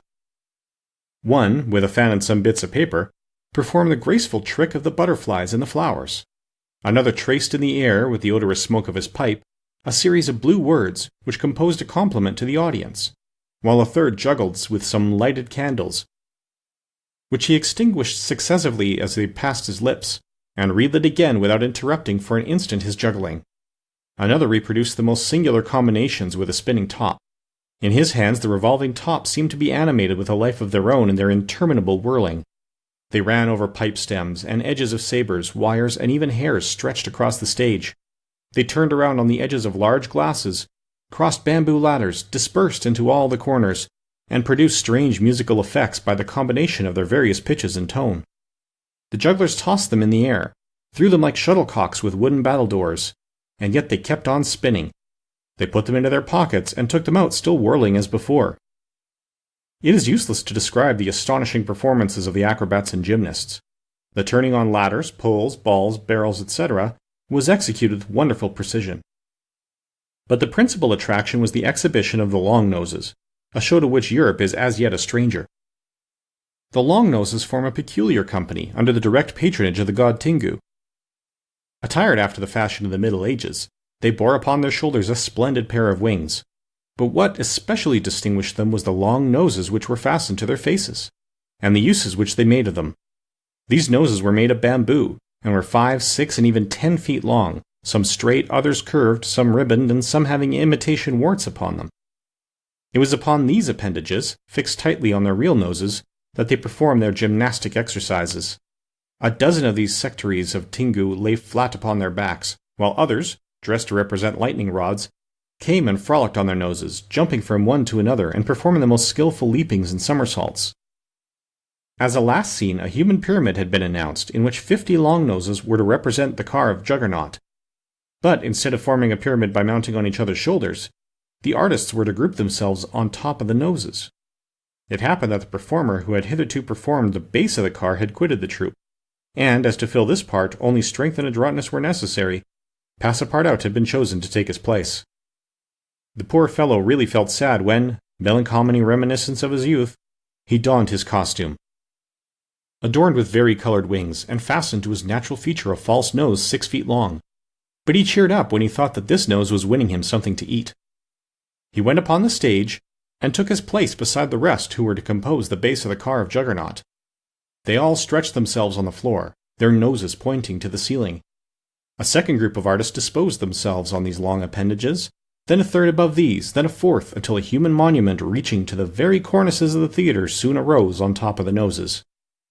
This elicited loud applause, in the midst of which the orchestra was just striking up a deafening air. When the pyramid tottered, the balance was lost, one of the lower noses vanished from the pyramid, and the human monument was shattered like a castle built of cards. It was Passepartout's fault. Abandoning his position, clearing the footlights without the aid of his wings, and clambering up to the right-hand gallery, he fell at the feet of one of the spectators, crying, "Ah, my master, my master!" "You here?" "Myself." "Very well. Then let us go to the steamer, young man." Mr. Fogg, Aouda, and Passepartout passed through the lobby of the theatre to the outside, where they encountered the Honourable Mr. Batulcar, furious with rage. He demanded damages for the breakage of the pyramid, and Phileas Fogg appeased him by giving him a handful of banknotes.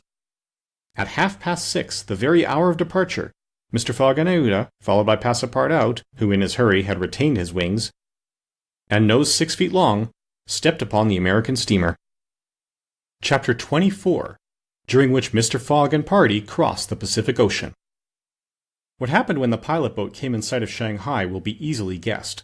The signals made by the Tankadera had been seen by the captain of the Yokohama steamer, who, espying the flag at half-mast, had directed his course towards the little craft. Phileas Fogg, after paying the stipulated price of his passage to John Busby, and rewarding that worthy with the additional sum of £550, ascended the steamer with Aouda and Fix, and they started at once for Nagasaki and Yokohama. They reached their destination on the morning of the 14th of November. Phileas Fogg lost no time in going on board the Carnatic, where he learned, to Aouda's great delight, and perhaps to his own though he betrayed no emotion, that Passepartout, a Frenchman, had really arrived on her the day before. The San Francisco steamer was announced to leave that very evening, and it became necessary to find Passepartout, if possible, without delay. Mr. Fogg applied in vain to the French and English consuls, and after wandering through the streets a long time, began to despair of finding his missing servant. Chance, or perhaps a kind of presentiment, at last led him into the Honourable Mr. Batulcar's theatre. He certainly would not have recognized Passepartout in the eccentric mountebank's costume, but the latter, lying on his back, perceived his master in the gallery. He could not help starting, which so changed the position of his nose as to bring the pyramid pell-mell upon the stage. All this Passepartout learned from Aouda, who recounted to him what had taken place on the voyage from Hong Kong to Shanghai on the Tankadera, in the company with one Mr. Fix. Passepartout did not change countenance on hearing this name. He thought that the time had not yet arrived to divulge to his master what had taken place between the detective and himself, and, in the account he gave of his absence, he simply excused himself for having been overtaken by drunkenness in smoking opium at a tavern in Hong Kong. Mr. Fogg heard this narrative coldly, without a word, and then furnished his man with funds necessary to obtain clothing more in harmony with his position. Within an hour the Frenchman had cut off his nose and parted with his wings, and retained nothing about him which recalled the secretary of the god Tingu.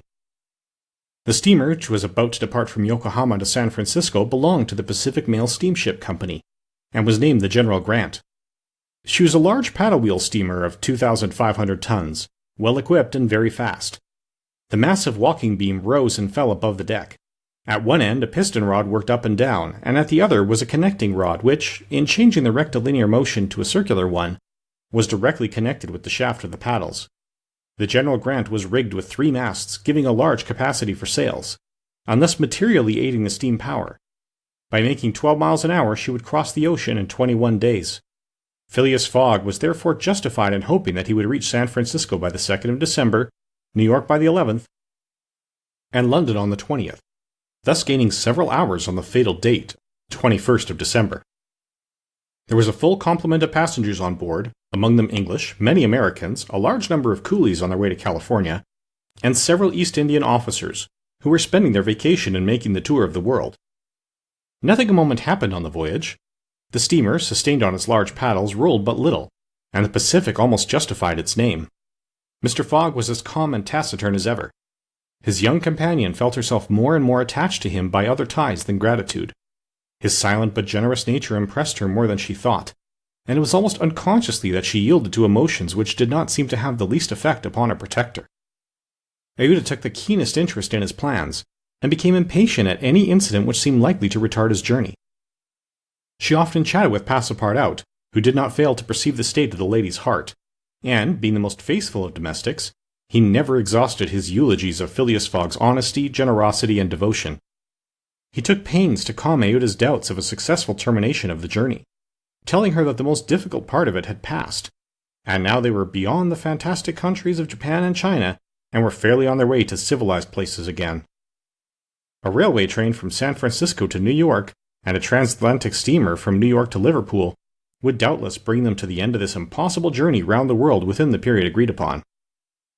On the 9th day after leaving Yokohama, Phileas Fogg had traversed exactly 1/2 of the terrestrial globe. The General Grant passed, on the 23rd of November, the 180th meridian, and was at the very antipodes of London. Mr. Fogg had, it is true, exhausted 52 of the 80 days in which he was to complete the tour, and there were only 28 left. But, though he was only halfway by the difference of meridians, he had really gone over 2/3 of the whole journey, for he had been obliged to make long circuits from London to Aden, from Aden to Bombay, from Calcutta to Singapore, and from Singapore to Yokohama. Could he have followed without deviation the 50th parallel, which is that of London, the whole distance would only have been about 12,000 miles, whereas he would be forced, by the irregular methods of locomotion, to traverse 26,000, of which he had, on the 23rd of November, accomplished 17,500. And now the course was a straight one, and Fix was no longer there to put obstacles in their way. It happened also, on the 23rd of November, that Passepartout made a joyful discovery.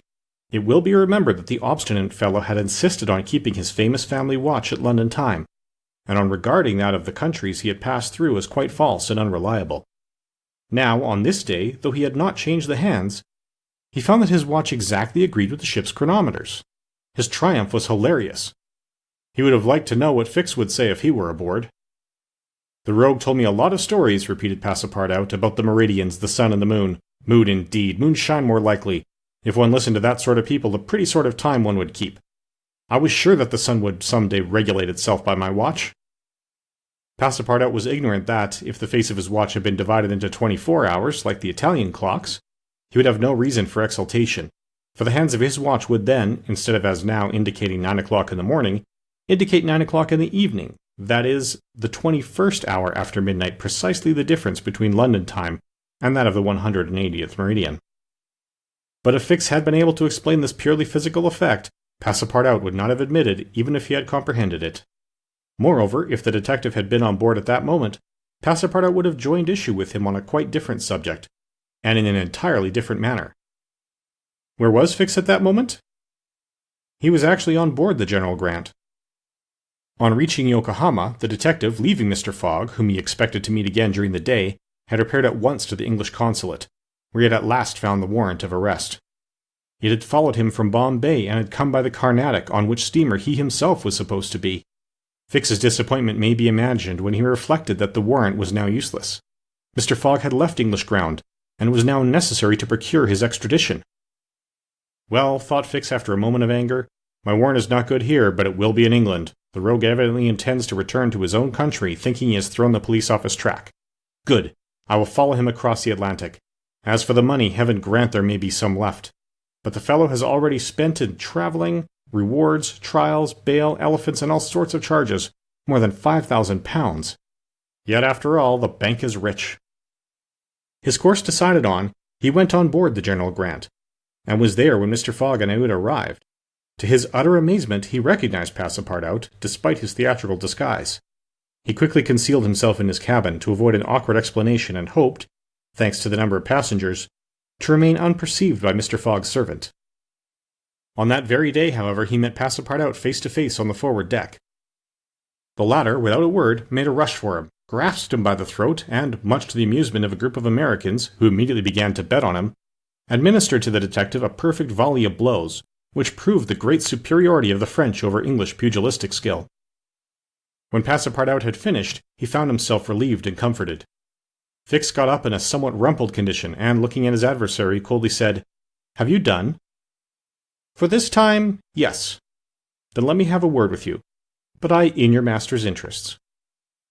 Passepartout seemed to be vanquished by Fix's coolness, for he quietly followed him, and they sat down aside from the rest of the passengers. "You have given me a thrashing," said Fix. "Good, I expected it. Now listen to me. Up to this time I've been Mr. Fogg's adversary. I am now in his game." "Aha!" cried Passepartout. "You are convinced he is an honest man?" "No," replied Fix coldly. "I think him a rascal." "Shh! Don't budge, and let me speak. As long as Mr. Fogg was on English ground, it was for my interest to detain him there until my warrant of arrest arrived. I did everything I could to keep him back. I sent the Bombay priests after him, I got you intoxicated at Hong Kong, I separated you from him, and I made him miss the Yokohama steamer." Passepartout listened with closed fists. "Now," resumed Mr. Fogg seems to be going back to England. Well, I will follow him there.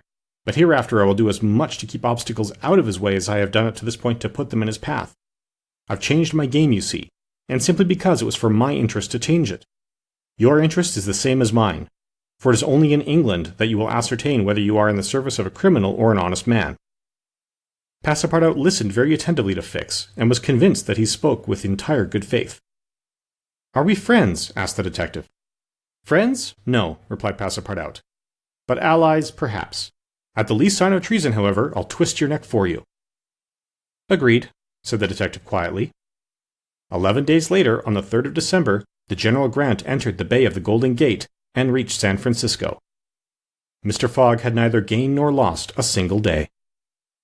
Chapter 25, in which a slight glimpse is had of San Francisco. It was 7 in the morning when Mr. Fogg, Aouda, and Passepartout set foot upon the American continent, if this name can be given to the floating quay upon which they disembarked. These quays, rising and falling with the tide, thus facilitate the loading and unloading of vessels. Alongside them were clippers of all sizes, steamers of all nationalities, and the steamboats with several decks rising one above the other, which ply on the Sacramento and its tributaries. There were also heaped up the products of a commerce which extends to Mexico, Chile, Peru, Brazil, Europe, Asia, and all the Pacific Islands. Passepartout, in his joy on reaching at last the American continent, thought he would manifest it by executing a perilous vault in fine style. But, tumbling upon some worm-eaten planks, he fell through them. Put out of countenance by the manner in which he thus set foot upon the new world, he uttered a loud cry, which so frightened the innumerable cormorants and pelicans that are always perched upon these movable quays, that they flew noisily away. Mr. Fogg, on reaching the shore, proceeded to find out at what hour the first train left for New York, and learned that this was at 6 o'clock p.m. He had, therefore, an entire day to spend in the Californian capital. Taking a carriage at a charge of $3, he and Aouda entered it, while Passepartout mounted the box beside the driver, and they set out for the International Hotel. From his exalted position, Passepartout observed with much curiosity the wide streets, the low, evenly ranged houses, the Anglo-Saxon Gothic churches, the great docks, the palatial wooden and brick warehouses, the numerous conveyances, omnibuses, horse cars, and upon the sidewalks, not only Americans and Europeans, but Chinese and Indians. Passepartout was surprised at all he saw. San Francisco was no longer the legendary city of 1849, a city of banditti, assassins, and incendiaries who had flocked hither in crowds in pursuit of plunder, a paradise of outlaws where they gambled with gold dust, a revolver in one hand and a bowie knife in the other. It was now a great commercial emporium. The lofty tower of its city hall overlooked the whole panorama of the streets and avenues, which cut each other at right angles, and in the midst of which appeared pleasant, verdant squares, while beyond appeared the Chinese quarter, seemingly imported from the Celestial Empire in a toy box. Sombreros and red shirts and plumed Indians were rarely to be seen, but there were silk hats and black coats everywhere worn by a multitude of nervously active, gentlemanly-looking men. Some of the streets, especially Montgomery Street, which is to San Francisco what Regent Street is to London, the Boulevard des Italiens to Paris, and Broadway to New York, were lined with splendid and spacious stores, which exposed in their windows the products of the entire world. When Passepartout reached the International Hotel, it did not seem to him as if he had left England at all. The ground floor of the hotel was occupied by a large bar, a sort of restaurant freely open to all passers-by, who might partake of dried beef, oyster soup, biscuits, and cheese, without taking out their purses. Payment was made only for the ale, porter, or sherry which was drunk. This seemed very American to Passepartout. The hotel refreshment rooms were comfortable, and Mr. Fogg and Aouda, installing themselves at a table, were abundantly served on diminutive plates by negroes of darkest hue. After breakfast, Mr. Fogg, accompanied by Aouda, started for the English consulate to have his passport visaed. As he was going out, he met Passepartout, who asked him if it would not be well, before taking the train, to purchase some dozens of Enfield rifles and Colt's revolvers. He had been listening to stories of attacks upon the trains by the Sioux and Pawnees. Mr. Fogg thought it a useless precaution, but told him to do as he thought best, and went on to the consulate. He had not proceeded 200 steps, however, when, by the greatest chance in the world, he met Fix. The detective seemed wholly taken by surprise. What? Had Mr. Fogg and himself crossed the Pacific together and not met on the steamer? At least Fix felt honored to behold once more the gentleman to whom he owed so much, and, as his business recalled him to Europe, he should be delighted to continue the journey in such pleasant company. Mr. Fogg replied that the honor would be his, and the detective, who was determined not to lose sight of him, begged permission to accompany them in their walk about San Francisco, a request Mr. Fogg readily granted. They soon found themselves in Montgomery Street, where a great crowd was collected. The sidewalks, street, horse-car rails, the shop doors, the windows of the houses, and even the roofs were full of people. Men were going about carrying large posters, and flags and streamers were floating in the wind, while loud cries were heard on every hand. "Hurrah for Camerfield! Hurrah for Mandaboy!" It was a political meeting, at least so Fix conjectured, who said to Mr. Fogg, "Perhaps we had better not mingle with the crowd. There may be danger in it." "Yes," returned Mr. Fogg, "and blows, even if they are political, are still blows." Fix smiled at this remark, and, in order to be able to see without being jostled about, the party took up a position on the top of a flight of steps situated at the upper end of Montgomery Street. Opposite them, on the other side of the street, between a coal wharf and a petroleum warehouse, a large platform had been erected in the open air, towards which the current of the crowd seemed to be directed. For what purpose was this meeting? What was the occasion of this excited assemblage? Phileas Fogg could not imagine. Was it to nominate some high official, a governor or member of Congress? It was not improbable, so agitated was the multitude before them. Just at this moment there was an unusual stir in the human mass. All the hands were raised in the air. Some, tightly closed, seemed to disappear suddenly in the midst of the cries, an energetic way, no doubt, of casting a vote. The crowd swayed back, the banners and flags wavered, disappeared an instant, then reappeared in tatters. The undulations of the human surge reached the steps, while all the heads floundered on the surface like a sea agitated by a squall. Many of the black hats disappeared, and the greater part of the crowd seemed to have diminished in height. "It is evidently a meeting," said Fix, "and its object must be an exciting one. I should not wonder if it were about the Alabama, despite the fact that the question is settled." "Perhaps," replied Mr. Fogg simply. "At least there are two champions in presence of each other, the Honourable Mr. Cammerfield and the Honourable Mr. Mandaboy."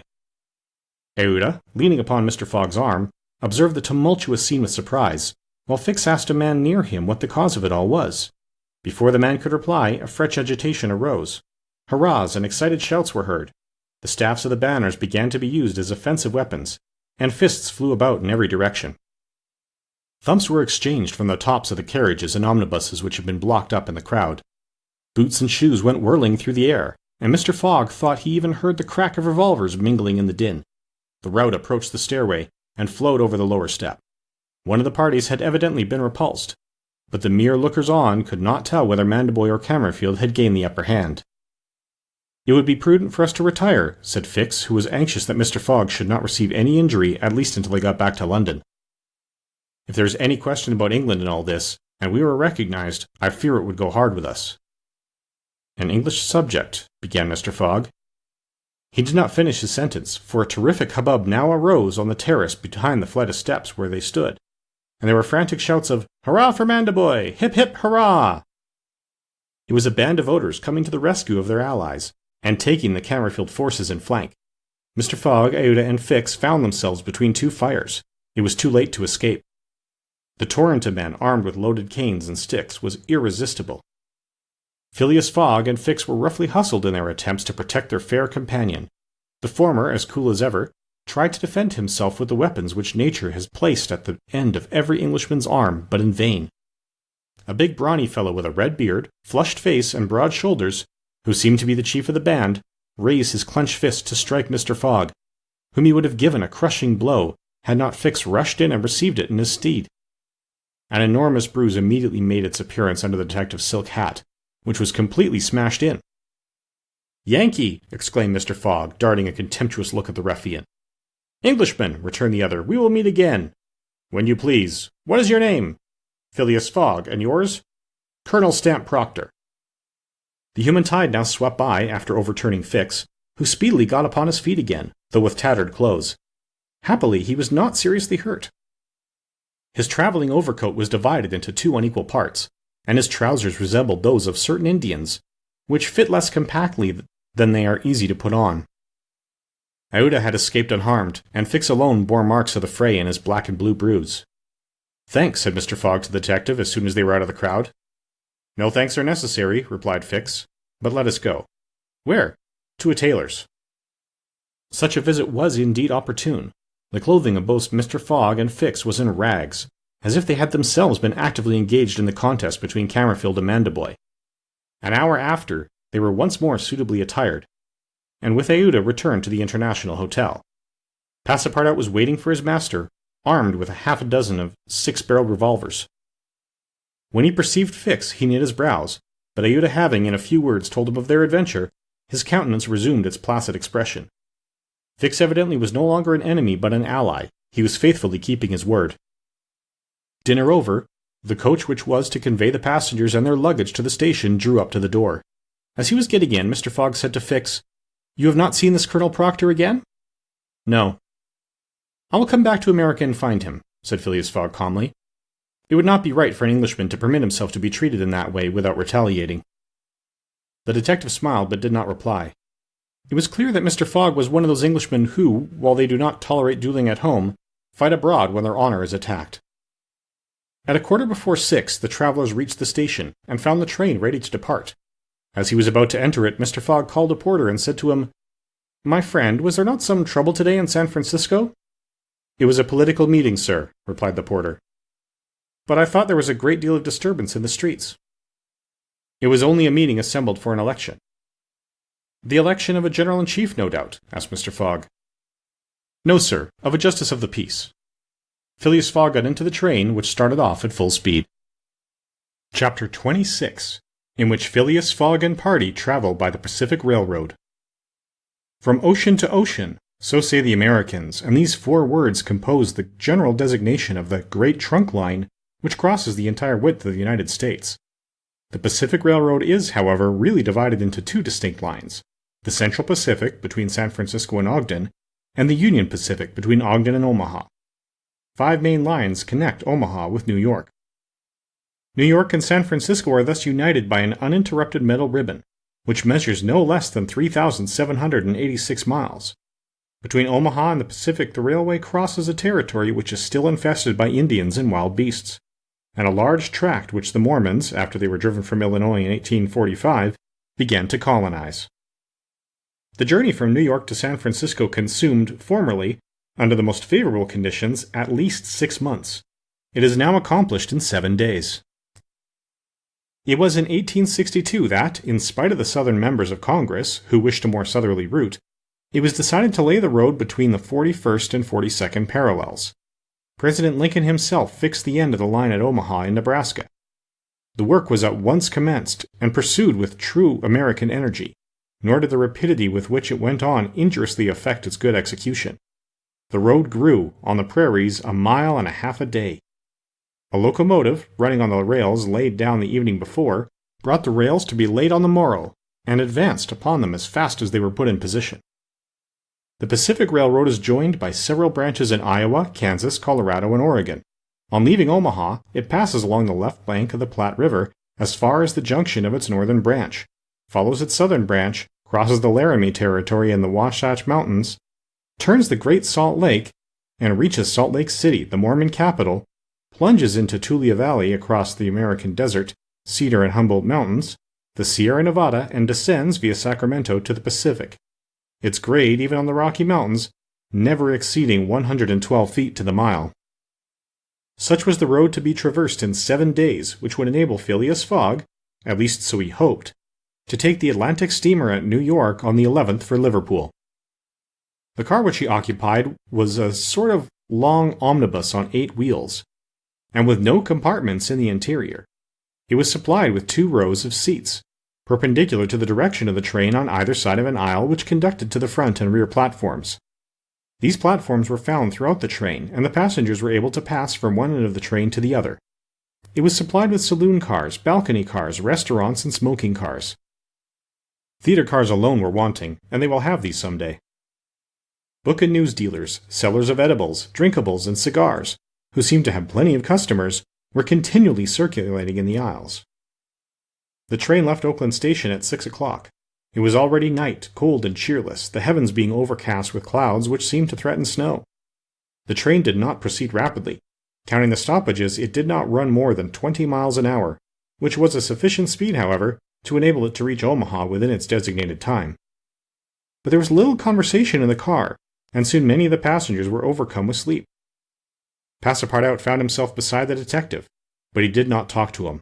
After recent events, their relations with each other had grown somewhat cold. There could no longer be mutual sympathy or intimacy between them. Fix's manner had not changed, but Passepartout was very reserved and ready to strangle his former friend on the slightest provocation. Snow began to fall an hour after they started. A fine snow, however, which happily could not obstruct the train. Nothing could be seen from the windows but a vast white sheet against which the smoke of the locomotive had a grayish aspect. At 8 o'clock a steward entered the car and announced that the time for going to bed had arrived, and in a few minutes the car was transformed into a dormitory. The backs of the seats were thrown back, bedsteads carefully packed were rolled out by an ingenious system, berths were suddenly improvised, and each traveler had soon at its disposition a comfortable bed, protected from curious eyes by thick curtains. The sheets were clean and the pillows soft. It only remained to go to bed and sleep, which everybody did, while the train sped on across the state of California. The country between San Francisco and Sacramento was not very hilly. The Central Pacific, taking Sacramento for its starting point, extends eastward to meet the road from Omaha. The line from San Francisco to Sacramento runs in a northeasterly direction, along the American River, which empties into San Pablo Bay. 120 miles between these cities were accomplished in 6 hours, and towards midnight, while fast asleep, the travelers passed through Sacramento, so that they saw nothing of that important place, the seat of the state government, with its fine quays, its broad streets, its noble hotels, squares, and churches. The train, on leaving Sacramento and passing the junction, Rocklin, Auburn, and Colfax, entered the range of the Sierra Nevada.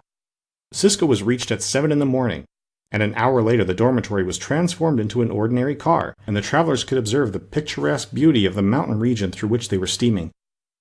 The railway track wound in and out among the passes, now approaching the mountainsides, now suspended over precipices, avoiding abrupt angles by bold curves, plunging into narrow defiles which seemed to have no outlet. The locomotive, its great funnel emitting a weird light, with its sharp bell and its cowcatcher extended like a spur, mingled its shrieks and bellowings with the noise of torrents and cascades, and twined its smoke among the branches of the gigantic pines. There were few or no bridges or tunnels on the route. The railway turned around the sides of the mountains, and did not attempt to violate nature by taking the shortest cut from one point to another. The train entered the state of Nevada through the Carson Valley about 9 o'clock, always going northeasterly, and at midday reached Reno, where there was a delay of 20 minutes for breakfast. From this point on the road, running along Humboldt River, passed northward for several miles by its banks, then it turned eastward, and kept by the river until it reached the Humboldt Range, nearly at the extreme eastern limit of Nevada. Having breakfasted, Mr. Fogg and his companions resumed their places in the car, and observed the varied landscape which unfolded itself as they passed along the vast prairies, the mountains lining the horizon and the creeks with their frothy, foaming streams. Sometimes a great herd of buffaloes, massing together in the distance, seemed like a movable dam. These innumerable multitudes of ruminating beasts often form an insurmountable obstacle to the passage of the trains. Thousands of them have been seen passing over the track for hours together, in compact ranks. The locomotive is then forced to stop and wait till the road is once more clear. This happened indeed to the train in which Mr. Fogg was traveling. About 12 o'clock, a troop of 10 or 12,000 head of buffalo encumbered the track. The locomotive, slackening its speed, tried to clear the way with its cowcatcher, but the mass of animals was too great. The buffaloes marched along with a tranquil gait, uttering now and then deafening bellows. There was no use of interrupting them, for, having taken a particular direction, nothing can moderate and change their course. It is a torrent of living flesh which no dam could contain. The travelers gazed on this curious spectacle from the platforms, but Phileas Fogg, who had the most reason of all to be in a hurry, remained in his seat and waited philosophically until it should please the buffaloes to get out of the way. Passepartout was furious at the delay they occasioned, and longed to discharge his arsenal of revolvers upon them. "What a country!" cried he. "Mere cattle stop the trains and go by in a procession, just as if they were not impeding travel. Parbleu! I should like to know if Mr. Fogg foresaw this mishap in his program. And here's an engineer who doesn't dare run the locomotive into this herd of beasts." The engineer did not try to overcome the obstacle, and he was wise. He would have crushed the first buffaloes, no doubt, with the cowcatcher. But the locomotive, however powerful, would soon have been checked, the train would inevitably have been thrown off the track, and would then have been helpless. The best course was to wait patiently and regain the lost time by greater speed when the obstacle was removed. The procession of buffaloes lasted 3 full hours, and it was night before the track was clear. The last ranks of the herd were now passing over the rails, while the first had already disappeared below the southern horizon. It was 8 o'clock when the train passed through the defiles of the Humboldt Range, and 9:30 when it penetrated Utah, the region of the Great Salt Lake, the singular colony of the Mormons. Chapter 27, in which Passepartout undergoes, at a speed of 20 miles an hour, a course in Mormon history. During the night of the 5th of December, the train ran southeasterly for about 50 miles, then rose in equal distance in a northeasterly direction, towards the Great Salt Lake. Passepartout, about 9 o'clock, went out upon the platform to take the air. The weather was cold, the heavens gray, but it was not snowing. The sun's disk, enlarged by the mist, seemed an enormous ring of gold, and Passepartout was amusing himself by calculating its value in pounds sterling when he was diverted from this interesting study by a strange-looking personage who made his appearance on the platform. This personage, who had taken the train at Elko, was tall and dark, with black mustache, black stockings, a black silk hat, a black waistcoat, black trousers, a white cravat, and dogskin gloves. He might have been taken for a clergyman. He went from one end of the train to the other, and affixed to the door of each car a notice written in manuscript. Passepartout approached and read one of these notices, which stated that Elder William Hitch, Mormon missionary, taking advantage of his presence on train number 48, would deliver a lecture on Mormonism in car 117, from 11 to 12 o'clock, and that he invited all who were desirous of being instructed concerning the mysteries of the religion of the Latter-day Saints to attend. "I'll go," said Passepartout to himself. He knew nothing of Mormonism except the custom of polygamy, which is its foundation. The news quickly spread through the train, which contained about 100 passengers, 30 of whom at most, attracted by the notice, ensconced themselves in car number 117. Passepartout took one of the front seats. Neither Mr. Fogg nor Fix cared to attend. At the appointed hour, Elder William Hitch rose, and, in an irritated voice, as if he had already been contradicted, said, "I tell you that Joe Smith is a martyr, and that his brother Hiram is a martyr, and that the persecutions of the United States government against the prophets will also make a martyr of Brigham Young. Who dares to say the contrary?" No one ventured to gainsay the missionary, whose excited tone contrasted curiously with his naturally calm visage. No doubt his anger arose from the hardships to which the Mormons were actually subjected. The government had just succeeded, with some difficulty, in reducing these independent fanatics to its rule.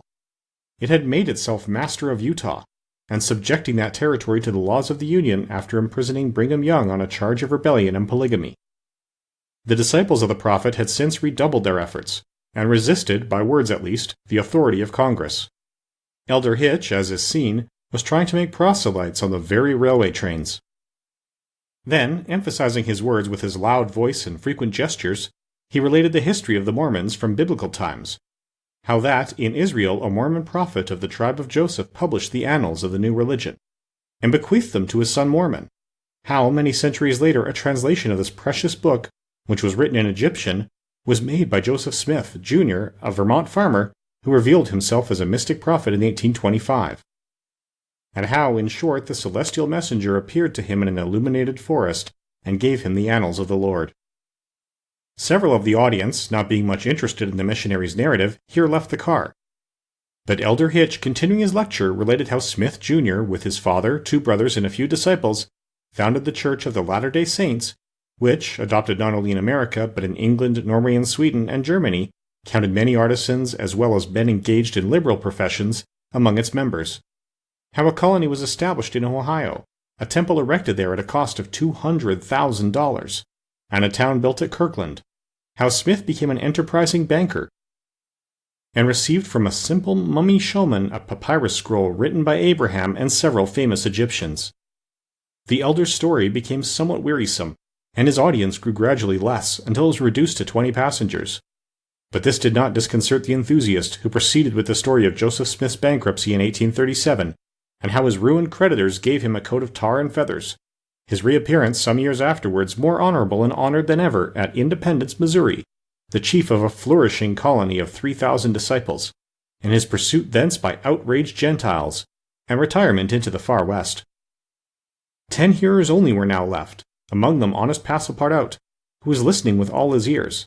Thus he learned that, after long persecutions, Smith reappeared in Illinois, and in 1839 founded a community at Nauvoo, on the Mississippi, numbering 25,000 souls, of which he became mayor, chief justice, and general-in-chief, that he announced himself in 1843 as a candidate for the presidency of the United States, and that finally, being drawn into ambuscade at Carthage, he was thrown into prison, and assassinated by a band of men disguised in masks.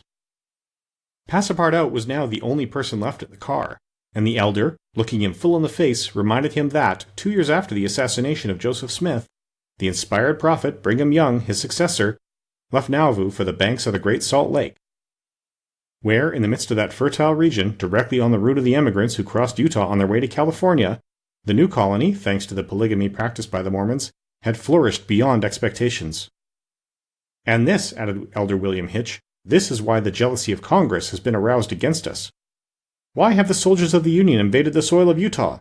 Why has Brigham Young, our chief, been imprisoned in contempt of all justice? Shall we yield to force? Never. Driven from Vermont, driven from Illinois, driven from Ohio, driven from Missouri, driven from Utah, we shall yet find some independent territory on which to plant our tents.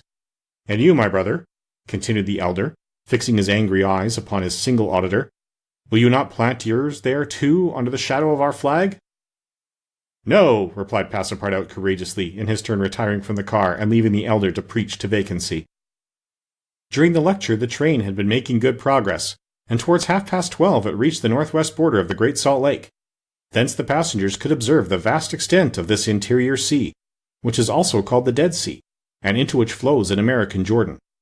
It is a picturesque expanse, framed in lofty crags and large strata, encrusted with white salt, A superb sheet of water, which was formerly of larger extent than now, its shores having encroached with the lapse of time, and thus at once reduced its breadth and increased its depth. The Salt Lake, 70 miles long and 35 wide, is situated 3 miles, 800 feet above the sea. Quite different from Lake Affelstate, whose depression is 1,200 feet below the sea, it contains considerable salt, and 1/4 of the weight of its water is solid matter, its specific weight being 1,170, and after being distilled, 1,000. Fishes are, of course, unable to live in it, and those which descend through the Jordan, the Weber, and other streams soon perish. The country around the lake was well cultivated, for the Mormons are mostly farmers, while ranches and pens for domesticated animals, fields of wheat, corn, and other cereals, luxuriant prairies, hedges of wild rose, clumps of acacias and milkwort, would have been seen 6 months later. Now the ground was covered with a thin powdering of snow. The train reached Ogden at 2 o'clock, where it rested for 6 hours. Mr. Fogg and his party had time to pay a visit to Salt Lake City, connected with Ogden by a branch road, and they spent 2 hours in this strikingly American town, built on the pattern of other cities of the Union like a checkerboard, with the somber sadness of right angles, as Victor Hugo expresses it. The founder of the City of the Saints could not escape from the taste for symmetry which distinguishes the Anglo-Saxons. In this strange country, where the people are certainly not up to the level of their institutions, everything is done squarely: cities, houses, and follies. The travelers then were promenading at 3 o'clock about the streets of the town built between the banks of the Jordan and the spurs of the Wasatch Range. They saw few or no churches, but the Prophet's Mansion, the courthouse, and the arsenal, blue brick houses with verandas and porches, surrounded by gardens bordered with acacias, palms, and locusts. A clay and pebble wall, built in 1853, surrounded the town, and in the principal street were the market and several hotels adorned with pavilions. The place did not seem thickly populated. The streets were almost deserted, except in the vicinity of the temple, which they only reached after having traversed several quarters surrounded by palisades. There were many women, which was easily accounted for by the peculiar institution of the Mormons, but it must not be supposed that all the Mormons are polygamists. They are free to marry or not, as they please, but it is worth noting that it is mainly the female citizens of Utah who are anxious to marry, as, according to the Mormon religion, maiden ladies are not admitted to the possession of its highest joys. These poor creatures seem to be neither well off nor happy. Some, the more well-to-do no doubt, wore short, open black silk dresses under a hood or modest shawl. Others were habited in Indian fashion. Passepartout could not behold without a certain fright these women, charged in groups with conferring happiness on a single Mormon. His common sense pitied above all the husband. It seemed to him a terrible thing to have to guide so many wives at once across the vicissitudes of life, and to conduct them, as it were, in a body to the Mormon paradise with the prospect of seeing them in the company of the glorious Smith, who doubtless was the chief ornament of that delightful place to all eternity. He felt decidedly repelled from such a vocation, and he imagined, perhaps he was mistaken, that the fair ones of Salt Lake City cast rather alarming glances on his person. Happily, his stay there was but brief. At 4 the party found themselves again at the station, took their places in the train, and the whistle sounded for starting. Just at the moment, however, that the locomotive wheels began to move, cries of "Stop! Stop!" were heard. Trains, like time and tide, stopped for no one. The gentleman who uttered the cries was evidently a belated Mormon. He was breathless and running. Happily for him, the station had neither gates nor barriers. He rushed along the track, jumped on the rear platform of the train, and fell exhausted into one of the seats. Passepartout, who had been anxiously watching this amateur gymnast, approached him with lively interest, and learned that he had taken flight after an unpleasant domestic scene. When the Mormon had recovered his breath, Passepartout ventured to ask him politely how many wives he had, for, from the manner in which he had decamped, it might be thought that he had 20 at least. "One, sir," replied the Mormon, raising his arms heavenward. "One, and that was enough." Chapter 28, in which Passepartout does not succeed in making anybody listen to reason. The train, on leaving Great Salt Lake at Ogden, passed northward for an hour as far as Weber River, having completed nearly 900 miles from San Francisco. From this point it took an easterly direction towards the jagged Wasatch Mountains. It was in the section included between this range and the Rocky Mountains that the American engineers found the most formidable difficulties in laying the road, and that the government granted a subsidy of $48,000 per mile, instead of $16,000 allowed for the work done on the plains. But the engineers, instead of violating nature, avoided its difficulties by winding around, instead of penetrating the rocks. One tunnel only, 14,000 feet in length, was pierced in order to arrive at the Great Basin. The track up to this time had reached its highest elevation at the Great Salt Lake. From this point it described a long curve descending towards Bitter Creek Valley, to rise again to the dividing range of the waters between the Atlantic and the Pacific. There were many creeks in this mountainous region, and it was necessary to cross Muddy Creek, Green Creek, and others upon culverts. Passepartout grew more and more impatient as they went on, while Fix longed to get out of this difficult region, and was more anxious than Phileas Fogg himself to be beyond the dangers of delays and accidents, and set foot on English soil. At 10 o'clock at night the train stopped at Fort Bridger Station, and 20 minutes later entered Wyoming territory, following the valley of Bitter Creek throughout. The next day, 7th December, they stopped for a quarter of an hour at Green River Station.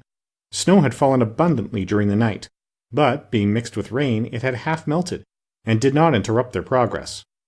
The bad weather, however, annoyed Passepartout, for the accumulation of snow, by blocking the wheels of the cars, would certainly have been fatal to Mr. Fogg's tour. "What an idea," he said to himself. "Why did my master make this journey in winter?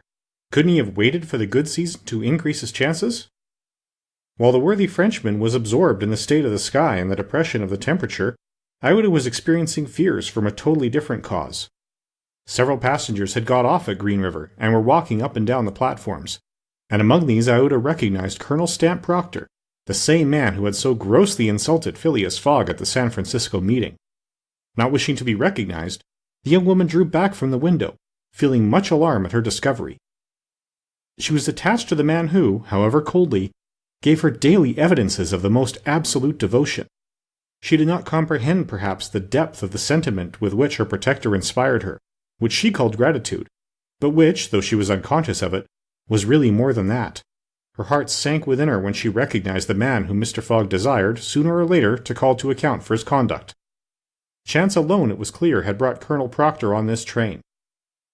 But there he was, and it was necessary, at all hazards, that Phileas Fogg should not perceive his adversary. Aouda seized a moment when Mr. Fogg was asleep to tell Fix and Passepartout whom she had seen. "That Proctor on this train?" cried Fix. "Well, reassure yourself, madame, before he settles with Mr. Fogg, he has got to deal with me. It seems to me that I was the more insulted of the two." "And besides," added Passepartout, "I'll take charge of him, colonel as he is." "Mr. Fix," resumed Aouda, "Mr. Fogg will allow no one to avenge him. He said that he would come back to America to find this man. Should he perceive Colonel Proctor, we could not prevent a collision which might have terrible results. He must not see him." "You are right, madam," replied Fix. "A meeting between them might ruin all. Whether he were victorious or beaten, Mr. Fogg would be delayed, and, added Passepartout, that would play the game of the gentlemen of the Reform Club. In 4 days we shall be in New York. Well, if my master does not leave this car during those 4 days, we may hope that chance will not bring him face to face with this confounded American. We must, if possible, prevent his stirring out of it." The conversation dropped. Mr. Fogg had just woke up and was looking out of the window. Soon after Passepartout, without being heard by his master or Aouda, whispered to the detective, "Would you really fight for him?" "I would do anything," replied Fix in a tone which betrayed determined will, "to get him back living to Europe." Passepartout felt something like a shudder shoot through his frame, but his confidence in his master remained unbroken. Was there any means of detaining Mr. Fogg in the car to avoid a meeting between him and the colonel? It ought not to be a difficult task, since that gentleman was naturally sedentary and little curious. The detective at least seemed to have found a way, for after a few moments he said to Mr. Fogg, "These are long and slow hours, sir, that we are passing on the railway." "Yes," replied Mr. Fogg, "but they pass." "You were in the habit of playing whist," resumed Fix, "on the steamers." "Yes, but it would be difficult to do so here. I have neither cards nor partners." "Oh, but we can easily buy some cards, for they are sold on all the American trains. And as for partners, if Madame plays—" "Certainly, sir," Aouda quickly replied. "I understand whist. It is part of an English education." "I myself have some pretensions to playing a good game. Well, here are 3 of us and a dummy." "As you please, sir," replied Phileas Fogg, heartily glad to resume his favorite pastime even on the railway. Passepartout was dispatched in search of the steward, and soon returned with 2 packs of cards, some pins, counters, and a shelf covered with cloth. The game commenced. Aouda understood whist sufficiently well, and even received some compliments on her playing for Mr. Fogg. As for the detective, he was simply an adept, and worthy of being matched against his present opponent. Now, thought Passepartout, we've got him. He won't budge. At 11 in the morning, the train had reached the dividing ridge of the waters of Bridger Pass, 7,524 feet above the level of the sea, one of the highest points attained by the track in crossing the Rocky Mountains. After going about 200 miles, the travelers at last found themselves on one of these vast plains which extend to the Atlantic, and which nature has made so propitious for laying the iron road. On the declivity of the Atlantic basin, the first streams, branches of the North Platte River, already appeared. The whole northern and eastern horizon was bounded by the immense semicircular curtain which is formed by the southern portion of the Rocky Mountains, the highest being Laramie Peak. Between this and the railway extended vast plains, plentifully irrigated. On the right rose the lower spurs of the mountainous mass which extends southward to the sources of the Arkansas River, one of the great tributaries of the Missouri. At 12:30, the travelers caught sight for an instant of Fort Halleck, which commands that section, and in a few more hours the Rocky Mountains were crossed. There was reason to hope, then, that no accident would mark the journey through this difficult country. The snow had ceased falling, and the air became crisp and cold. Large birds, frightened by the locomotive, rose and flew off in the distance. No wild beast appeared on the plain. It was a desert in its vast nakedness. After a comfortable breakfast, served in the car, Mr. Fogg and his partners had just resumed whist when a violent whistling was heard and the train stopped. Passepartout put his head out of the door, but saw nothing to cause the delay. No station was in view.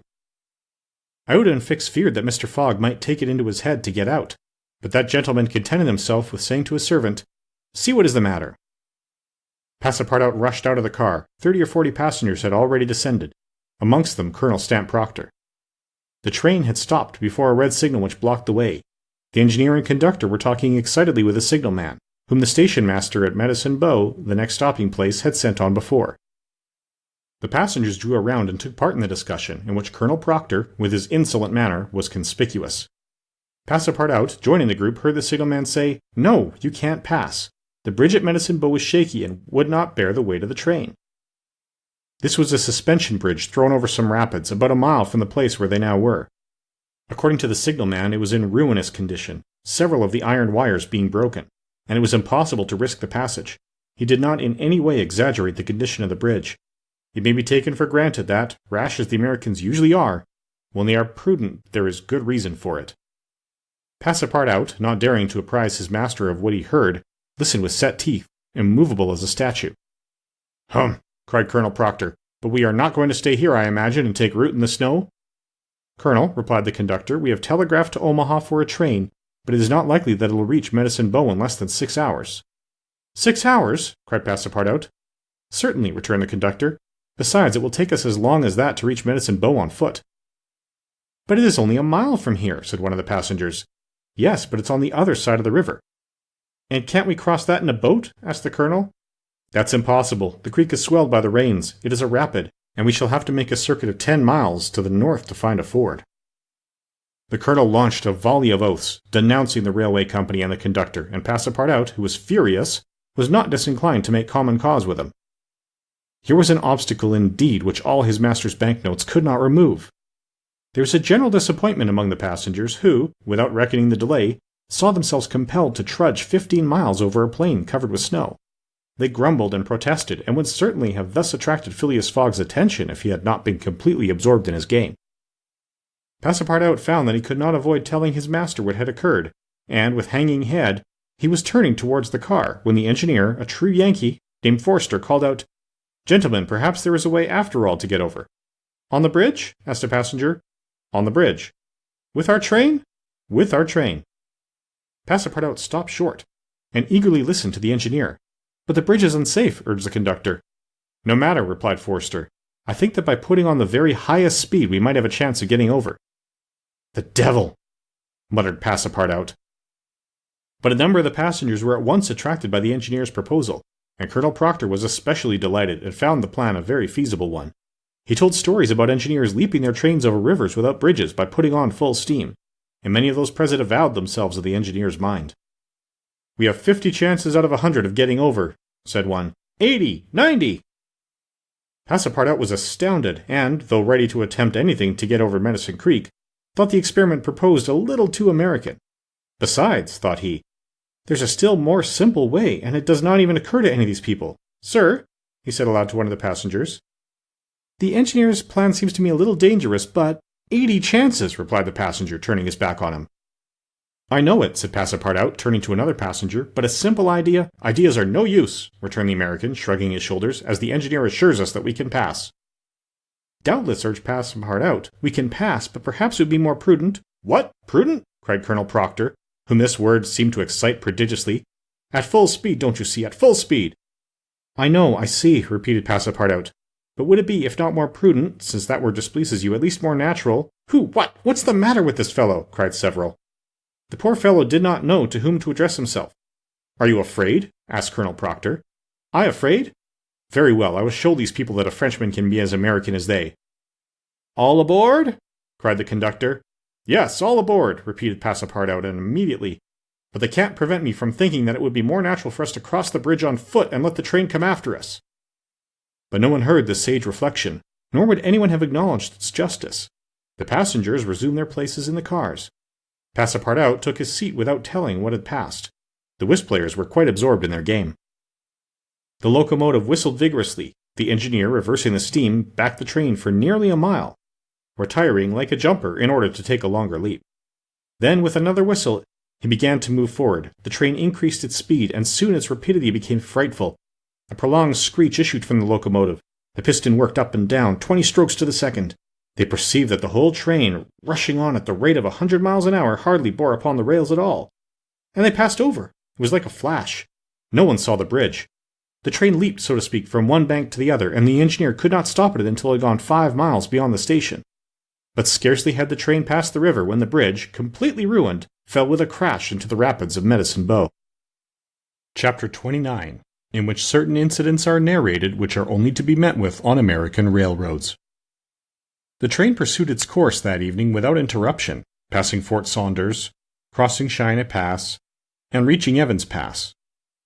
The road here attained the highest elevation of the journey, 8,092 feet above the level of the sea. The travelers had now only to descend to the Atlantic by limitless plains, leveled by nature. The branch of the Grand Trunk led off southward to Denver, the capital of Colorado. The country round about is rich in gold and silver, and more than 50,000 inhabitants are already settled there.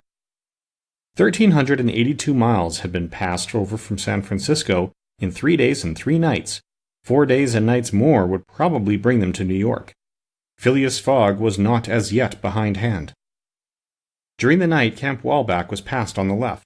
Lodgepole Creek ran parallel with the road, marking the boundary between the territories of Wyoming and Colorado. They entered Nebraska at 11, passed near Sedgwick, and touched at Julesburg on the southern branch of the Platte River. It was here that the Union Pacific Railroad was inaugurated on the 23rd of October, 1867 by the chief engineer, General Dodge. 2 powerful locomotives carrying 9 cars of invited guests, amongst whom was Thomas C. Durant, vice president of the road, stopped at this point. Cheers were given, the Sioux and Pawnees performed an imitation Indian battle, fireworks were let off, and the first number of the Railway Pioneer was printed by a press brought on the train. Thus was celebrated the inauguration of this great railroad, a mighty instrument of progress and civilization thrown across the desert and destined to link together cities and towns which do not yet exist. The whistle of the locomotive, more powerful than Amphion's lyre, was about to bid them rise from American soil. Fort McPherson was left behind at 8 in the morning, and 357 miles had yet to be traversed before reaching Omaha. The road followed the capricious windings of the southern branch of the Platte River on its left bank. At 9, the train stopped at the important town of North Platte, built between the 2 arms of the river, which rejoin each other around it and form a single artery, a large tributary, whose waters empty into the Missouri a little above Omaha. The 101st meridian was passed. Mr. Fogg and his partners had resumed their game. No one, not even the dummy, complained of the length of the trip. Fix had begun by winning several guineas, which he seemed likely to lose, but he showed himself a not less eager whist player than Mr. Fogg. During the morning, chance distinctly favored that gentleman. Trumps and honors were showered upon his hands. Once, having resolved on a bold stroke, he was on the point of playing a spade when a voice behind him said, "I should play a diamond." Mr. Fogg, Aouda, and Fix raised their heads and beheld Colonel Proctor. Stamp Proctor and Phileas Fogg recognized each other at once. "Ah, it's you, is it, Englishman?" cried the Colonel. "It's you who are going to play a spade." "And who plays it?" replied Phileas Fogg coolly, throwing down the 10 of spades. "Well, it pleases me to have it diamonds," replied Colonel Proctor in an insolent tone. He made a movement as if to seize the card which had just been played, adding, "You don't understand anything about whist." "Perhaps I do, as well as another," said Phileas Fogg, rising. "You have only to try, son of John Bull," replied the Colonel. Aouda turned pale, and her blood ran cold. She seized Mr. Fogg's arm and gently pulled him back. Passepartout was ready to pounce upon the American, who was staring insolently at his opponent. But Fix got up, and, going to Colonel Proctor, said, "You forget that it is I with whom you have to deal, sir, for it was I whom you not only insulted, but struck." "Mr. Fix," said Mr. Fogg, "pardon me, but this affair is mine and mine only. The Colonel has again insulted me by insisting that I should not play a spade, and he shall give me satisfaction for it." "When and where you will," replied the American, "and with whatever weapon you choose." Aouda in vain attempted to retain Mr. Fogg, as vainly did the detective endeavor to make the quarrel his. Passepartout wished to throw the Colonel out of the window, but a sign from his master checked him. Phileas Fogg left the car, and the American followed him upon the platform. "Sir," said Mr. Fogg to his adversary, "I am in a great hurry to get back to Europe, and any delay whatever will be greatly to my disadvantage." "Well, what's that to me?" replied Colonel Proctor. "Sir," said Mr. Fogg very politely, "after our meeting at San Francisco, I determined to return to America and find you as soon as I had completed the business which called me to England." "Really?" "Will you appoint a meeting for 6 months hence?" "Why not 10 years hence?" "I say 6 months," returned Phileas Fogg, "and I shall be at the place of the meeting promptly." "All this is an evasion," cried Stamp Proctor. "Now or never." "Very good. You are going to New York?" "No." "To Chicago?" "No." "To Omaha?" "What difference is it to you? Do you know Plum Creek?" "No," replied Mr. Fogg.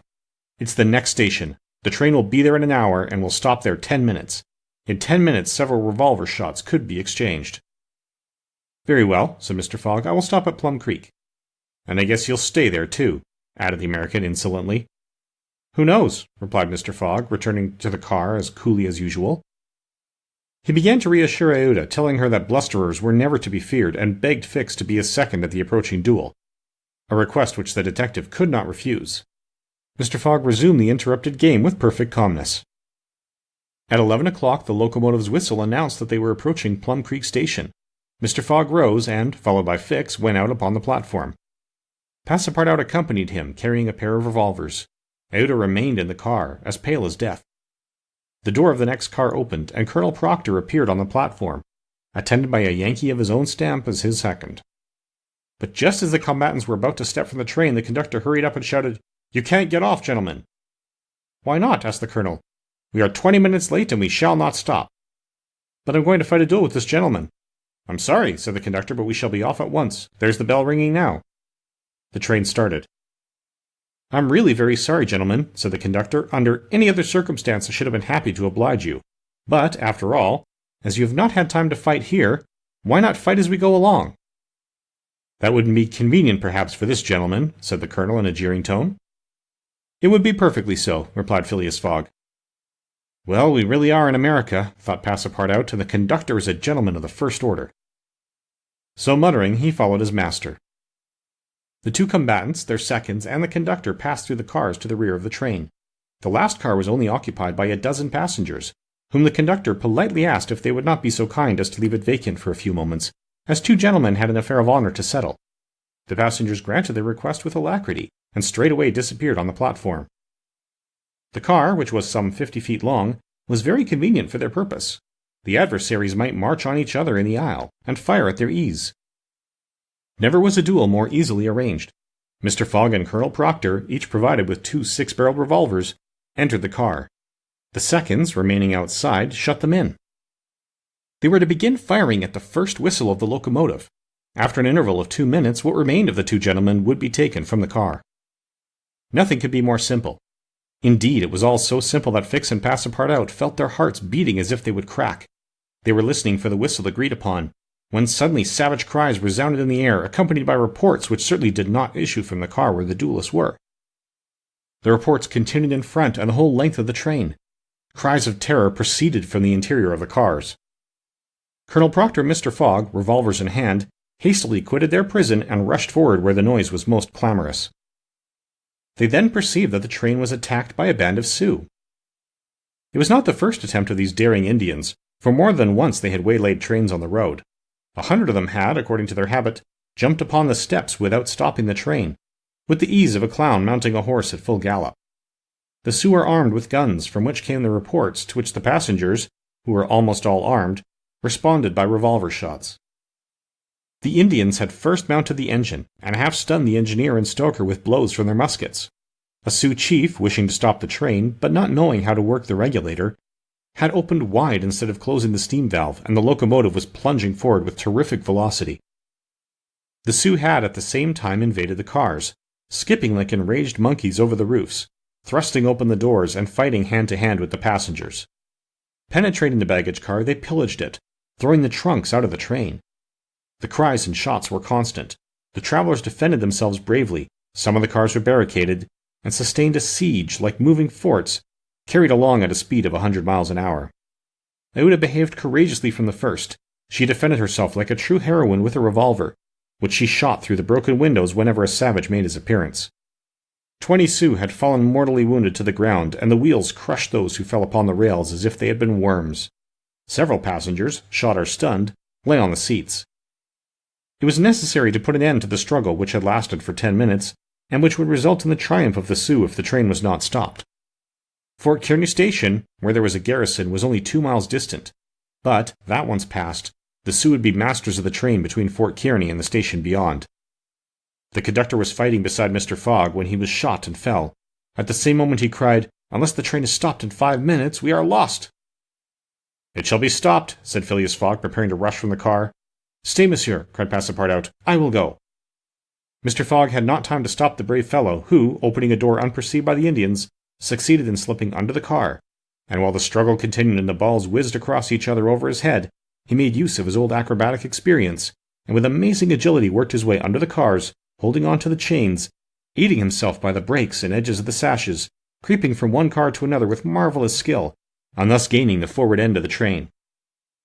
There, suspended by one hand between the baggage car and the tender, with the other he loosened the safety chains, but, owing to the traction, he would never have succeeded in unscrewing the yoking bar, had not a violent concussion jolted this bar out. The train, now detached from the engine, remained a little behind whilst the locomotive rushed forward with increased speed. Carried on by the force already acquired, the train still moved for several minutes, but the brakes were worked and at last they stopped, less than 100 feet from Kearny Station. The soldiers of the fort, attracted by the shots, hurried up. The Sioux had not expected them, and decamped in a body before the train entirely stopped. Though when the passengers counted each other on the station platform, several were found missing, among others the courageous Frenchman whose devotion had just saved them. Chapter 30, in which Phileas Fogg simply does his duty. 3 passengers, including Passepartout, had disappeared. Had they been killed in the struggle? Were they taken prisoners by the Sioux? It was impossible to tell. There were many wounded, but none mortally. Colonel Proctor was one of the most seriously hurt. He had fought bravely, and a ball had entered his groin. He was carried into the station with the other wounded passengers, to receive such attention as could be of avail. Aouda was safe, and Phileas Fogg, who had been in the thickest of the fight, had not received a scratch. Fix was slightly wounded in the arm, but Passepartout was not to be found, and tears coursed down Aouda's cheeks. All the passengers had got out of the train, the wheels of which were stained with blood. From the tires and spokes hung ragged pieces of flesh. As far as the eye could reach on the white plain behind, red trails were visible. The last Sioux were disappearing in the south, along with the banks of Republican River. Mr. Fogg, with folded arms, remained motionless. He had a serious decision to make.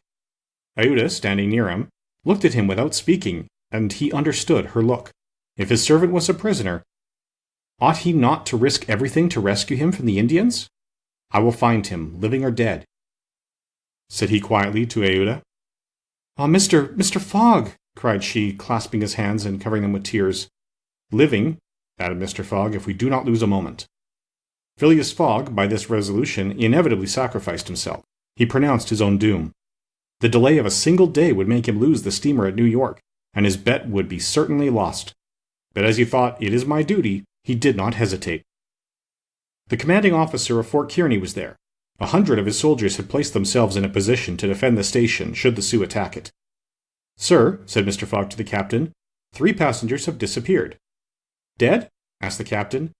"Dead or prisoners. That is the uncertainty which must be solved. Do you propose to pursue the Sioux?" "That's a serious thing to do, sir," returned the captain. "These Indians may retreat beyond the Arkansas, and I cannot leave the fort unprotected." "The lives of 3 men are in question, sir," said Phileas Fogg. "Doubtless, but can I risk the lives of 50 men to save 3? "I don't know whether you can, sir, but you ought to do so." "Nobody here," returned the other, "has the right to teach me my duty." "Very well," said Mr. Fogg coldly. "I will go alone." "You, sir?" cried Fix, coming up. "You go alone in pursuit of the Indians?" "Would you have me leave this poor fellow to perish, him to whom every one present owes his life? I shall go." "No, sir, you shall not go alone," cried the captain, touched in spite of himself. "No, you are a brave man. 30 volunteers," he added, turning to the soldiers. The whole company started forward at once. The captain had only to pick his men. 30 were chosen, and an old sergeant placed at their head. "Thanks, Captain," said Mr. Fogg. "Will you let me go with you?" asked Fix. "Do as you please, sir. But if you wish to do me a favor, you will remain with Aouda, in case anything should happen to me." A sudden pallor overspread the detective's face. Separate himself from the man whom he had so persistently followed step by step. Leave him to wander about in this desert.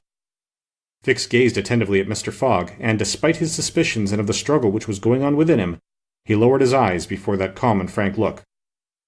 "I will stay," said he. A few moments after, Mr. Fogg pressed the young woman's hand, and, having confided to her his precious carpet-bag, went off with the sergeant and his little squad.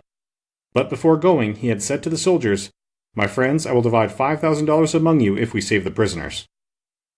It was then a little past noon.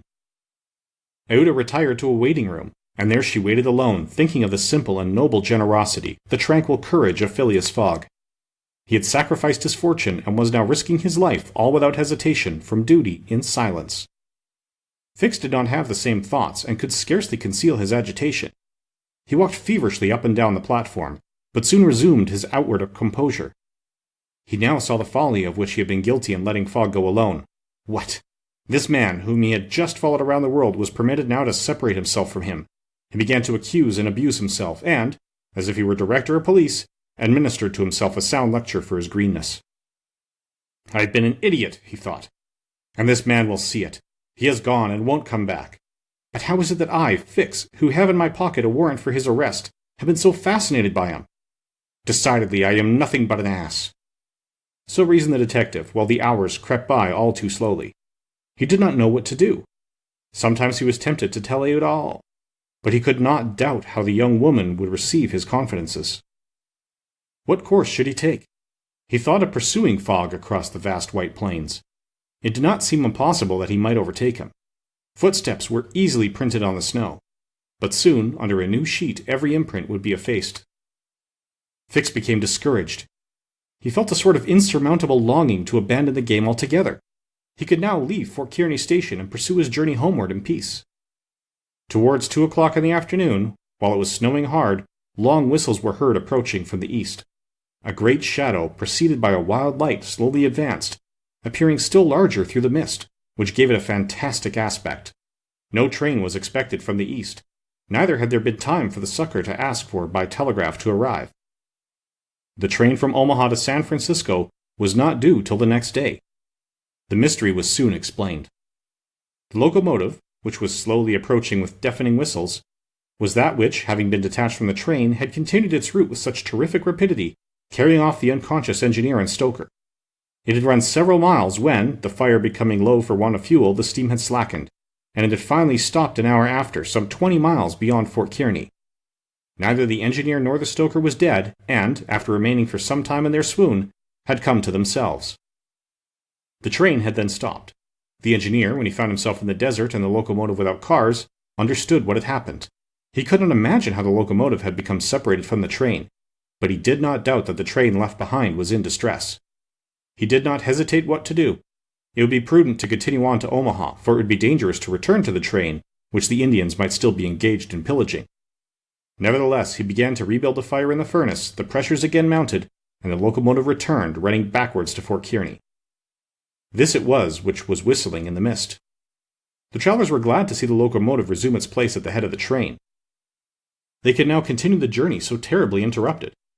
Aouda, on seeing the locomotive come up, hurried out of the station and asked the conductor, "Are you going to start?" "At once, madam." "But the prisoners, our unfortunate fellow travelers." "I cannot interrupt the trip," replied the conductor. "We are already 3 hours behind time." "And when will another train pass here from San Francisco?" "Tomorrow evening, madam." "Tomorrow evening? But then it will be too late. We must wait." "It is impossible," responded the conductor. "If you wish to go, please get in." "I will not go," said Aouda. Fix had heard this conversation.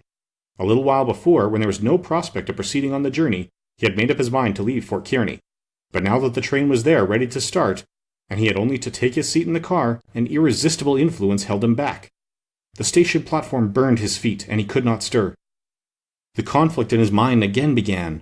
Anger and failure stifled him. He wished to struggle on end. Meanwhile, the passengers and some of the wounded, among them Colonel Proctor, whose injuries were serious, had taken their places in the train. The buzzing of the overheated boiler was heard, and the steam was escaping from the valves. The engineer whistled, the train started and soon disappeared, mingling its white smoke with the eddies of the densely falling snow. The detective had remained behind. Several hours passed. The weather was dismal, and it was very cold. Fix sat motionless on a bench in the station. He might have been thought asleep. Aouda, despite the storm, kept coming out of the waiting room, going to the end of the platform and peering through the tempest of snow as if to pierce the mist which narrowed the horizon around her, and to hear, if possible, some welcome sound. She heard and saw nothing. Then she would return, chilled through, to issue out again after the lapse of a few moments, but always in vain. Evening came, and the little band had not returned. Where could they be? Had they found the Indians, and were they having a conflict with them, or were they still wandering amid the mist? The commander of the fort was anxious, though he tried to conceal his apprehensions. As night approached, the snow fell less plentifully, but it became intensely cold. Absolute silence rested on the plains. Neither flight of bird nor passing of beast troubled the perfect calm. Throughout the night Aouda, full of sad forebodings, her heart stifled with anguish, wandered about on the verge of the plains. Her imagination carried her far off, and showed her innumerable dangers. What she suffered through the long hours would be impossible to describe. Fix remained stationary in the same place, but did not sleep. Once a man approached and spoke to him, and the detective merely replied by shaking his head. Thus the night passed. At dawn, the half-extinguished disk of the sun rose above a misty horizon. But it was now possible to recognize objects 2 miles off. Phileas Fogg and the squad had gone southward. In the south all was still vacancy. It was then 7 o'clock.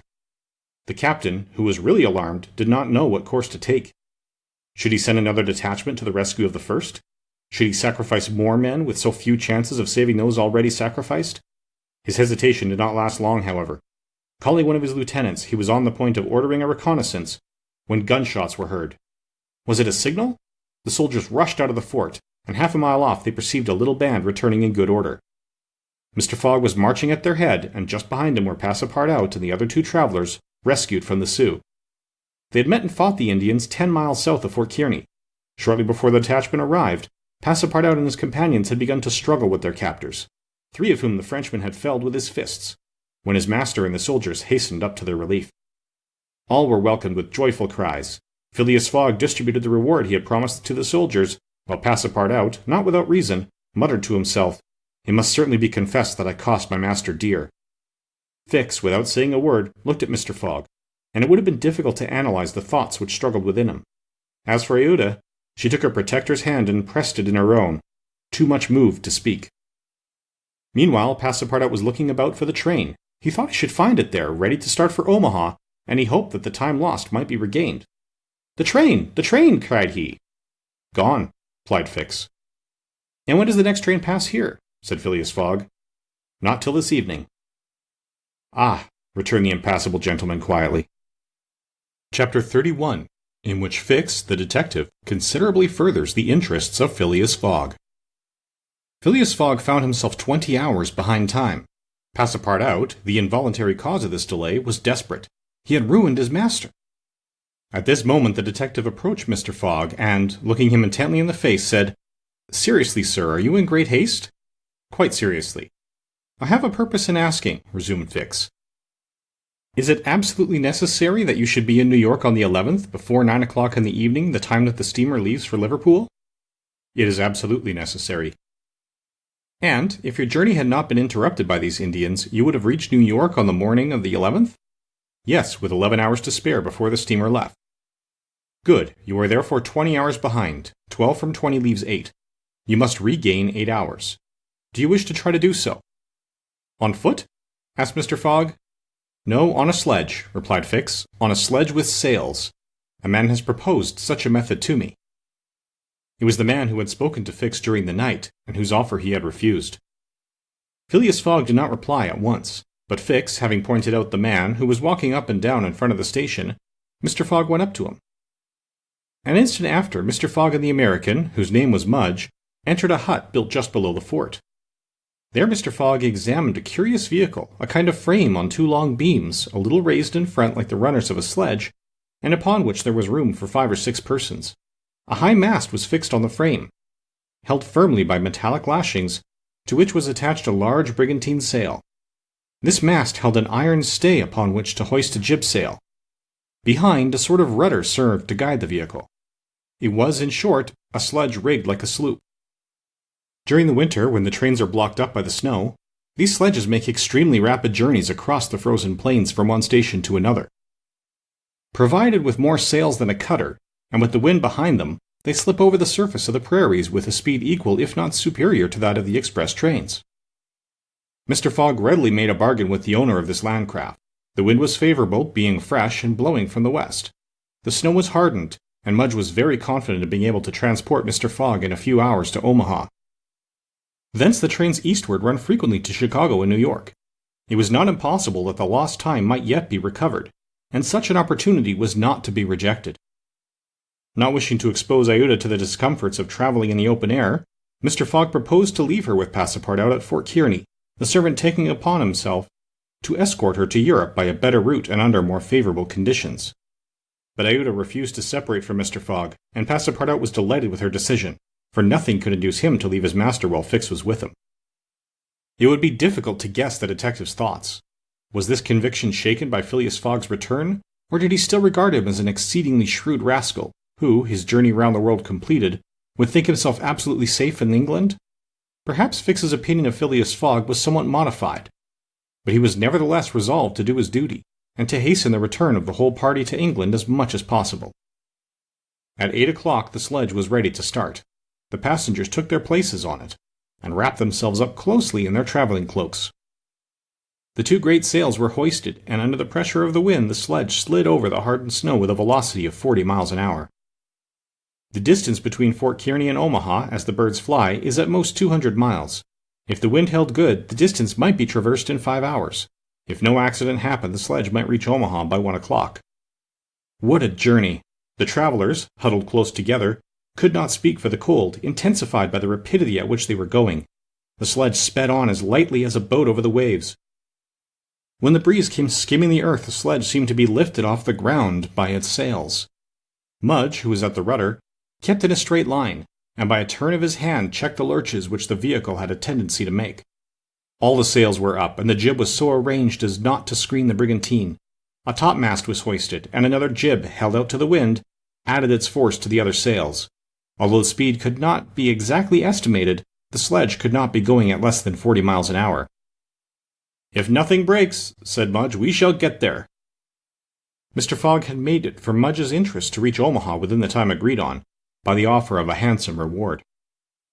The prairie, across which the sledge was moving in a straight line, was as flat as a sea. It seemed like a vast frozen lake. The railroad which ran through this section ascended from the southwest to the northwest by the great island, Columbus, an important Nebraska town, Schuyler, and Fremont, to Omaha. It followed throughout the right bank of the Platte River. The sledge, shortening this route, took a chord of the arc described by the railway. Mudge was not afraid of being stopped by the Platte River, because it was frozen. The road, then, was quite clear of obstacles, and Phileas Fogg had but 2 things to fear: an accident to the sledge, and a change or calm in the wind. But the breeze, far from lessening its force, blew as if to bend the mast, which, however, the metallic lashings held firmly. These lashings, like the chords of a stringed instrument, resounded as if vibrated by a violin bow, The sledge slid along in the midst of a plaintively intense melody. "Those chords give the fifth and the octave," said Mr. Fogg. These were the only words he uttered during the journey. Iuta, cozily packed in furs and cloaks, was sheltered as much as possible from the attacks of the freezing wind. As for Passepartout, his face was as red as the sun's disk when it sets in the mist, and he laboriously inhaled the biting air. With his natural buoyancy of spirits, he began to hope again. They would reach New York on the evening, if not on the morning of the 11th, and there were still some chances that it would be before the steamer sailed for Liverpool. Passepartout even felt a strong desire to grasp his ally, Fix, by the hand. He remembered that it was the detective who procured the sledge, the only means of reaching Omaha in time, but, checked by some presentiment, he kept his usual reserve. One thing, however, Passepartout would never forget, and that was the sacrifice which Mr. Fogg had made without hesitation to rescue him from the Sioux. Mr. Fogg had risked his fortune and his life. No, his servant would never forget that. While each of the party was absorbed in reflections so different, the sledge flew past over the vast carpet of snow. The creeks it passed over were not perceived. Fields and streams disappeared under the uniform whiteness. The plain was absolutely deserted. Between the Union Pacific Road and the branch which unites Kearney with St. Joseph, it formed a great uninhabited island. Neither village, station, nor fort appeared. From time to time they sped by some phantom-like tree, whose white skeleton twisted and rattled in the wind. Sometimes flocks of wild birds rose, or bands of gaunt, famished, ferocious prairie wolves ran howling after the sledge. Passepartout, revolver in hand, held himself ready to fire on those which came too near. Had an accident then happened to the sledge, the travelers, attacked by these beasts, would have been in the most terrible danger. But it held on its even course, soon gained on the wolves, and ere long left the howling band at a safe distance behind. About noon, Mudge perceived by certain landmarks that he was crossing the Platte River. He said nothing, but he felt certain that he was now within 20 miles of Omaha. In less than an hour he left the rudder and furled his sails, whilst the sledge, carried forward by the great impetus the wind had given it, went on half a mile further with its sails unspread. It stopped at last, and Mudge, pointing to a mass of roofs white with snow, said, "We have got there! Arrived at the station which is in daily communication by numerous trains with the Atlantic seaboard." Passepartout and Fix jumped off, stretched their stiffened limbs, and aided Mr. Fogg and the young woman to descend from the sledge. Phileas Fogg generously rewarded Mudge, whose hand Passepartout warmly grasped, and the party directed their steps to the Omaha railway station. The Pacific Railroad proper finds its terminus at this important Nebraska town. Omaha is connected with Chicago by the Chicago and Rock Island Railroad, which runs directly east and passes 50 stations. A train was ready to start when Mr. Fogg and his party reached the station, and they only had time to get into the cars. They had seen nothing of Omaha, but Passepartout confessed to himself that this was not to be regretted, as they were not traveling to see the sights.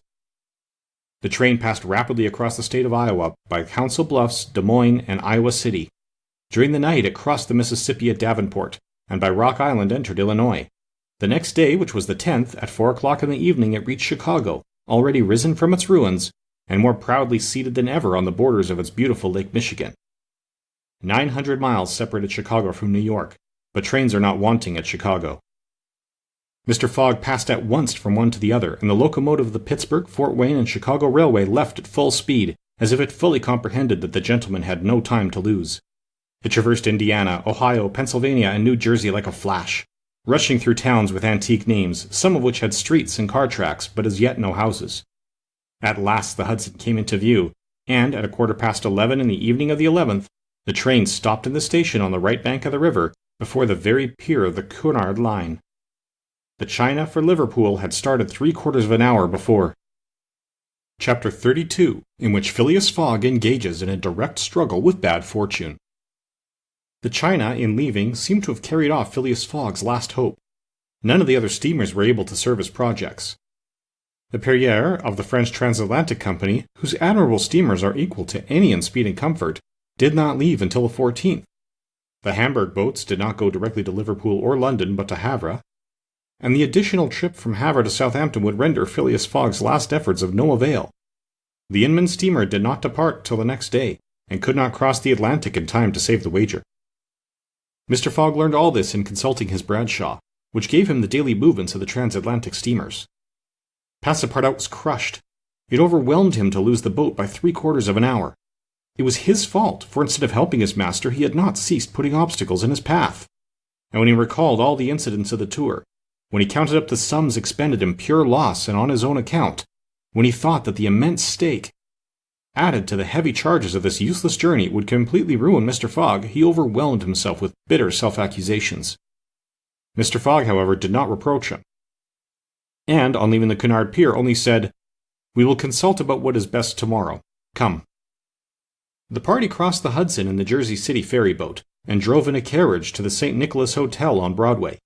Rooms were engaged, and the night passed briefly to Phileas Fogg, who slept profoundly, but very long to Aouda and the others, whose agitation did not permit them to rest. The next day was the 12th of December. From 7 in the morning of the 12th to a quarter before 9 in the evening of the 21st, there were 9 days, 13 hours, and 45 minutes. If Phileas Fogg had left in the China, one of the fastest steamers on the Atlantic, he would have reached Liverpool and then London within the period agreed upon. Mr. Fogg left the hotel alone after giving Passepartout instructions to await his return and inform Aouda to be ready at an instant's notice. He proceeded to the banks of the Hudson and looked about among the vessels moored or anchored in the river, for any that were about to depart. Several had departure signals and were preparing to put to sea at morning tide, for in this immense and admirable port there was not 1 day in 100 that vessels do not set out for every quarter of the globe. But they were mostly sailing vessels, of which of course Phileas Fogg could make no use. He seemed about to give up all hope when he espied, anchored at the battery, a cable's length off at most, a trading vessel, with a screw well shaped whose funnel, puffing a cloud of smoke, indicated that she was getting ready for departure. Phileas Fogg hailed a boat, got into it, and soon found himself on board the Henrietta, iron-hulled, wood-built above. He ascended to the deck and asked for the captain, who forthwith presented himself. He was a man of 50, a sort of sea-wolf with big eyes, a complexion of oxidized copper, red hair and thick neck, and a growling voice. "The captain?" asked Mr. Fogg. "I am the captain." "I am Phileas Fogg of London." "And I am Andrew Speedy of Cardiff." "You are going to put to sea?" "In an hour." "You are bound for Bordeaux?" "And your cargo?" "No freight, going in ballast." "Have you any passengers?" "No passengers, never have passengers, too much in the way." "Is your vessel a swift one?" "Between 11 and 12 knots, the Henrietta, well known." "Will you carry me and 3 other persons to Liverpool?" "To Liverpool? Why not to China?" "I said Liverpool." "No." "No?" "No, I am setting out for Bordeaux and shall go to Bordeaux." "Money is no object?" "None." The captain spoke in a tone which did not admit of a reply. "But the owners of the Henrietta," resumed Phileas Fogg. "The owners are myself," replied the captain. "The vessel belongs to me." "I will freight it for you." "No." "I will buy it of you." "No." Phileas Fogg did not betray the least disappointment, but the situation was a grave one. It was not at New York as at Hong Kong, nor with the captain of the Henrietta as with the captain of the Tankadere. Up to this time money had smoothed away every obstacle. Now money failed. Still, some means must be found to cross the Atlantic on a boat, unless by balloon, which would have been venturesome besides not being capable of being put in practice. It seemed that Phileas Fogg had an idea, for he said to the captain, "Well, will you carry me to Bordeaux?" "No, not if you pay me $200. I offer you 2,000. "A piece?" "A piece." "And there are 4 of you?" "4." Captain Speedy began to scratch his head. There were $8,000 to gain without changing his route, for which it was well worth considering the repugnance he had for all kinds of passengers. Besides, passengers at $2,000 are no longer passengers, but valuable merchandise.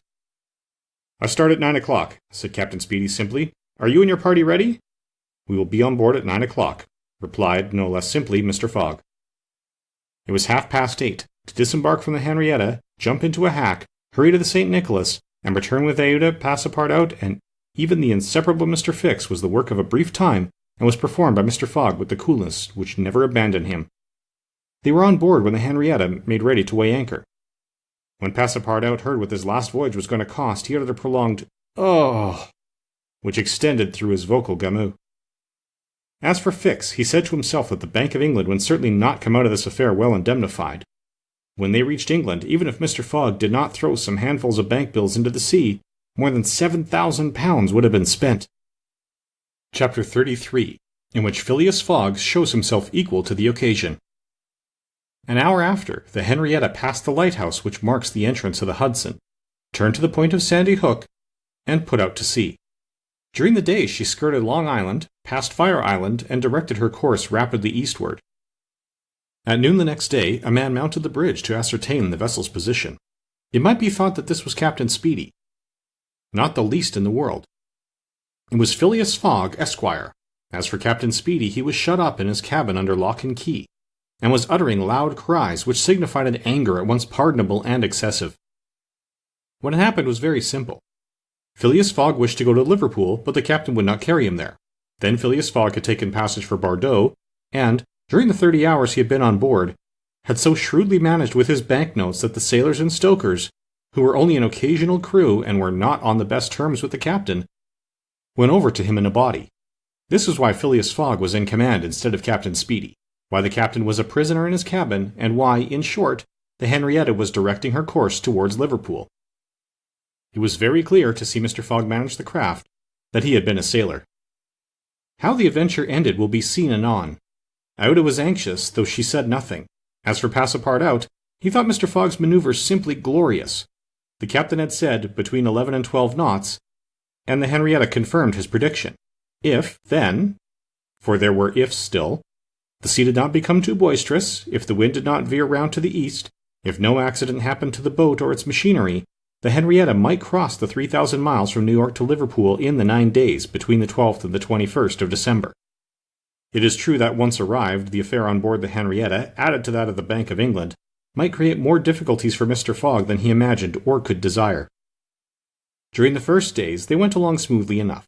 The sea was not very unpropitious. The wind seemed stationary in the northeast, the sails were hoisted, and the Henrietta ploughed across the waves like a real transatlantic steamer. Passepartout was delighted. His master's last exploit, the consequences of which he ignored, enchanted him. Never had the crew seen so jolly and dexterous a fellow. He formed warm friendships with the sailors and amazed them with his acrobatic feats. He thought they managed the vessel like gentlemen, and that the stokers fired up like heroes. His loquacious good humor infected everyone. He had forgotten the past, its vexations and delays. He only thought of the end, so nearly accomplished, and sometimes he boiled over with impatience, as if heated by the furnaces of the Henrietta. Often also the worthy fellow revolved around Fix, looking at him with a keen, distrustful eye, but he did not speak to him, for their old intimacy no longer existed. Fix, it must be confessed, understood nothing of what was going on. The conquest of the Henrietta, the bribery of the crew, Fogg managing the boat like a skilled seaman, amazed and confused him. He did not know what to think. For after all, a man who began by stealing £55,000 might end by stealing a vessel, and Fix was not unnaturally inclined to conclude that the Henrietta, under Fogg's command, was not going to Liverpool at all, but to some part of the world where the robber, turned into a pirate, would quietly put himself in safety. The conjecture was at least a plausible one, and the detective began to seriously regret that he had embarked on the affair. As for Captain Speedy, he continued to howl and growl in his cabin, and Passepartout, whose duty it was to carry him his meals, courageous as he was, took the greatest precautions. Mr. Fogg did not seem even to know that there was a captain on board. On the 13th they passed the edge of the Banks of Newfoundland, a dangerous locality. During the winter especially there were frequent fogs and heavy gales of wind. Ever since the evening before, the barometer, suddenly falling, had indicated an approaching change in the atmosphere. And during the night the temperature varied, the cold became sharper, and the wind veered to the southeast. This was a misfortune. Mr. Fogg, in order not to deviate from his course, furled his sails and increased the force of the steam. But the vessel's speed slackened, owing to the state of the sea, the long waves of which broke against the stern. She pitched violently, and this retarded her progress. The breeze little by little swelled into a tempest, and it was to be feared that the Henrietta might not be able to maintain herself upright on the waves. Passepartout's visage darkened with the skies, and for 2 days the poor fellow experienced constant fright. But Phileas Fogg was a bold mariner, and knew how to maintain headway against the sea, and he kept on his course, without even decreasing his steam. The Henrietta, when she could not rise upon the waves, crossed them, swamping her deck, but passing safely. Sometimes the screw rose out of the water, beating its protruding end when a mountain of water raised the stern above the waves, but the craft always kept straight ahead. The wind, however, did not grow as boisterous as might have been feared. It was not one of those tempests which burst and rush on with a speed of 90 miles an hour. It continued fresh, but, unhappily, it remained obstinately in the southeast, rendering the sails useless. The 16th of December was the 75th day since Phileas Fogg's departure from London, and the Henrietta had not yet been seriously delayed. Half of the voyage was almost accomplished, and the worst localities had been passed. In summer, success would have been well nigh certain. In winter, they were at the mercy of the bad season. Passepartout said nothing, but he cherished hope in secret, and comforted himself with the reflection that, if the wind failed them, they might still count on the steam. On this day the engineer came on deck, went up to Mr. Fogg, and began to speak earnestly with him. Without knowing why it was a presentiment, perhaps Passepartout became vaguely uneasy. He would have given one of his ears to hear with the other what the engineer was saying. He finally managed to catch a few words, and was sure he heard his master say, "You are certain of what you tell me?" "Certain, sir," replied the engineer. "You must remember that, since we started, we have kept up hot fires in all our furnaces, and, though we had coal enough to go on short steam from New York to Bordeaux, we have it enough to go with all steam from New York to Liverpool." "I will consider," replied Mr. Fogg. Passepartout understood it all. He was seized with mortal anxiety. The coal was giving out. "Ah, if my master can get over that," muttered he, "he'll be a famous man." He could not help imparting to Fix what he had overheard. "Then you believe that we really are going to Liverpool?" "Of course." "Ass," replied the detective, shrugging his shoulders and turning on his heel. Passepartout was on the point of vigorously resenting the epithet, the reason of which he could not for the life of him comprehend, but he reflected that the unfortunate Fix was probably very much disappointed and humiliated in his self-esteem, after having so awkwardly followed a false scent around the world, and refrained. And now what course would Phileas Fogg adopt? It was difficult to imagine. Nevertheless, he seemed to have decided upon one, for that evening he sent for the engineer and said to him, "Feed all the fires until the coal is exhausted." A few moments after, the funnel of the Henrietta vomited forth torrents of smoke. The vessel continued to proceed with all steam on, but on the 18th the engineer, as he had predicted, announced that the coal would give out in the course of the day. "Do not let the fires go down," replied Mr. Fogg. "Keep them up to the last. Let the valves be filled." Towards noon, Phileas Fogg, having ascertained their position, called Passepartout and ordered him to go for Captain Speedy. It was as if the honest fellow had been commanded to unchain a tiger. He went to the poop, saying to himself, "He will be like a madman." In a few moments, with cries and oaths, a bomb appeared on the poop deck. The bomb was Captain Speedy. It was clear that he was on the point of bursting. "Where are we?" were the first words his anger permitted him to utter. Had the poor man been apoplectic, he could never have recovered from his paroxysm of wrath. "Where are we?" he repeated with purple face. 707 miles from Liverpool," replied Mr. Fogg with imperturbable calmness. "Pirate!" cried Captain Speedy. "I have sent for you, sir." "Picaroon!" "Sir," continued Mr. Fogg, "to ask you to sell me your vessel." "No, by all the devils, no." "But I shall be obliged to burn her." "Burn the Henrietta?" "Yes, at least the upper part of her. The coal is given out." "Burn my vessel?" cried Captain Speedy, who could scarcely pronounce the words. "A vessel worth $50,000? "Here are 60,000, replied Phileas Fogg, handing the captain a roll of bank bills. This had a prodigious effect on Andrew Speedy. An American can scarcely remain unmoved at the sight of $60,000. The captain forgot in an instant his anger, his imprisonment, and all his grudges against his passenger. The Henrietta was 20 years old. It was a great bargain. The bomb would not go off after all. Mr. Fogg had taken away the match. "And I shall still have the iron hull," said the captain in a softer tone. "The iron hull and the engine. Is it agreed?" "Agreed." And Andrew Speedy, seizing the banknotes, counted them and consigned them to his pocket. During this colloquy, Passepartout was as white as a sheet, and Fix seemed on the point of having an apoplectic fit. Nearly £20,000 had been expended, and Fogg left the hull and engine to the captain, that is, near the whole value of the craft. It was true, however, that £55,000 had been stolen from the bank. When Andrew Speedy had pocketed the money, Mr. Fogg said to him, "Don't let this astonish you, sir. You must know that I shall lose £20,000 unless I arrive in London by 9:15 on the evening of the 21st of December. I missed the steamer at New York, and as you refused to take me to Liverpool—" "And I did well," cried Andrew Speedy, "for I have gained at least $40,000 by it." He added more sedately, "Do you know one thing, Captain Fogg? Captain Fogg, you've got something of the Yankee about you." And, having paid his passenger what he considered a high compliment, he was going away when Mr. Fogg said, "The vessel now belongs to me?" "Certainly, from the keel to the truck of the masts. All the wood, that is." "Very well. Have the interior seats, bunks, and frames pulled down and burn them." It was necessary to have dry wood to keep the steam up to the adequate pressure, and on that day the poop, cabins, bunks, and the spare deck were sacrificed. On the next day, the 19th of December, the masts, rafts, and spars were burned. The crew worked lustily, keeping up the fires. Passepartout hewed, cut, and sawed away with all his might. There was a perfect rage for demolition. The railings, fittings, the greater part of the deck, and topsides disappeared on the 20th, and the Henrietta was now only a flat hulk. But on this day they sighted the Irish coast and fastened it light. By 10 in the evening they were passing Queenstown. Phileas Fogg had only 24 hours more in which to get to London. That length of time was necessary to reach Liverpool, with all steam on, and the steam was about to give out altogether. "Sir," said Captain Speedy, who was now deeply interested in Mr. Fogg's project, "I really commiserate you. Everything is against you. We are only opposite Queenstown." "Ah," said Mr. Fogg, "is that place where we see the lights Queenstown?" "Yes."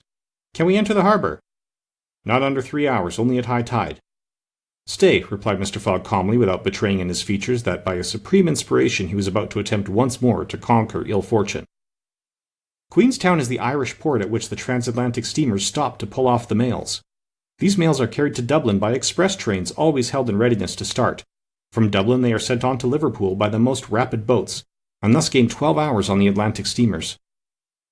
Phileas Fogg counted on gaining 12 hours in the same way. Instead of arriving at Liverpool the next evening by the Henrietta, he would be there by noon, and would therefore have time to reach London before 9:15 in the evening. The Henrietta entered Queenstown harbour at 1 o'clock in the morning, it then being high tide, and Phileas Fogg, after being grasped heartily by the hand of Captain Speedy, left that gentleman on the levelled hulk of his craft, which was still worth half what he had sold it for. The party went on shore at once. Fix was greatly tempted to arrest Mr. Fogg on the spot, but he did not. Why?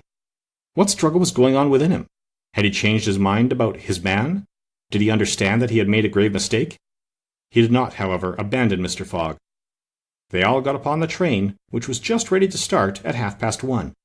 At dawn of day they were in Dublin, and they lost no time in embarking on a steamer which, disdaining to rise upon the waves, invariably cut through them. Phileas Fogg at last disembarked on the Liverpool quay at 20 minutes before 12, 21st December. He was only 6 hours distant from London. But at this moment Fix came up, put his hand upon Mr. Fogg's shoulder, and showing his warrant, said, "You are really Phileas Fogg?" "I am." "I arrest you in the Queen's name." Chapter 34, in which Phileas Fogg at last reaches London. Phileas Fogg was in prison. He had been shut up in the custom house, and he was to be transferred to London the next day. Passepartout, when he saw his master arrested, would have fallen upon Fix had he not been held back by some policeman. Aouda was thunderstruck at the suddenness of an event which she could not understand. Passepartout explained to her how it was that the honest and courageous Fogg was arrested as a robber. The young woman's heart revolted against so heinous a charge, and when she saw that she could attempt to do nothing to save her protector, she wept bitterly. As for Fix, he had arrested Mr. Fogg because it was his duty, whether Mr. Fogg were guilty or not. The thought then struck Passepartout that he was the cause of this new misfortune. Had he not concealed Fix's errand from his master? When Fix revealed his true character and purpose, why had he not told Mr. Fogg? If the latter had been warned, he would no doubt have given Fix proof of his innocence, and satisfied him of his mistake. At least Fix would not have continued his journey at the expense and on the heels of his master, only to arrest him at the moment he set foot on English soil. Passepartout wept till he was blind, and felt like blowing his brains out. Aouda and he remained, despite the cold, under the portico of the custom house. Neither wished to leave the place. Both were anxious to see Mr. Fogg again. That gentleman was really ruined, and that at the moment when he was about to attain his end. This arrest was fatal. Having arrived in Liverpool at 20 minutes before 12 on the 21st of December, he had till 9:15 that evening to reach the Reform Club. That is 9 hours and a quarter. The journey from Liverpool to London was 6 hours. If anyone at this moment had entered the custom house, he would have found Mr. Fogg seated, motionless, calm, and without apparent anger upon a wooden bench. He was not, it is true, resigned, but this last blow failed to force him into an outward betrayal of any emotion. Was he being devoured by one of those secret rages, all the more terrible because contained, and which only burst forth with an irresistible force at the last moment? No one could tell. There he sat, calmly waiting. For what? Did he still cherish hope? Did he still believe, now that the door of this prison was closed upon him, that he would succeed? However that may have been, Mr. Fogg carefully put his watch upon the table, and observed its advancing hands. Not a word escaped his lips, but his look was singularly set and stern. The situation in any event was a terrible one. and might be thus stated. If Phileas Fogg was honest, he was ruined. If he was a knave, he was caught. Did escape occur to him? Did he examine to see if there were any practicable outlet from his prison? Did he think of escaping from it? Possibly, for once he walked slowly around the room. But the door was locked, and the windows heavily barred with iron rods. He sat down again and drew his journal from his pocket.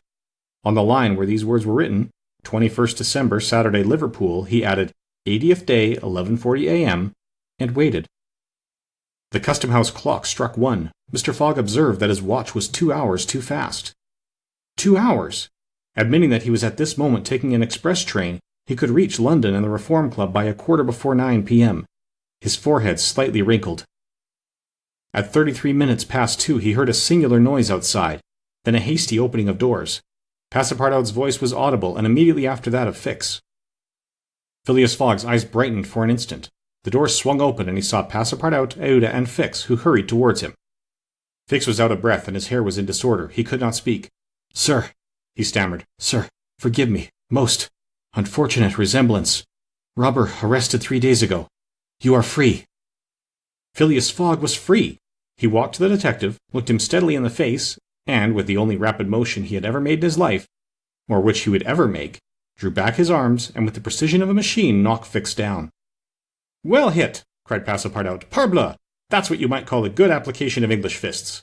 Fix, who found himself on the floor, did not utter a word. He had only received his deserts. Mr. Fogg, Aouda, and Passepartout left the custom-house without delay, got into a cab, and in a few moments descended at the station. Phileas Fogg asked if there was an express train about to leave for London. It was 40 minutes past 2. The express train had left 35 minutes before. Phileas Fogg then ordered a special train. There were several rapid locomotives on hand, but the railway arrangements did not permit the special train to leave until 3 o'clock. At that hour, Phileas Fogg, having stimulated the engineer by the offer of a generous reward, at last set out towards London with Aouda and his faithful servant. It was necessary to make the journey in 5 hours and a half, and this would have been easy on a clear road throughout.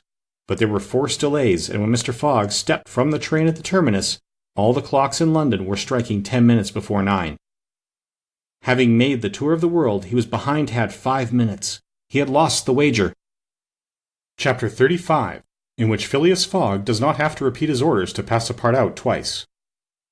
The dwellers in Savile Row would have been surprised the next day if they had been told that Phileas Fogg had returned home. His doors and windows were still closed. No appearance of change was visible.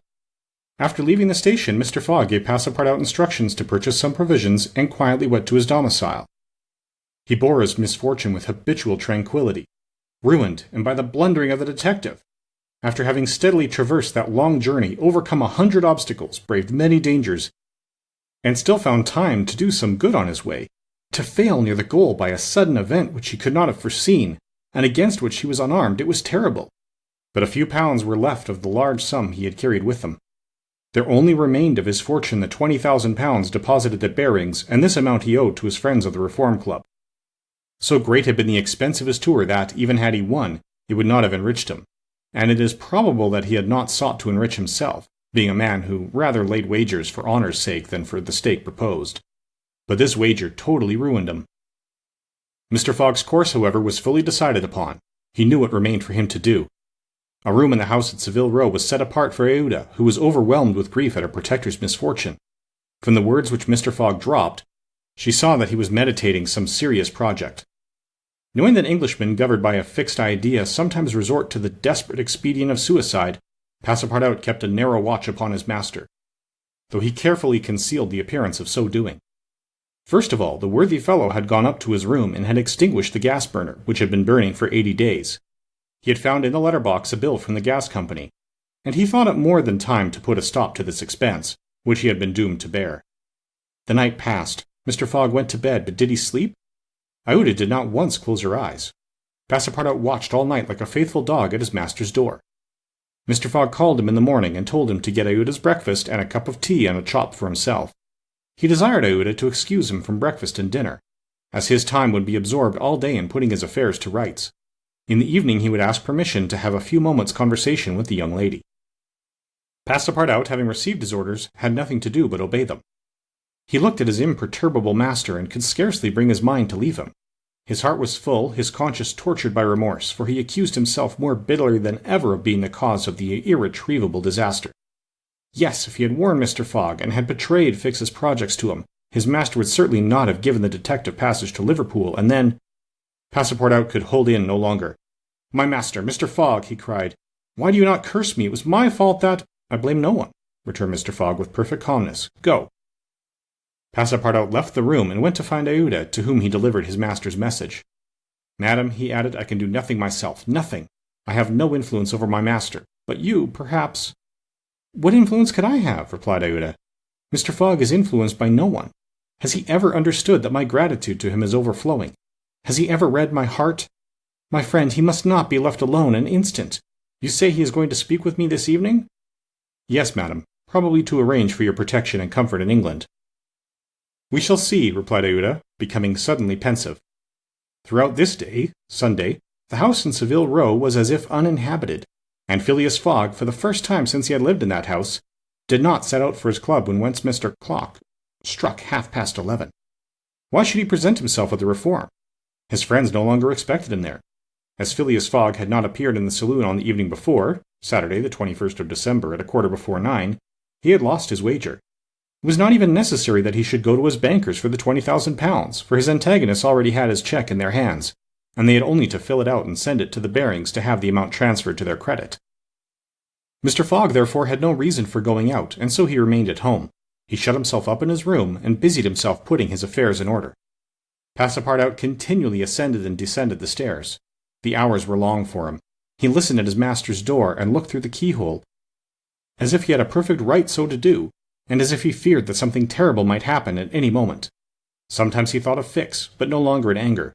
Fix, like all the world, had been mistaken in Phileas Fogg, and had only done his duty in tracking and arresting him, while he, Passepartout— This thought haunted him, and he never ceased cursing his miserable folly.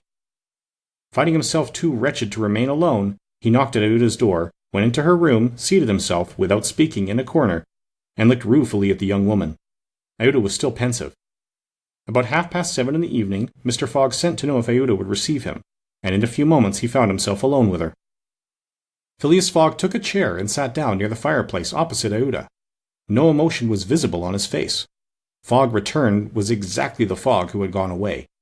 There was the same calm, the same impassibility. He sat several minutes without speaking, then, bending his eyes on Aouda, "Madam," he said, "will you pardon me for bringing you to England?"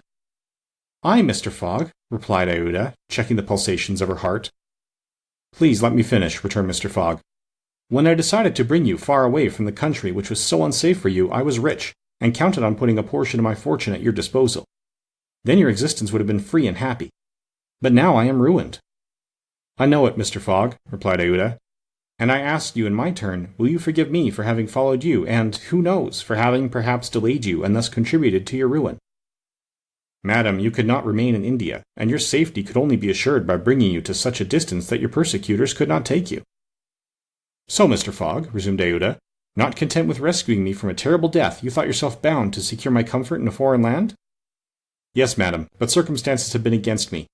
Still, I beg to place the little I have left at your service." "But what will become of you, Mr. Fogg?" "As for me, madam," replied the gentleman coldly, "I have need of nothing." "But how do you look upon the fate, sir, which awaits you?" "As I am in the habit of doing." "At least," said Aouda, "want should not overtake a man like you. Your friends—" "I have no friends, madam." "Your relatives—" "I have no longer any relatives." "I pity you then, Mr. Fogg, for solitude is a sad thing, with no heart to which to confide your griefs." "They say, though, that misery itself, shared by two sympathetic souls, may be borne with patience." "They say so, madame." "Mr. Fogg," said Aouda, rising and seizing his hand, "do you wish at once a kinswoman and friend? Will you have me for your wife?" Mr. Fogg at this rose in his turn. There was an unwonted light in his eyes, and a slight trembling of his lips. Aouda looked into his face. The sincerity, rectitude, firmness, and sweetness of the soft glance of a noble woman, who could dare all to save him to whom she owed all, at first astonished, then penetrated him. He shut his eyes for an instant, as if to avoid her look. When he opened them again, "I love you," he said simply. "Yes, by all that is holiest, I love you, and I am entirely yours." "Ah!" cried Aouda, pressing his hand to her heart. Passepartout was summoned and appeared immediately. Mr. Fogg still held Ada's hand in his own. Passepartout understood, and his big, round face became as radiant as the tropical sun at its zenith. Mr. Fogg asked him if it was not too late to notify the Reverend Samuel Wilson of Marylebone Parish that evening. Passepartout smiled his most genial smile and said, "Never too late." It was 5 minutes past 8. "Will it be for tomorrow, Monday?" "For tomorrow, Monday," said Mr. Fogg, turning to Ada. "Yes, for tomorrow, Monday," she replied. Passepartout hurried off as fast as his legs could carry him. Chapter 36, in which Phileas Fogg's name is once more at a premium on change. It is time to relate what a change took place in English public opinion when it transpired that the real bank robber, a certain James Strand, had been arrested on the 17th day of December in Edinburgh. 3 days before, Phileas Fogg had been a criminal, who was being desperately followed up by the police. Now he was an honorable gentleman mathematically pursuing his eccentric journey round the world. The papers resumed their discussion about the wager. All those who had laid bets for or against him revived their interest as if by magic. The Phileas Fogg bonds again became negotiable, and many new wagers were made. Phileas Fogg's name was once more at a premium on change. His 5 friends of the Reform Club passed these 3 days in a state of feverish suspense. Would Phileas Fogg, whom they had forgotten, reappear before their eyes? Where was he at this moment? The 17th of December, the day of James Strand's arrest, was the 76th since Phileas Fogg's departure, and no new news of him had been received. Was he dead? Had he abandoned the effort, or was he continuing his journey along the route agreed upon? And would he appear on Saturday, the 21st of December, at 9:15 in the evening on the threshold of the Reform Club saloon? The anxiety in which for 3 days London society existed cannot be described. Telegrams were sent to America and Asia for news of Phileas Fogg. Messengers were dispatched to the house in Savile Row morning and evening. No news. The police were ignorant of what had become of the detective, Fix, who had so unfortunately followed up a false scent. Bets increased, nevertheless, in number and value. Phileas Fogg, like a racehorse, was drawing near his last turning point. The bonds were quoted no longer at 100 below par, but at 20, at 10, and at 5. And paralytic Lord Albemarle bet even in his favour. A great crowd was collected in Pall Mall and the neighbouring streets on Saturday evening. It seemed like a multitude of brokers permanently established around the Reform Club. Circulation was impeded, and everywhere disputes, discussions, and financial transactions were going on. The police had great difficulty in keeping back the crowd, and as the hour when Phileas Fogg was due approached, the excitement rose to its highest pitch. The 5 antagonists of Phileas Fogg had met in the great saloon of the club. John Sullivan and Samuel Fallentin, the bankers, Andrew Stewart, the engineer, Gautier Ralph, the director of the Bank of England, and Thomas Flanagan, the brewer, one and all waited anxiously.